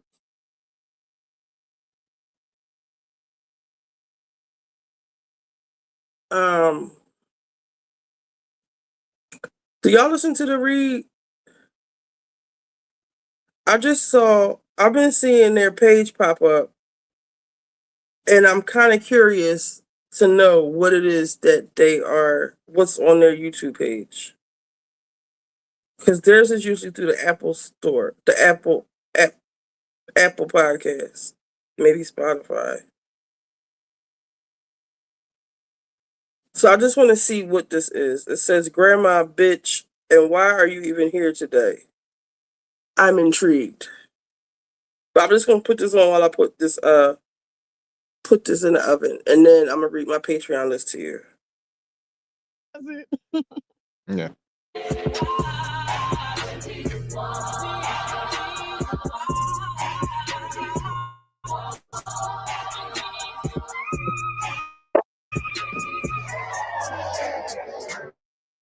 That choir be outside that shit. Where we at? Welcome back to another episode of this particular program. I'm Chase Infinity. And I am Ray, and this is The Read. Thanks for coming back. It is indeed. Man, gosh, that clip almost makes me miss New York. Does it? Yeah. I don't even think I caught what was being said, but it sounded raucous. That Cuomo nigga said we couldn't be outside this week. Where we at? And I'm like, of course you heard it, girl. It says you liked it. Like, there it is right there. You liked this video. Oh my God. This girl, this blue hair. Wow. Like, New York is so special. It is. It's quite a mess. Well, it is October for the girls. Let's do our usual thingamajig here with some Black excellence. Woo. Today's Black excellence is not only astonishing, it is unfortunately a bit infuriating. Oh God. So I want to honor a young man by the name of Sakir Everett. He's an 11-year-old boy from Michigan who may have saved countless lives at his school because he quickly disarmed another student. Oh, yes. And dismantled their gun. I did hear about that. No. When he found them with it. Insane. My God. This is an 11-year-old little black boy, 7th grade, who's gone hunting before, I guess, with family. So he's had some experience hunting with guns before and was able to disarm his classmate who brought a gun to school and dismantle the gun. His mother says that he said he was very afraid, obviously, and thought that to do the first thing that he could to protect other kids. So this is extremely excellent Blackness because I mean, is this kid Robin? Is he Nightwing? Is he part of the Batman? Like, this is excellent. This is fierce. This is life-saving. This is heroic. Exactly. Most of us think. Apparently, and unfortunately, I guess the Lansing School District does not think so because they expelled this child for a year. They expelled him from the school. Apparently, they feel like because he didn't immediately report the gun, he caught some sort of possession accusation. And they expelled him and they're standing on it. And obviously, there's been outcry from the community, from his family, anybody with common damn sense. But the school board is, doing their Trump thing, I guess. I'm so have nothing confused. but anger for these adults. I have nothing. It's like we're already existing in this place, in this nation, in this world, where people just bring firearms to the Kmart, to the school, to the church, to the Starbucks, whatever, and just do whatever the fuck they want to with other living people, including children that are 10 and 11 years old. Right. By the time Sakir would have, I don't know, run to a teacher or a principal, who knows, that other Right. kid could have killed somebody. Right. Sakira said, I can do something about this immediately, and did. He was kicked out of school. He wasn't given all the medals. Are you bitches fucking stupid? Like, I don't understand this place. No, I don't. He shouldn't even be in a place or a situation where he is going from, I don't know, basic geometry or something to having to be the green arrow. Yeah. Hey, you motherfuckers are like, you're in trouble. I hate you bitches so bad. This child possibly saved countless lives that day. Like, I see that the school district is like, well, the entire story hasn't been told, and you guys have been cherry picking certain information to make it look a certain way. Then tell us the whole story, because I'm really not understanding how a child who took a weapon from another student and dismantled it, disassembled it, removed the bullets, threw them away, whatever else. I'm not understanding how that child is anything but a hero. Expelled? What about the kid who brought the damn gun? Unidentified, don't know shit about him. All right. God damn it, America. This is fucking crazy. Do y'all want the kids to die? Yeah. Jesus Christ. Wow.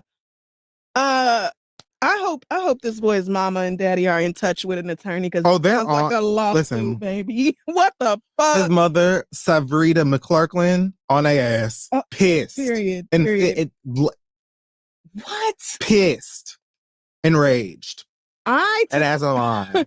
I eliminated a real threat to everybody in this fucking school, and I can't come back to school for a year. Is everybody fucking for real?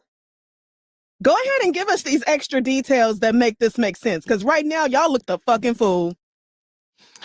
So your suggestion when these things happen was to give every classroom a pail full of stone. Like, oh my God, tell the kids to pray. I am Black Jason Bourne. That was my resolution. What? So I'm in trouble? It's not making sense. It's really not curling over. We should have used rocks instead of the young Avenger in the classroom. He has to go to jail. Wow. He has to go to the raft. I hate this place. Yeah. All you adult bitches are ghetto, and you don't deserve nothing you have. I hate y'all. True. But this is not the read. This is Black Excellence.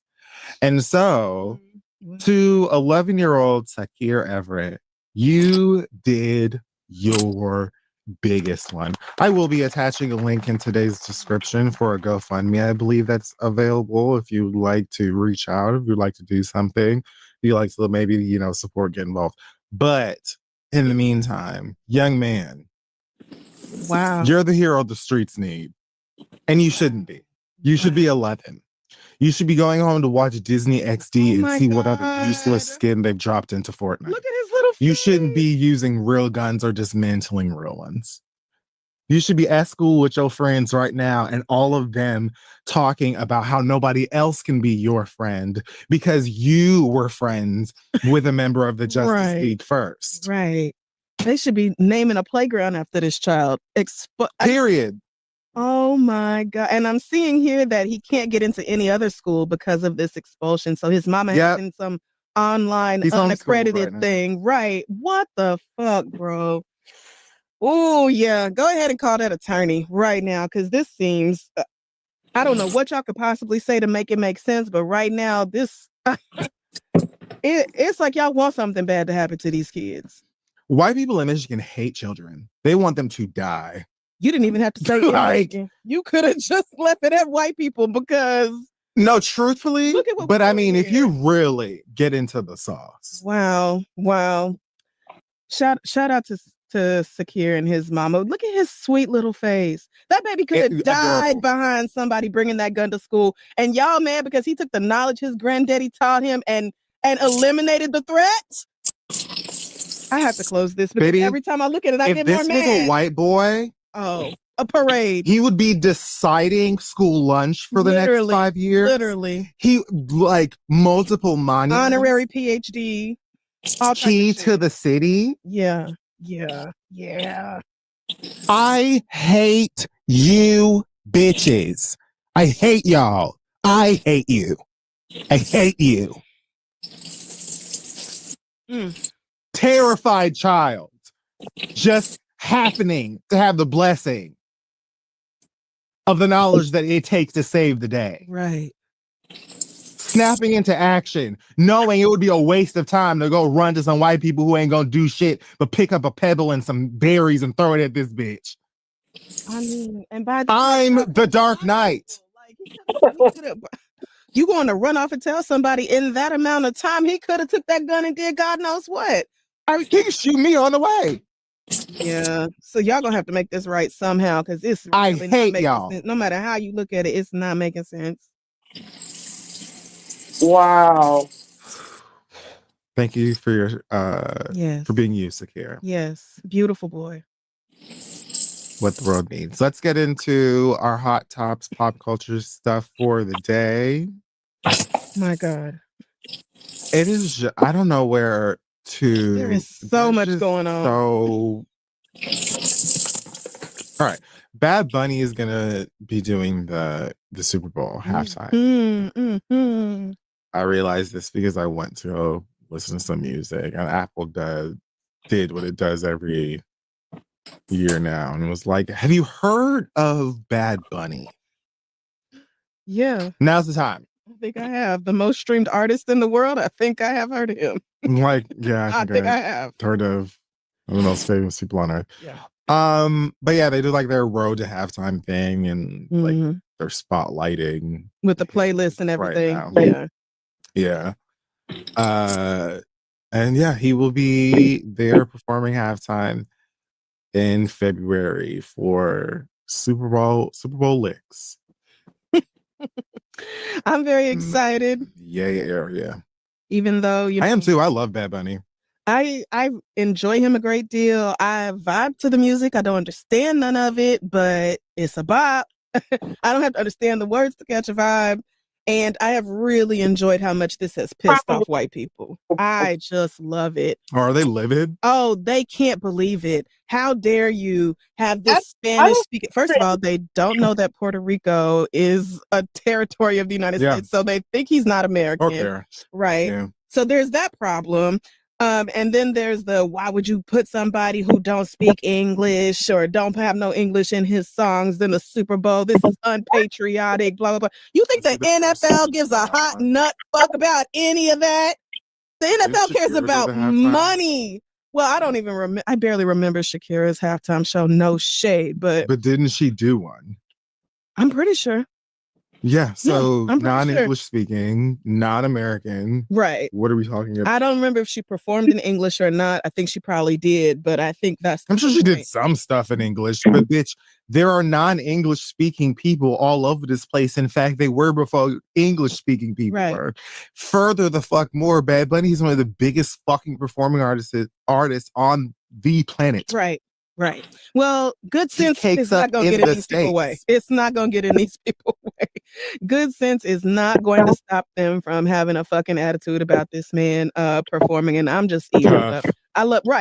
Tough titties. The NFL cares about money first and foremost. They sure do. Above anything else. They are expanding to different. They got these niggas playing in Ireland and London and the Czech Republic and all over the goddamn place because the NFL cares about dollars. Bad Bunny is a global fucking artist. Global, the whole planet. It makes so much sense for him to be the one to do this show. So it's like, duh. Yeah, it really is. When I heard it, I was like, oh my God, yes, obviously. Yeah. Of course. Of course. Oh, yeah. Sure. Immediately. There's like no argument with that. At all. I'm finna start really paying attention to more of his music so that I can hopefully know some of the lyrics before this show, but I'm looking forward to it very much. Yeah, I'm also looking forward to it. I like Bad Bunny a lot. I like his voice. I think he's very talented. He's actually pretty good at acting as well. He's so funny. He's so funny. I like him a lot. And I agree that when I saw he was the halftime pick, I was like, oh yeah, duh. He's one of the biggest it was like in the world. Like I wouldn't have thought it, but then as soon as I heard it, I was like, oh my God, duh. Like, yeah, duh. Of course. He didn't tour in America, not because he couldn't sell tickets, but because he didn't want to subject his people to ice. That is why Bad Bunny deliberately did not tour in the States. So it makes even more sense to go to the Super Bowl where number one, Ice probably won't be. And number two, all of these fans, again, scattered across the globe, can tune in or stream that shit for the free. Like I'm sorry, it's clicking on all fucking levels. So If I didn't stand already, I'd say I had to. Rock Nation, you did your big one with that. Oh, don't say that too loud. We'll get to her. She is so mad. I don't know what There's something really wrong with that lady. Want to be left alone. Oh my gosh, she is out of her mind. Somebody said Ice Cube's tour bus on fire. Ice Cube is on tour? That is exactly word for word what I was about to say. Ice Cube tour bus. Ice Cube and his touring crew are safe after a fire occurred on the exterior of his tour bus in Portland. It is going down in Portland. The incident occurred after the rapper and movie star stopped at the Moda Center for performance on Monday. Portland Fire and Rescue Department on Tuesday. The front passenger tire of a charter bus caught fire near Southwest Oak Street. How do they know it was? Gray's added the cause of the fire is under investigation. He also said he was not aware of who was using the bus. I'm not taking this as a personal attack. As you said, a coward like that would burn anybody's property that was out of theirs. Okay. All right. Yeah, I was Googling this and I see Jane Goodall just died like 30 minutes ago. What? Yeah. How crazy. Wow, man. She was 91 and still touring. She was up there. Still going around talking about nature and animals and how y'all need to stop being fucking stupid about oh wow, man. Rest in peace. Yeah, classic icon. For real. Chimp diva. Tiffany Pollard says that she is non-binary. All right. Did you see this? And in TikTok, she said that she is is anybody up here besides me and Ev's fam? Because I think Kimura came on tonight. We could watch that. Or we could listen to this. Doesn't matter to me. I'll probably be like a half hour in here. I forgot I got all this spinach. I wonder if his Super Bowl performance is going to be like that video he had defaming black women. He got a lot of backlash. That's what I'm saying. Like, fuck Bad Bunny. What did he say about black women? I forget. Did you see Krishan fighting with, what's his name? Danny Garcia? He hit her by accident. Let me see if I can find it. Hold on.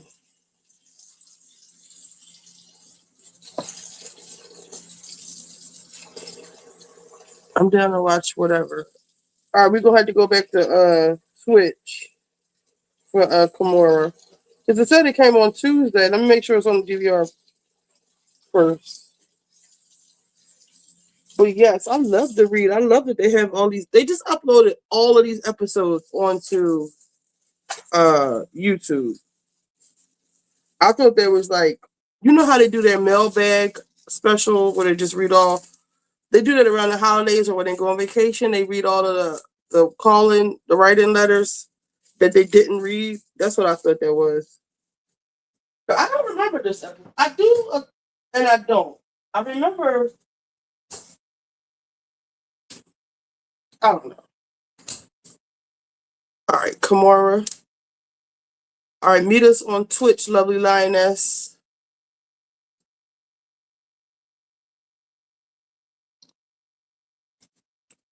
Let me clear my throat. Diversity. I hope you don't mind. Let me clear my throat. Oh.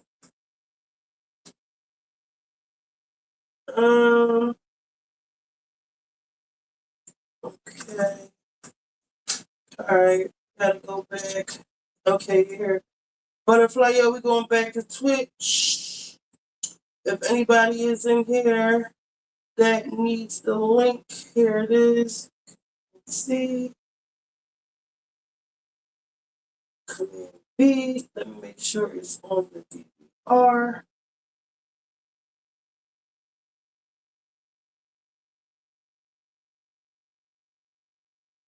Okay, it came on.